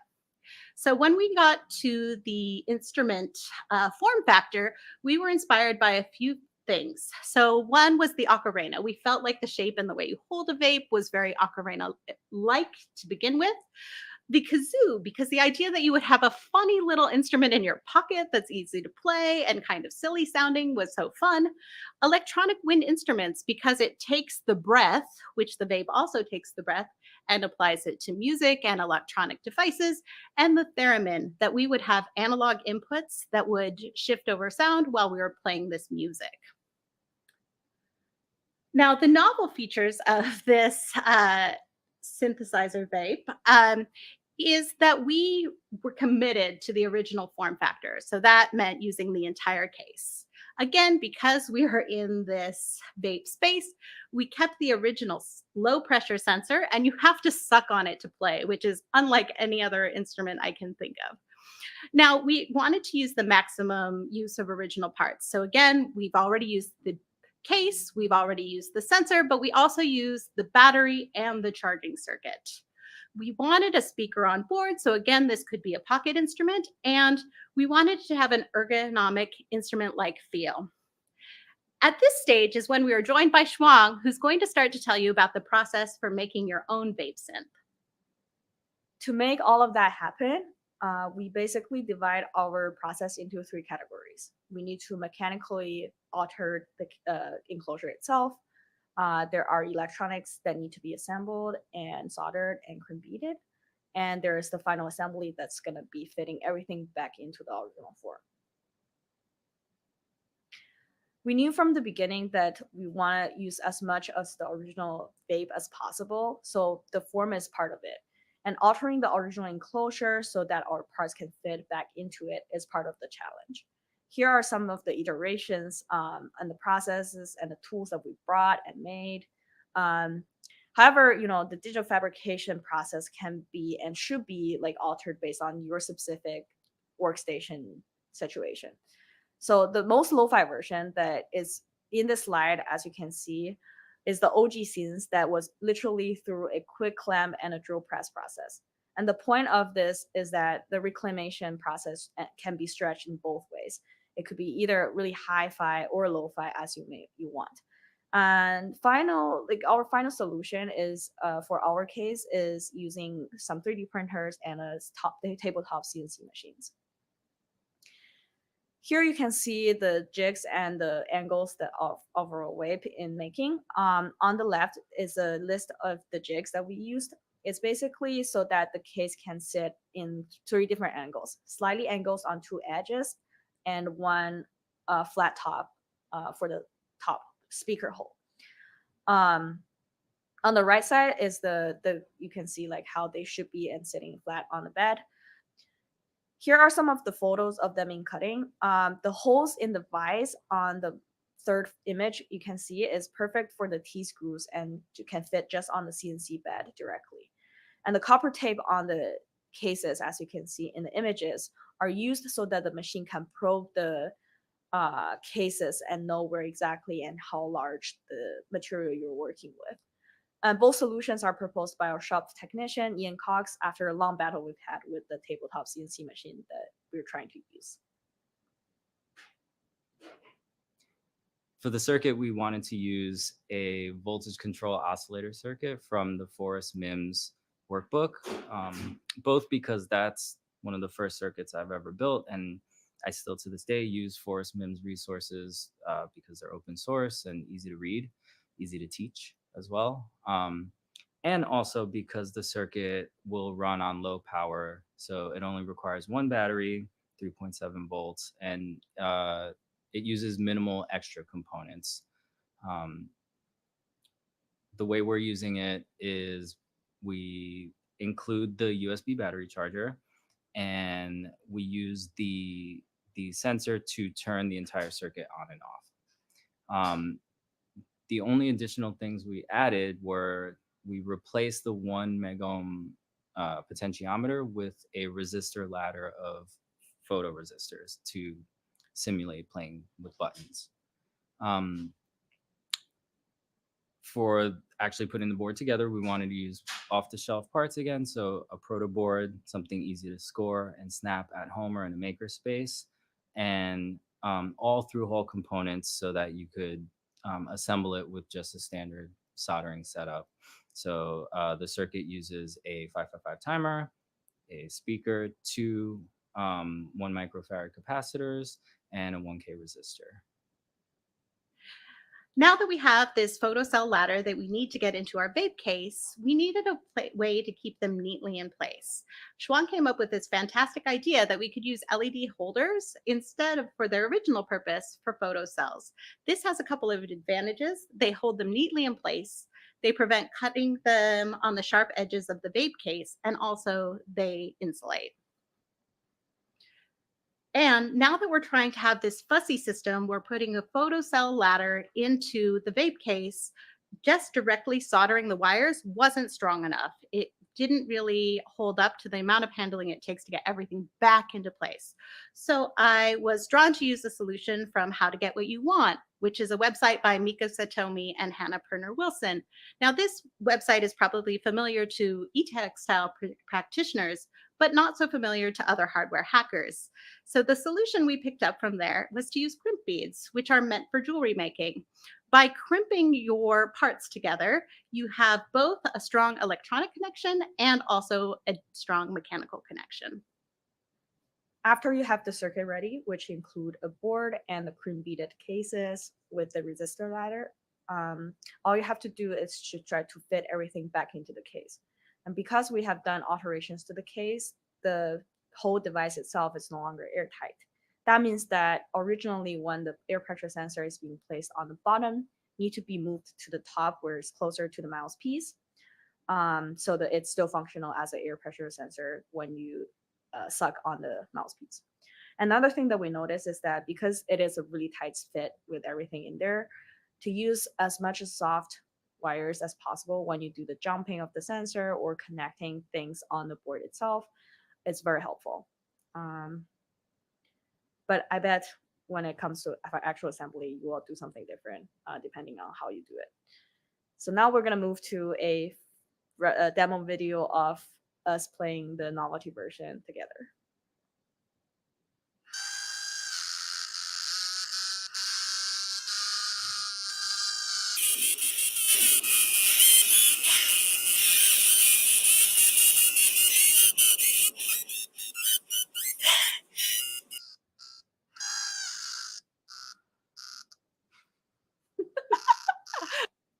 So we called the first version of the vape synth the novelty version because the original inspiration was to repurpose the elf bars to make a more fleshed out instrument version. Um, Ideally, this version would be something wireless that could be connected to a digital audio workstation like Ableton or Logic, Reaper, etc. Um, which means that in order to create it, we would use some kind of microcontroller like Arduino, and we would connect via MIDI over Bluetooth to the computer and workstation. In actually trying to prototype that, we came across a few setbacks, including power. The microcontroller can't run on two batteries or on one battery, so we need double batteries. And that also means spatial considerations. We would need a double long vape case. For the sensors, we tried a couple different sensors, including the HX70B, which was nice because it afforded us the ability to inhale and exhale when playing. It also has readings when it's not playing, so there's a lot of opportunities for different types of instrumentation. And just from an aesthetic and tactile point of view, we wanted to use nicer push buttons just to make it more fun to play. Next, we'll show a video of just the initial prototype of what it could sound like when it's fully assembled and working. Dual battery setup.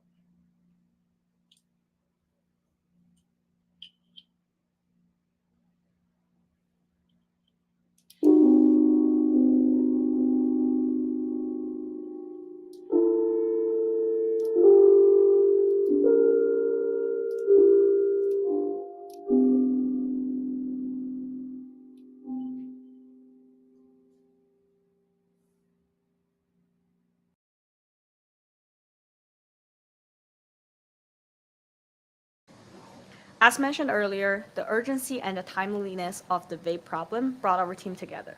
Transforming these vapes into the synthesizer is just one starting point. During our project, we've also discovered a lot of other incredible innovators taking on this issue. Like illusionist Vadim Gurdjieff created this kinetic brooch that is entirely crafted from all the components from the vape, discarded vapes. And also there is a vape camera with a pressure sensor being the shutter trigger created by Sebastian Beidigan, who is here with us at an Open Hardware Summit. We hope our effort extends beyond simple repurposing. It is an invitation to imaginative action.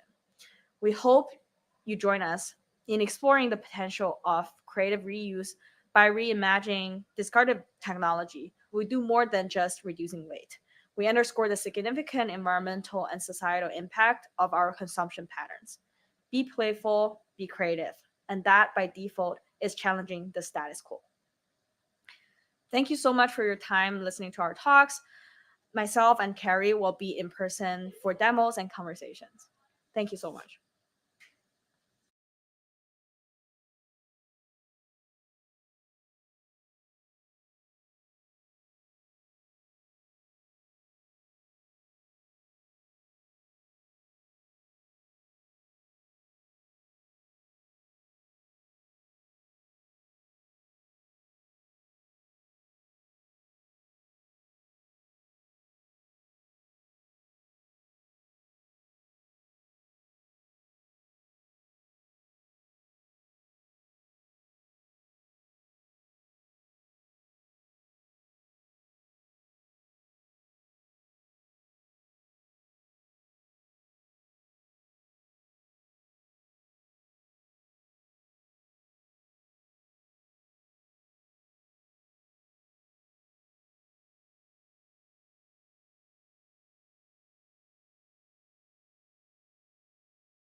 developing sustainable biomaterials for 3D printing.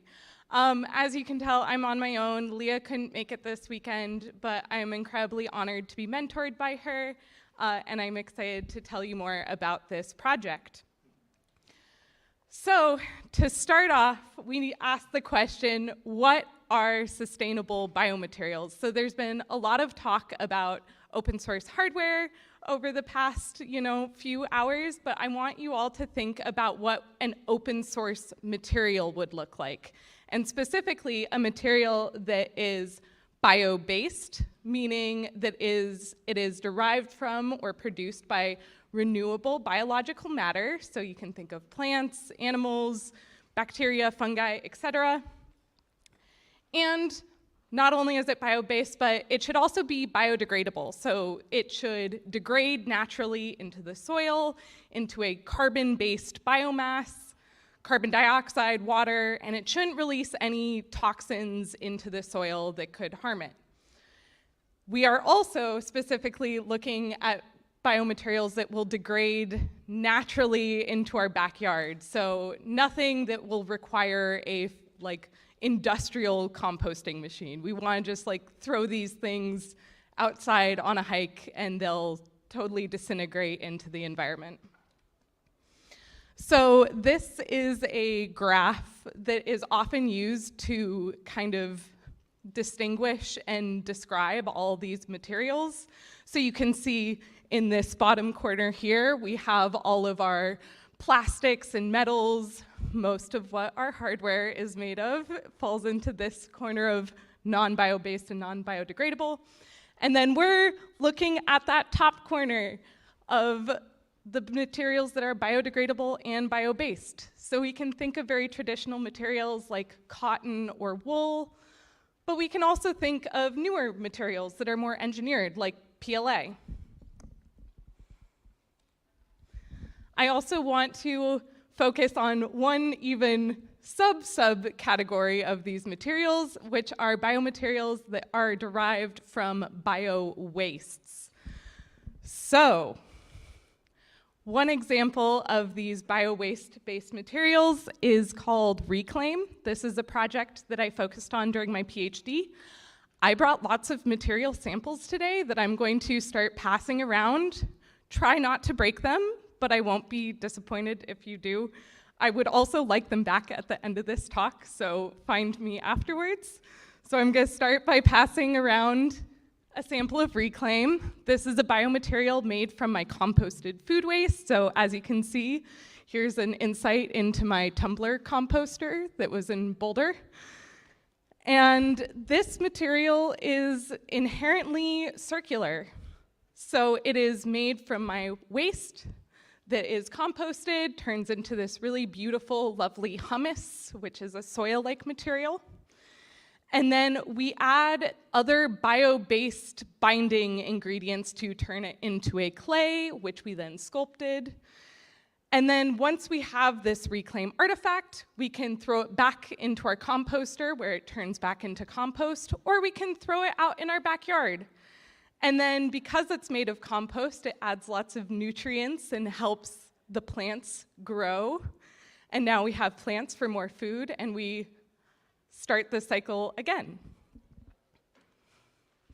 However, because of this circular making and unmaking process, we get a different batch of Reclaim every time we make it that reflects what I've been eating. So, for example, if I have been on a deadline and I am drinking a bunch of coffee, you will see coffee grounds in the compost. It will reflect in the texture, in the color, in the smell, and this is a smelly material.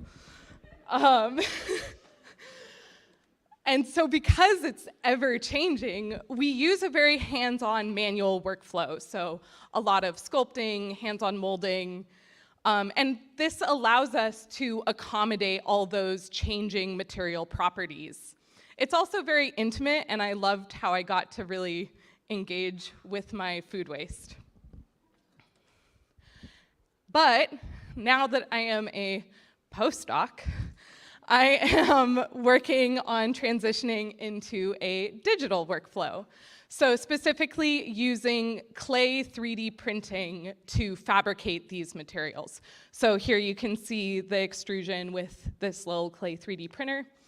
And we care about using a digital workflow because 3D printing allows for forms, textures, and computational meaning that we can't achieve by hand. And that's really interesting, and it expands our creative possibilities. So then the question becomes, how do we develop a printable biomaterial? So here you can see our 3D printer. This is an EZOW. It's probably the lowest cost 3D printer for clay on the market right now. It fits on your desktop. It's easily hackable. I am a huge, huge fan of the EZOW. And so it really becomes a problem of designing a biomaterial that works with this printer. So we come up with several considerations for biomaterial development. The first is we actually need a cohesive, uniform paste that we can print. Next, it needs to be the right hardness. So we can't have a material that's too soft because then it just becomes a puddle of noodles on our print bed. Or it's too hard and we can't actually extrude it. Next, it has to be the right elasticity, or in this case, inelasticity, meaning that when the plunger is trying to extrude it, it actually pushes through the printer and the material isn't pushing back. It needs to have the right stability. So once it leaves the printer, it is a stable paste on the print bed. It's not jiggly, jello-y, falling over on itself. We can actually build up layers successfully. It also needs to maintain strength once it is dried. So for example, it can't shrink dramatically and cause a bunch of cracks. It needs to be a strong, stable print. And it needs to be somewhat accurate. Whatever model we input, we actually want to see that model, so it can't shrink and deform in a non-uniform way. So for the first three, we can really think about these more broadly as solving for extrudability of a material, and then also looking for a material that has the right print quality. So most of these are addressed through material development. But material development is also dependent on our hardware. So for example, this is a custom printer that we made. And this little, this little heater fits up against our extrusion nozzle. We have these magnets that let it sit right next to our material, and it dries it as it's being printed. And this allows for drying as it's printed, which increases the print quality. It increases stability and strength and uniform drying, which is really, really crucial. It also means we also develop new software to support all of these considerations. So this is some really amazing open source hardware that our lab has developed. It's called Weave Slicer. You can download it from our GitHub. And Weave Slicer allows us to print these forms that have very, very dramatic overhangs. Anyone who's worked with clay, you know it is wet and heavy. And if we try to print a bowl, it will immediately collapse on itself. So this allows for more dramatic overhangs, which improves the stability of our print and eventually model accuracy, which is also important. Another piece of software that we're currently working on is called Travel Slicer. This allows us to print, it reduces the number of travel paths in different branched models, so we can get much cleaner, more accurate prints rather than having that mess of support material caused by travel paths. And so then that brings us back to the material development part, which is where I kind of hit my stride as a material scientist. And so we want to develop a material that has the right extrudability and print quality. So to explain this, I'm going to use this new material that I've been working on, which is still kind of a work in progress, to explain how I actually develop a material that can be printed. So this material that I'm going to start handing around, this is derived from eggshells. We get our eggshells from two places, the first being restaurant waste. This is eggshells from our local diner in Albuquerque. It's called Frontier. It is an Albuquerque institution. It is located directly across from campus. It's been there since the 70s, and it is amazing.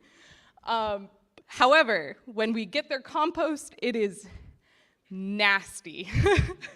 So we go through a very intense cleaning process to collect all of our eggs. We also use personal waste. Some of Leah's family in New Mexico owns chickens, so we collect eggshells from the local chickens, as well as our own personal eggshell waste from local grocery stores.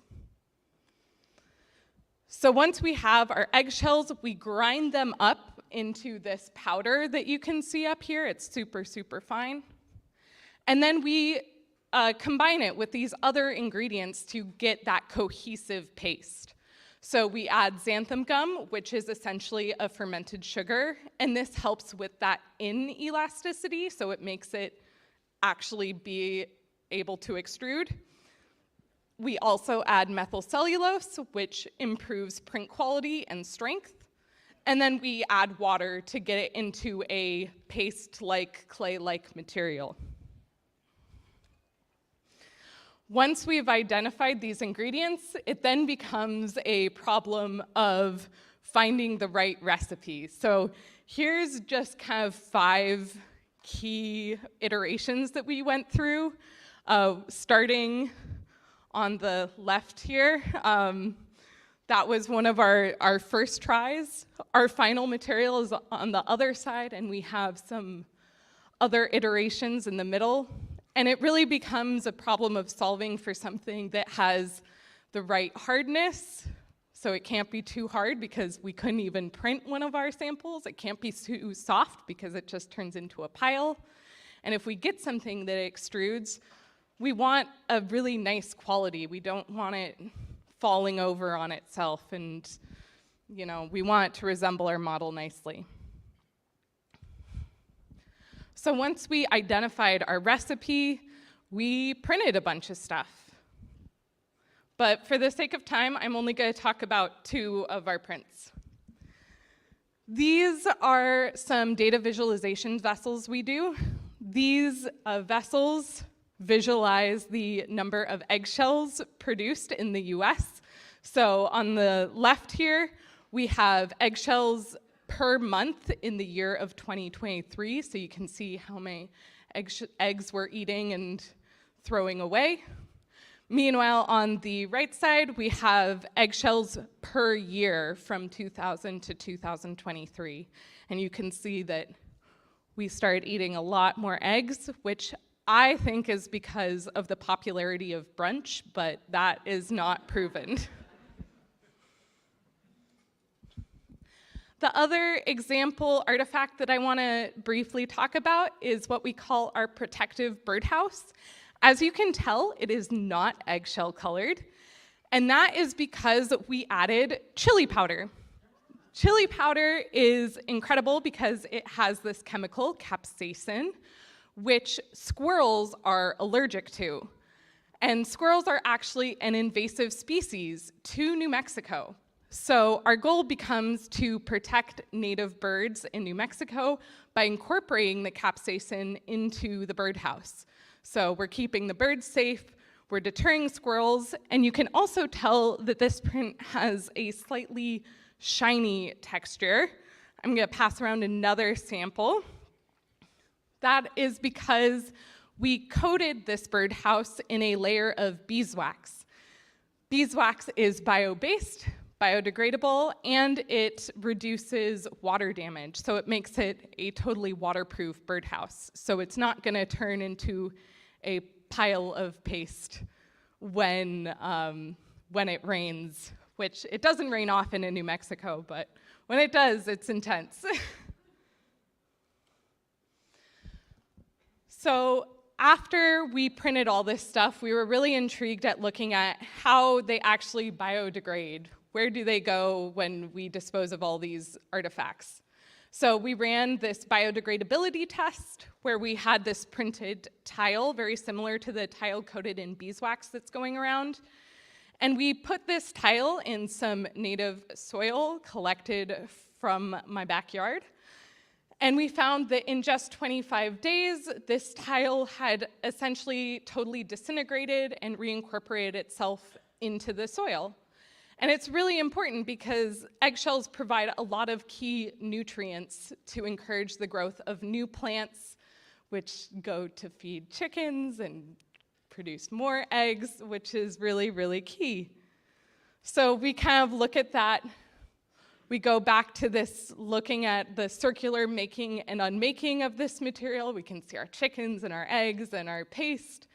And we also look at how we can recycle it and reuse it. So once we have a printed artifact or we have print waste, we can take all of that print that has been dried, we can crush it back up, and we can rehydrate it with water to turn it back into a printable paste and reuse that. So, what are some next steps for this project? These are my last samples going around. These samples are new biomaterials that I'm working on. We have a material that is printed primarily out of cottonwood leaves. Cottonwoods are a native tree in New Mexico. And then we also have orange peels. I forced most of my lab to eat oranges throughout the winter and was collecting those. The lab smelled amazing. But as you can see, these two recipes have shrunk dramatically. So these are all the same model that we've printed, but we have massive shrinkage and cracking. And that's because of the amount of cellulose in the leaves and orange peels. So our goal is to be able to iterate on these recipes to maintain that print accuracy. So now, just wrapping up my talk, I want to talk about why this is important and why should we care about all of these new materials at Open Hardware Summit. First of all, new materials, new hardware, new software, it expands our toolbox. And by expanding our toolbox, we can be more creative with what we make. It also highlights the entangled development process of materials, software, and hardware. New hardware can mean new materials. New materials can mean new software. All of them feed into each other, and it's really generative. It's also important for we, as people who like to make stuff, we need to grapple with our environmental impact, and materials is a really easy way to address that. And lastly, these materials, these biomaterials that are bio-based and biodegradable, really encourage us to shift our thinking towards these circular models of making and unmaking, ultimately encouraging us to think about the interconnections between us as humans, our non-human counterparts, our chickens, our eggs, our trees, our soil, and think about all of us as helping and supporting each other, which can lead to a more sustainable future. Thank you so much for listening. My name's Fiona.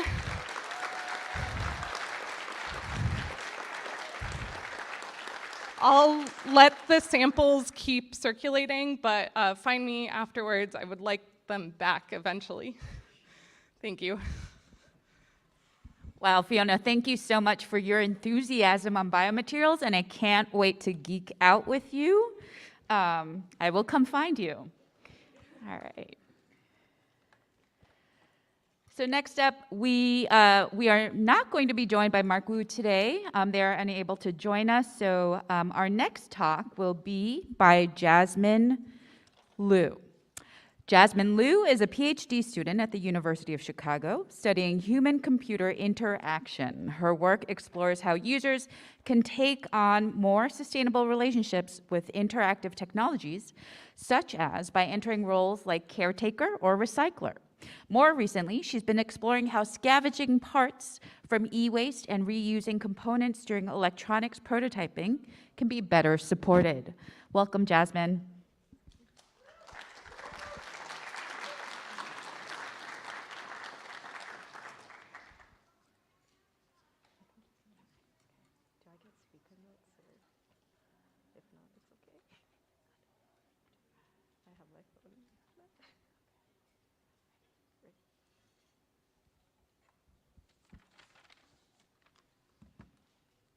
Hello, everyone. I'm so excited to be here today at the Open Source Hardware Summit.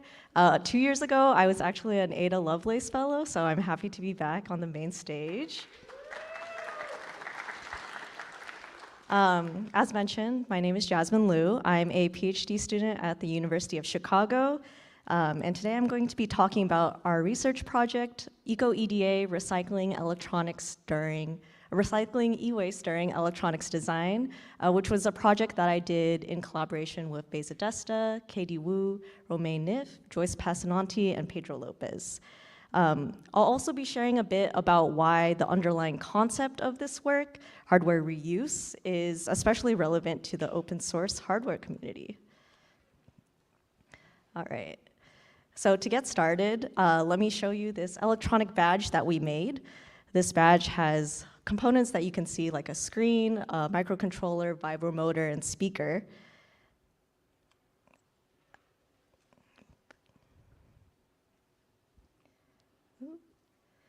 And all of the components that were used in this device were actually taken from e-waste. But to make this device, the engineer would go through a typical design process that you might be familiar with, such as designing the schematic on an editor, then sourcing the components for it, and then assembling the prototype according to the design. Now, I want to kind of take a step or look closely at this process and consider where these parts are sourced from. So typically, you're going to buy them anew using distributors like DigiKey or Mouser. But when components are bought anew again and again with every single prototype that you make, and when every prototype probably is going to become e-waste after use, we're contributing to the millions of tons of e-waste that get generated annually. Now, we were wondering, what if we could make this process a little bit more circular, kind of like what Fiona was mentioning in the last talk. So we wondered, how could we support the process of actually taking the components from the e-waste that we generate and recycling it during the design process? So in EcoEDA, we kind of take a stab at this by exploring how we can support this more circular design process by building a tool within design editors that actually support this process of recycling. Now I'm going to show how we can do this with a specific example. So take this Roomba. You probably are quite familiar with it. You've seen it in your lives at some point. If it's broken or outdated, you're likely going to find it in the trash. In fact, this Roomba, this exact Roomba, we actually got one from the e-waste bin next to our lab space. And when we took it apart, we saw that there are hundreds of components that you could reuse. And yes, you can reuse them. It's been nice to hear a lot of talks talking about how you can reuse components, but we also reused a lot of these components in some fun devices.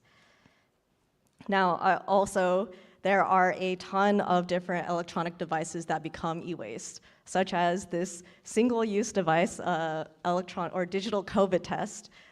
That's actually quite cool, so if you want to see what the board looks like, feel free to find me afterwards, I can show you. But there are also other things like your own prototypes, like mentioned, old or obsolete devices, Or even say you're upgrading your 3D printer and replacing the driver, that old board, that would probably become e-waste, so you could potentially reuse that too. So pulling from all these e-waste sources, we can use that to generate a library of parts that are found in e-waste devices for use in our EcoEDA tool. So I'm going to show you real quick that as an engineer is using KiCad to draft their circuit schematic, EcoEDA will give them real-time suggestions based on the components that they add. For example, one type of suggestion will be an exact match suggestion. And this type of suggestion informs them that the exact component they are using in their schematic is available in their EcoEDA library. As you can see in the review window, the component is the same, but the suggested replacement is actually sourced from an old Nokia phone. And after reviewing the information, the engineer accepts their replacement and is able to design with it. And you can see that the component now has this EcoEDA symbol, this little leaf symbol. We also made 4 other suggestion types in addition to exact match. For distinct reuse scenarios, we included drop-in replacements for components that are the same in terms of their footprint and pin-out, but slightly different. We also included exact match with different footprint for components that have slightly different packaging. And then also we have ranked suggestions so that users can review a ton of different similar components based on their need. And finally, we also created sub-circuit suggestions for when an exact component is not available, but you can make it by combining different components in the library. Like in this case, this is a level shifter that can be made with a bunch of transistors and resistors. And then just to kind of reiterate, in all of these cases, the users can review those suggestions, kind of comparing them side by side to determine if it's a good reuse replacement candidate. But then they can add it to their schematic design and then use them as individual design components. Now, after we made this tool, we actually wanted to kind of study it by giving it to people and exploring how they would use it. And so we ran this workshop where we gave a bunch of students all these e-waste devices and actually allowed them to tear down all these devices and create inventories for use in our EcoEDA tool. And in our study, participants made a bunch of schematics using the very components that they tore down during this workshop. And across our participants, in their final designs, 66% of the components they featured in their designed electronics projects were from the very e-waste that they tore down. But more fun and more importantly, when we interviewed them about their experience, our participants discussed how they had to employ very different design workflows in consideration of reusing components than they were used to with a more traditional design process. Also, they talked a lot about how the experience demystified the inside of their devices. For many of them, this was their first time taking apart a device and actually looking inside and seeing what was contained inside these devices. It also allowed them to kind of reflect on the wasteful electronics prototyping and manufacturing practices that are commonplace more broadly. And then finally, a lot of them talked about how using this tool made reusing e-waste feel possible.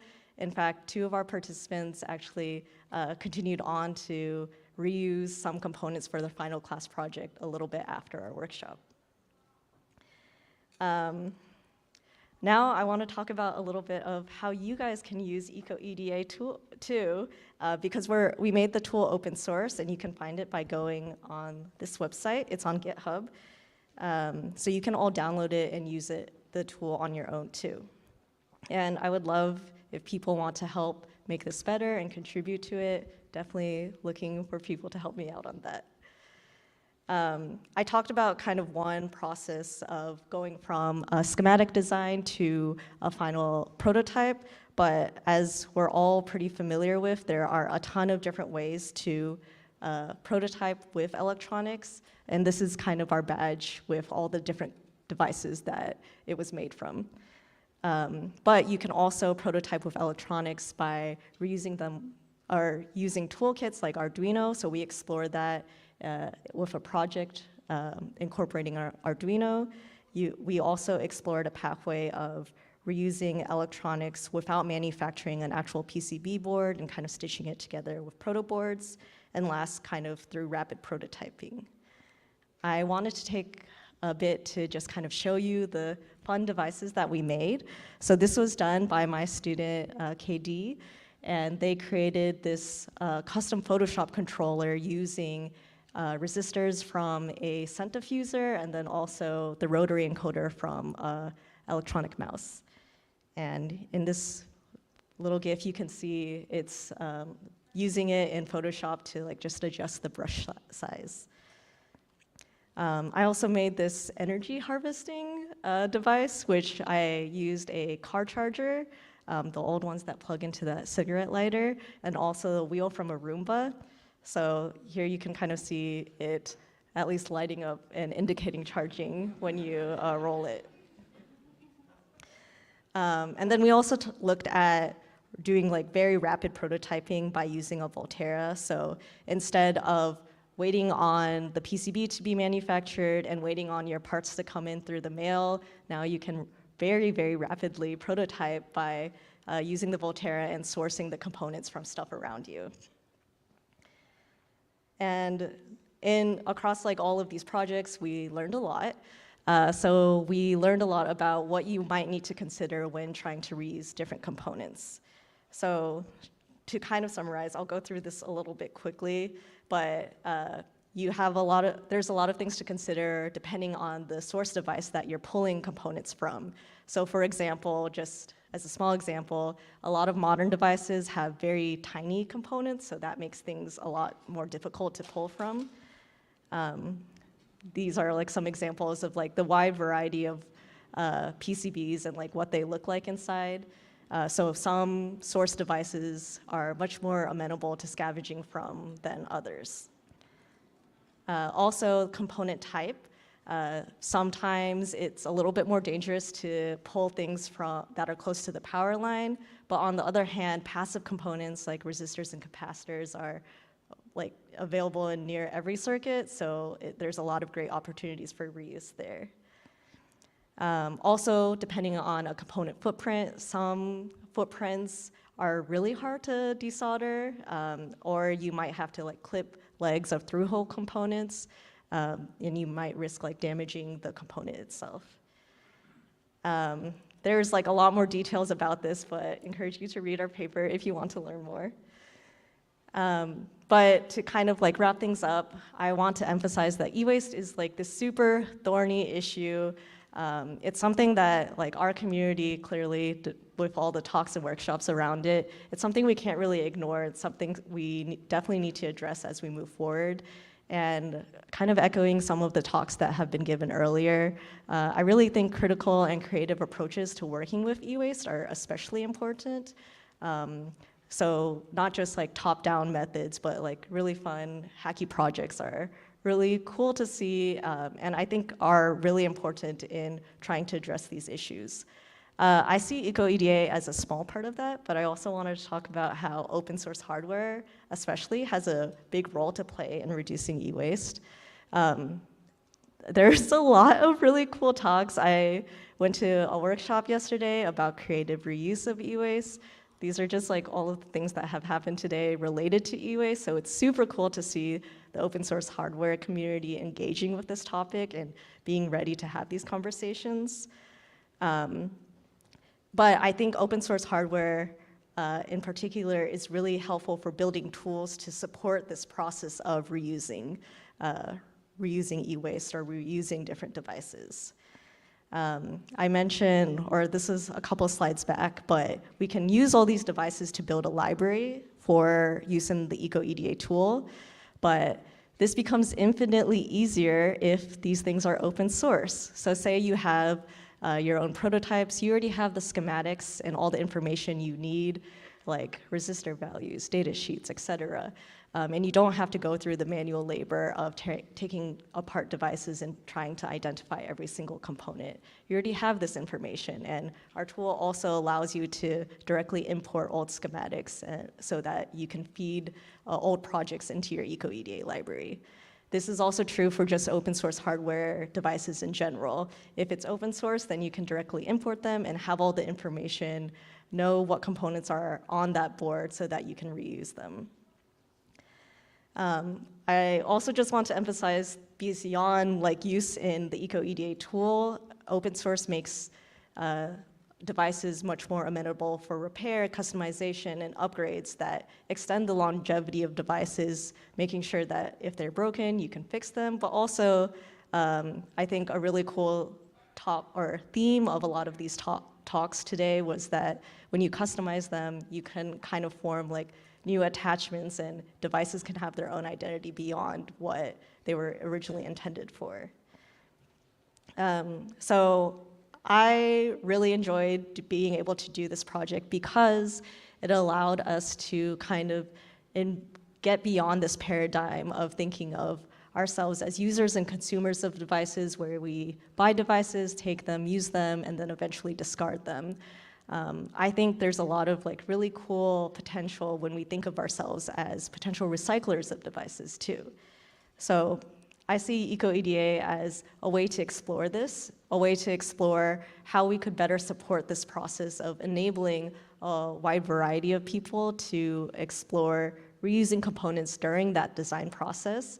And hopefully I've inspired you all to like think about how we can look at e-waste as more of an abundant resource rather than just something that's, waste, fixed, et cetera. And I hope you all will also join me in trying to think of more ways that we could support this process better.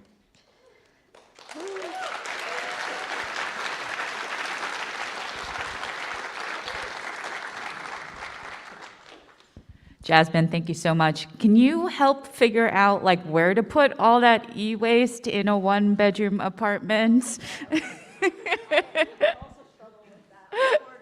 That's what I wanted to know.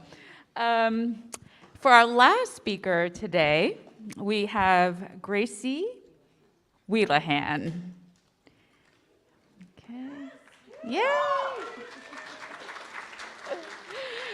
With the pseudo random number generator. Mm-hmm.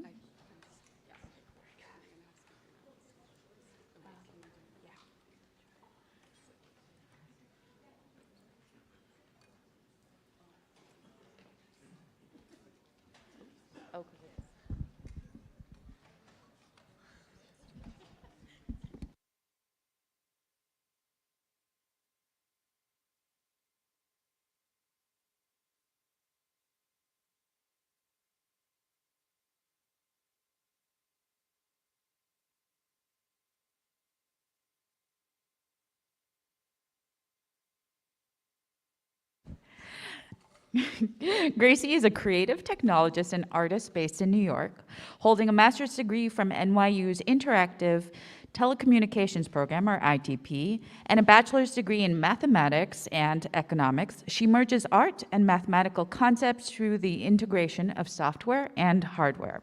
Gracie often utilizes sensors to collect environmental data, which she incorporates into her work alongside sculptural elements. Take it away, Gracie.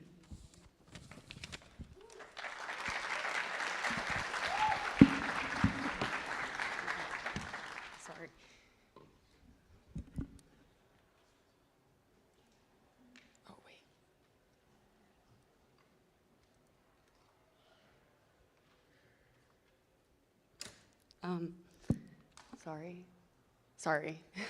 Okay. Hi, everybody. My name is Gracie.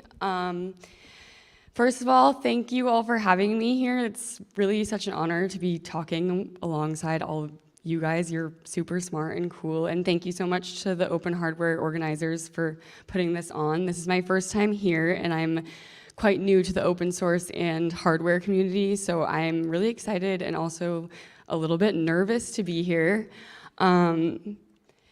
But today I'm going to be talking about my graduate thesis, which was a pseudo-random number generator.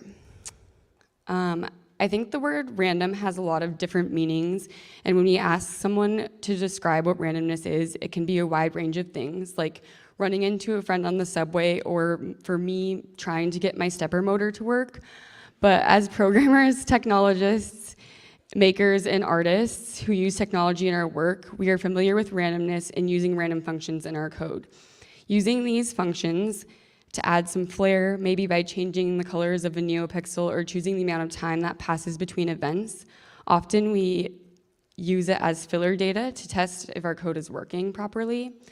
I can definitely say that I'm a big user of the random functions. And when I first started coding, I was using mostly P5.js and Arduino, and I was using them all the time. I often found myself curious about what the algorithms behind these functions were and how they worked. And how did they come up with these sequences of numbers? What randomness even was, and why is it even so useful? So as a quick reminder, randomness is the lack of predictability or a definite pattern. Humans have been using randomness for many different applications and for thousands of years. In ancient Greece, they used randomness to elect people into government. In science, we use random samples to help us come to conclusions. We rely on the flip of a coin or the roll of a dice to make decisions, and we can use randomness in computer programs, especially for things like encryption. Unfortunately for us, humans are notoriously bad at generating randomness. We are biased, and for many reasons, and even if we try our absolute hardest, we can't trick our brains into being random. We often fall for something called the gambler's fallacy, which is the incorrect belief that past events will influence future outcome. For example, if I flipped a coin right now 10 times and it got heads all 10 times, and I asked you guys to guess what the next flip would be, I bet the majority of you would say tails, which is wrong because it's an equally 50% chance that heads or tails would be chosen, or shown. We have a tendency to perceive a connection or meaningful pattern between things that are not, and often we don't see randomness as random. So we typically rely on other tools and computers to generate randomness for us. But computers are also really bad at, not really bad, just bad at generating randomness. Computers love to follow the rules. They're filled with algorithms and are programmed to follow fixed instructions and produce rule-based results. Being random and unpredictable is something we and machines we create are just not. So this randomness that humans and computers generate is actually called pseudo-random. Pseudo-randomness is not actually random, but is constructed to look like it is random. Pseudo-random number generators generate sequences by relying on a seed number and an algorithm. If both the seed number and the algorithm are known, the entire sequence can be predicted, hence not random. And they can actually be pretty good, especially for things like shuffling songs on a playlist. But if you need something to be truly random, like generating encryption keys, pseudo-random generators present a problem. Creating a pseudo-random number generator algorithm can be quite simple, according to the hundreds of Stack Overflow forums I read. But some generators use complex algorithms called one-way functions that are easy to compute in one direction, but not in the other. True randomness is randomness that can only be found by things generated in nature. It is the exact definition of randomness. There is no pattern, and it cannot be predicted. And true random number generators measure randomness from physical phenomena like the movement of particles, radioactive decay, which is the emission of energy from ionizing radiation, and atmospheric noise, the static generated from lightning discharge. Nature, the environment, this beautiful cohesive thing where every single element has a distinct place. As humans, we admire the environment's power and we crave to understand how it works. By investigating, researching, and disrupting, we may try to project our project our models and algorithms onto it to see if we can predict how it will behave. But we can never be sure because nature is a chaotic system and is unpredictable. We may want to try to control everything about it, often in an effort to predict the future, but we can't actually control what will happen next. We have no control what's happening in nature, so instead of trying to control nature and predict how things in nature will behave, why not harness its unpredictability? Let nature, be something so different than humans and computers, so original and so random. Why not use the very thing where randomness exists? So in an attempt to generate true randomness, or at least really good pseudo-randomness, this is what I did. I used environmental sensor data to attempt to create a closer to true random number generator. Originally, when I was doing my thesis last year for this project, I only had 4 environmental sensors. They were housed in these little acrylic houses. I had temperature, humidity, light color, light intensity, and sound. But currently, well, they're not currently running at this exact moment, but they will be running, and other people are also contributing their data as well.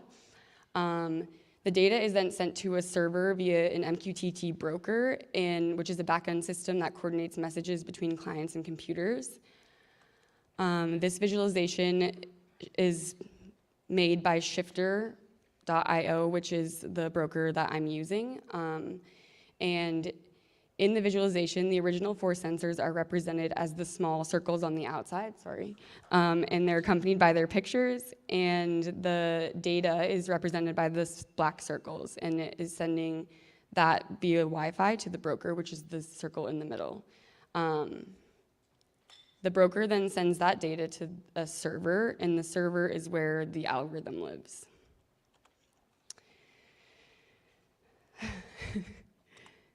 The algorithm is a variation of a linear congruential generator algorithm, or an LCG, which essentially takes the seed number and multiplies it by a large number and then adds a large number to it.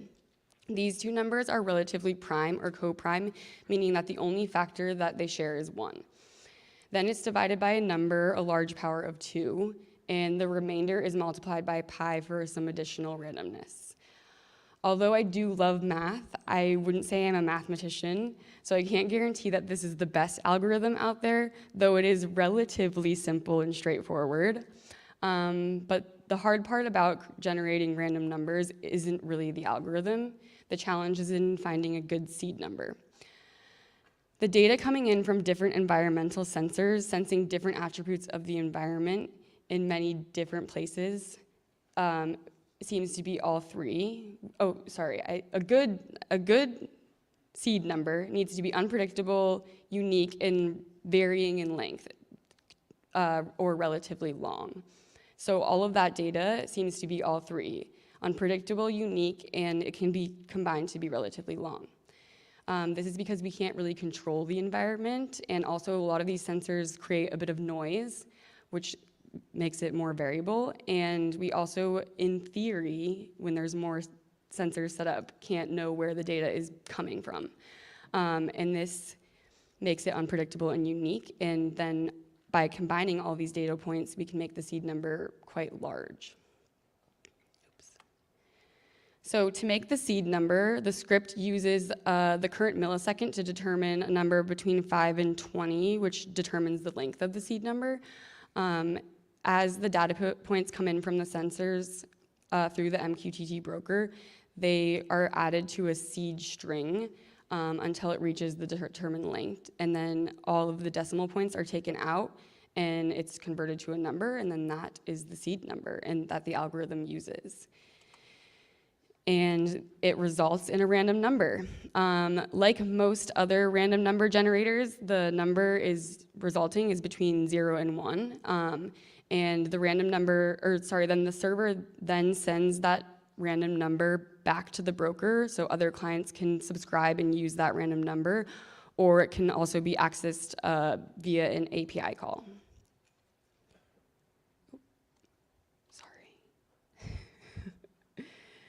So then what do we do with all of these random numbers that are being generated? I have spent hours and hours trying to figure out how to present an output to the system that in a compelling and meaningful way to show people how unique and special all of these numbers are.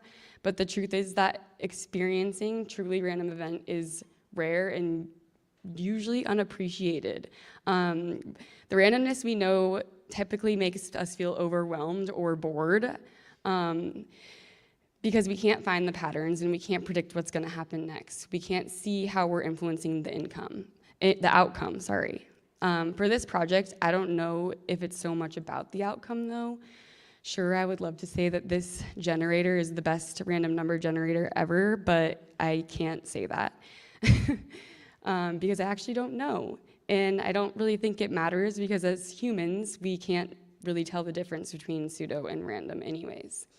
But in theory, the more people that are contributing from different places with different sensors, the more random this number generator will be. And so the community influences the randomness, and we come together to create the chaos, which is counterintuitive because as humans, we want to see our impact in everything, to see how it all comes together and not how it all comes apart. But by influencing the randomness to be closer to true randomness, the less we'll be able to see our individual impact. So really, you can use these numbers for whatever you want. You can use them to pick your next lottery ticket or to choose the background color of your website. You could also use them, like I did, to create the layout of my presentation at Open Hardware. Or maybe you can just watch them appear on the screen like we're doing now.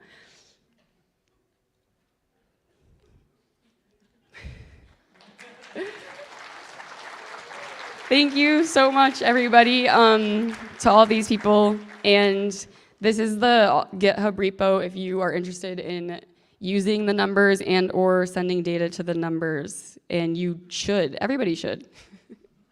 Thank you.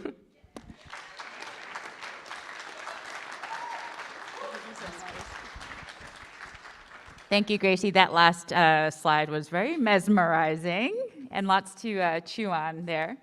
That was the last speaker for the day, and next we'll make some community announcements and check-in. Lee, will you be joining me for that? Or Alicia?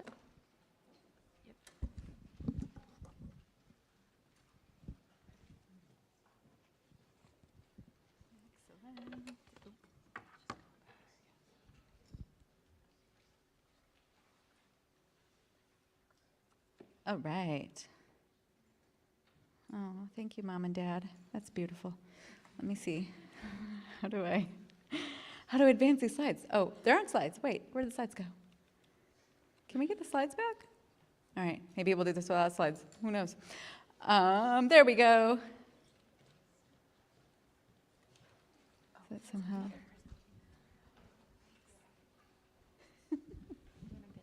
I feel like it's not a real conference unless you have like a slide problem, right? Or a video problem or like an audio problem. So this is good. All right, awesome. Thank you so much. We're good. So if you don't know me, I am Alicia Gibb or Alicia Seidel, depending on when you met me in life. And then, you know, I had an identity crisis over what my new last name was. So how many of you, just curious, have been coming here for the last like 10 years?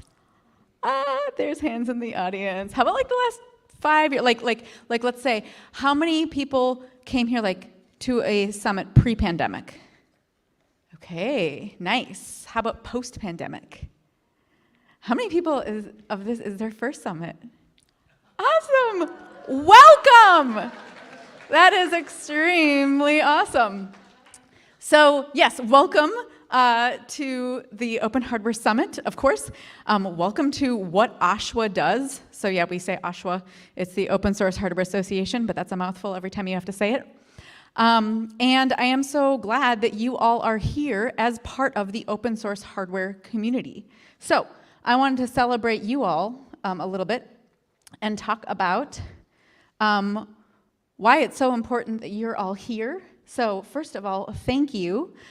Your donations you're even just buying a ticket for this event, all of our sponsors upstairs and in here, our speakers, right? Just donating your thoughts, donating your time. All of you make this possible. Without your thoughts and time and input, we wouldn't really be here talking about anything. So huge thank you to our members and our donors as well. You all make this possible. We are a small nonprofit based all over the world, and we're trying to do our best, but it's really tricky with a staff of technically one and then a handful of contractors. So I'm sure you can imagine. But I wanted to give our sponsors just a bit of a shout out. So DIA is our visionary sponsor. DIA tackles fundamental societal and economic development problems caused by insufficient markets, ineffective governance, and instability. Thank you, DAI.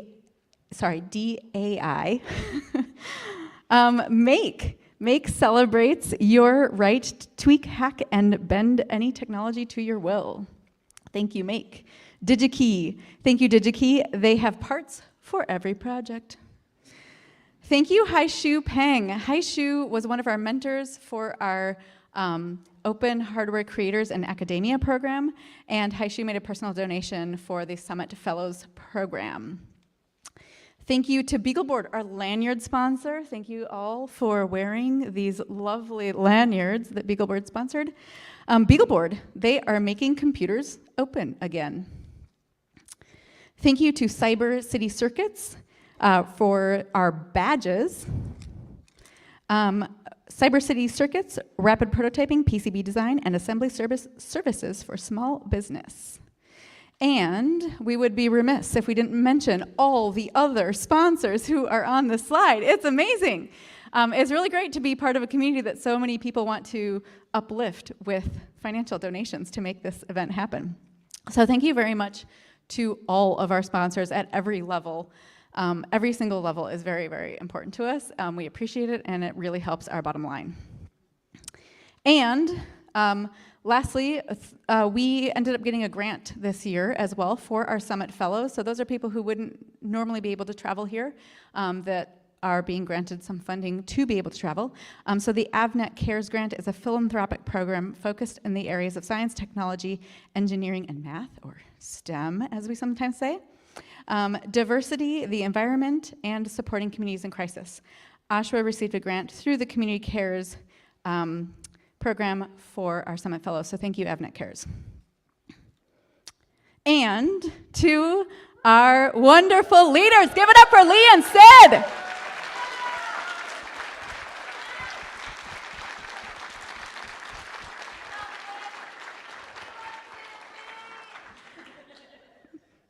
We could clap all night for them, and I feel like it still wouldn't be enough. Lee and Sid have both given copious amounts of time and energy to making this all work. So if you had, who here had just a little bit of fun today? Just a little bit. Okay, all right. Who here had a lot of fun today? That's right. So whether you had a little bit of fun or a lot of fun, please let Lee and Sid know how their efforts really paid off and made it happen for you all. So huge thank you to Lee and Sid. All right. Next up, we've got some upcoming community events that we want to share. These aren't necessarily our events. These are events that we found, for example, on the internet. You may have heard of it before. And we just wanted to highlight a few things that were going on in the sphere of open source hardware. So the first one is OSPOs. So I think a year ago, this acronym was not around, maybe it was 2 years ago. OSPO is Open Source Program Office. And this is exciting because these open source program offices are starting to take over in universities alongside tech transfer offices. So instead of getting a patent, now there might be another route, as well in institutions. So the United Nations is hosting an OSPOs for Good in July in 2024. I guess that's this year, right? There's also, on the other side of the pond, over in Germany, there is the Open Source Hardware Conference, September and October, if you happen to be in Germany or if you are watching from Germany on our live stream. And Open Hardware Month is October, and so in during Open Hardware Month, this is an OSHWA affiliated program here, we try to get a number of events happening locally in different places. And so if you happen to be interested in hosting one of those events, we will put it out to the Open Hardware world that your event is happening. So October as Open Hardware Month, we also really try to get people excited about certifying and documenting their hardware during October. So that is coming up as well.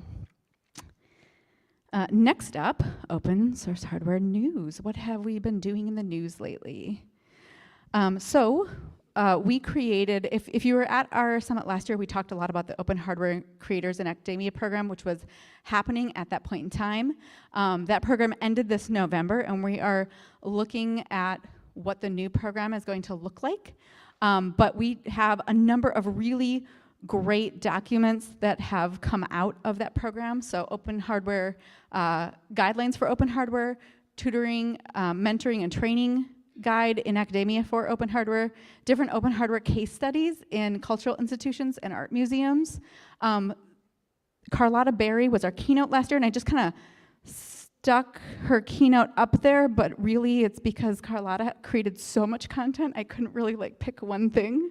And then as a group, the group of academics all created this enabling practices for creating open hardware in academia, meaning where is all that red tape that you have to cut through when your when your tech transfer office says, no, you should get a patent on that and you want to make open hardware. So that was our very first inaugural group. We worked out a bunch of kinks, and we are looking forward to doing it again in the future. CERN, again, see there's that acronym up there. CERN launched an OSPO, an open source program office. So CERN, like Big Hadron Collider CERN, like the one in Switzerland CERN, that's CERN, right? So they launched an OSPO, which I'm super excited about because again, this just goes further towards tech transfer offices not only having one option of a patent, but now having also an option of open source hardware. And I think it's really interesting. This was one of our first summits that happened at the New York Science Museum in 2011. And that was Miriam from CERN. And she was one of the lawyers who wrote one of the first open hardware licenses. So even when they had their office is called Knowledge Transfer, right? But even when they had an office that was mostly dealt with legal and patents, they recognized that open hardware was so important that they needed to have a license for it. And then, fast forward 10 years, and Javier, who is one of our board members, gave a talk 2020 about the last 10 years of open hardware at CERN. So I just really love their lineage with us, because they were kind of there when we started, and they're still there and still dedicated as we are. So it's just really, really fantastic. And such a huge name in open hardware. So they have an OSPO now, yay CERN. Okay, we also have the monthly certification posts in Make magazine, and so if you go to Make, you can view each month our different certification posts. We usually pick 3 things that were certified that month, and we write a little bit about those things. And if you don't know what the certification is, you can go to certification.oshwa.org and find out what our certification is, including this little question, should I certify my project? And the answer is probably yes, of course you should. You're sitting here, you believe in open hardware, so certify it. Because one of the other things that we have been working on, so we participated in a policy sprint for open source scientific hardware through the Federation of American Scientists. And while this was Americans doing their thing in the American government, I think it's also really important for people enthused about open hardware to do the same things in their country's government. And however you get involved in the US, it's policy sprints, and here it may be something different. But 4 of us basically wrote different policies for our government to build capacity for open source hardware within the government, to make government funding, post projects as open hardware as a necessity. And finally, the one that I did was so that our patent and trade office would start searching our certification database as a mechanism to look for prior art, so that open source hardware stays open source and it doesn't accidentally get patented over by our governments. And there was a case where this happened recently, and it was kind of like the first case where the American government patented it over open source hardware. And the exciting part was the person fought it. They said, wait, I had prior art, it's right here, and they won.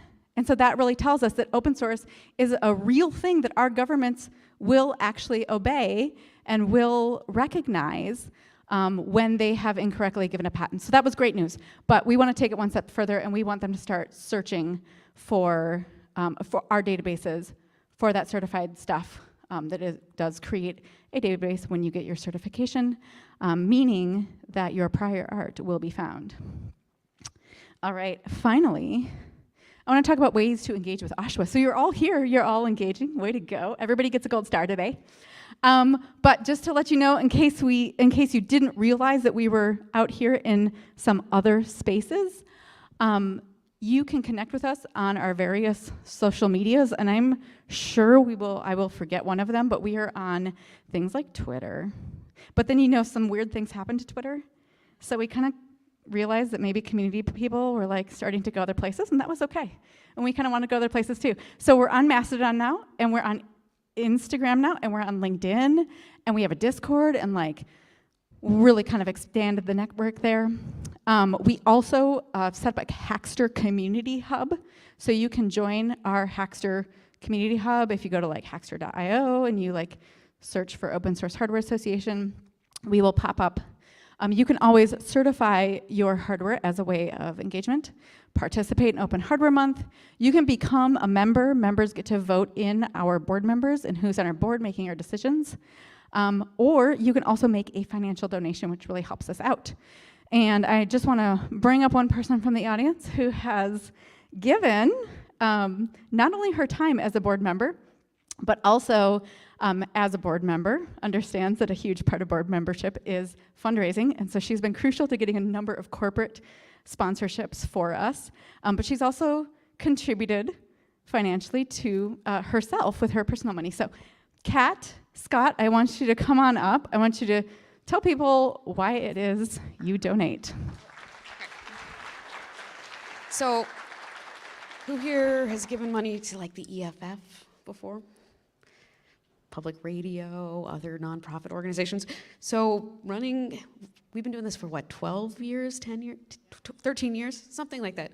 We've been crawling, walking, running. We're really starting at that walking, running phase, and it's kind of critical at this juncture that the organization starts raising money. We currently have barely one full-time employee. We'd like to expand that, and the opportunities that we can go for, one thing to be aware of when you're running a nonprofit is the way things work out is you get donor money. You can also go up for larger grants, but those grants often have to be matched by your donation base. So it's really incredibly important that we start getting the community involved in sending money to OSHWA so we can start funding things like more of these position papers, more of this political advocacy, building things like the certification website. So I've been trying to do a lot of that. Have a couple of the other board members are working in that direction. We really have never pushed that hard for anyone to join OSHWA. It's been, oh yeah, go do your thing, that's great, wonderful. But it would be really great to start having more people who work on open source hardware help support the infrastructure and the legal infrastructure that makes these things possible. And so that's a quick push. You can go to oshwa.org/donate. Another thing to keep in mind is if your organization, your university, the nonprofit you work at, the company you work at, some community group, your hackerspace would like to donate and donate at a larger level, we're always happy to come and talk to us and we can work something out. So that's the quick pitch. I know it's getting late in the day. Thank you so much. Yeah, actually, well, yes. Give it up for Kat.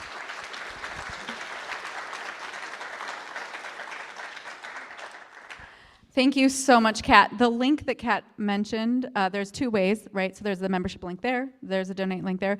But yeah, imagine, like a lot of people, when they realize that OSHWA is basically a one-person and two part-time consultant team, a lot of people are like, oh, you're that small. Like one of our biggest secrets, don't tell anybody. This isn't like being live streamed, right? Okay, so one of our biggest secrets is that we're like really small. And when people find out how small we are, what I want to tell them is like, Imagine if there were 2 people. But also, by the way, our volunteer board does an amazing job as well and absolutely commits their time. So I mentioned a bunch of things in my talk. This is your moment to take a picture of all the links that I mentioned, the conferences that were there that I talked about, the policy sprints, if you wanted to, copy, paste, and modify and whatnot for your own governments, the make zine things, the Hackster links, all that stuff is up here now. Certification, very important one, of course. So go for it. I will hold on to the slide for 5 more minutes. No, I'm just kidding. All right. If you didn't get a picture of this and you really wanted a picture of this, I think we can probably easily share this with everybody. And my last slide is just thank you. Once again, thank you for being here. Thank you for coming out. We're going to have an awesome day tomorrow, and Lee is going to tell you a little bit more about that.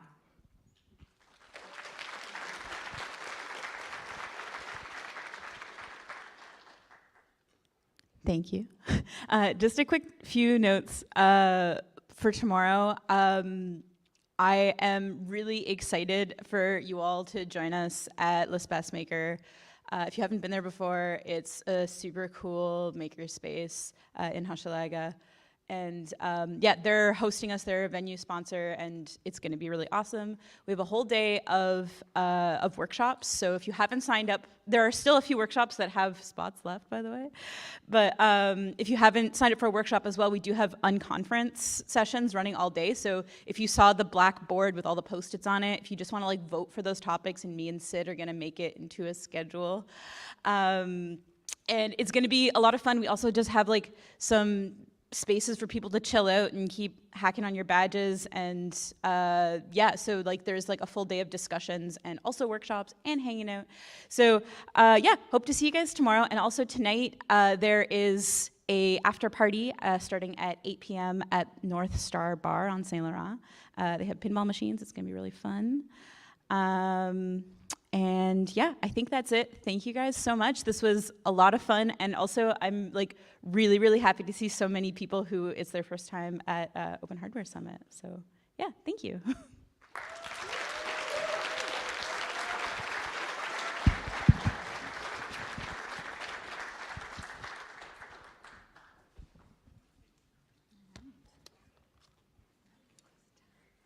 You're all free to go. You're all free. Leave now. Wait, Sid, you have an announcement to make. Oh my gosh, I had this posted on my computer, y'all. Hold on. Okay, we have 3 people that did not pick up their hats. Ray Lutz, Daniel and Itzing Karen? Itzian. Karen. Please go see Sid.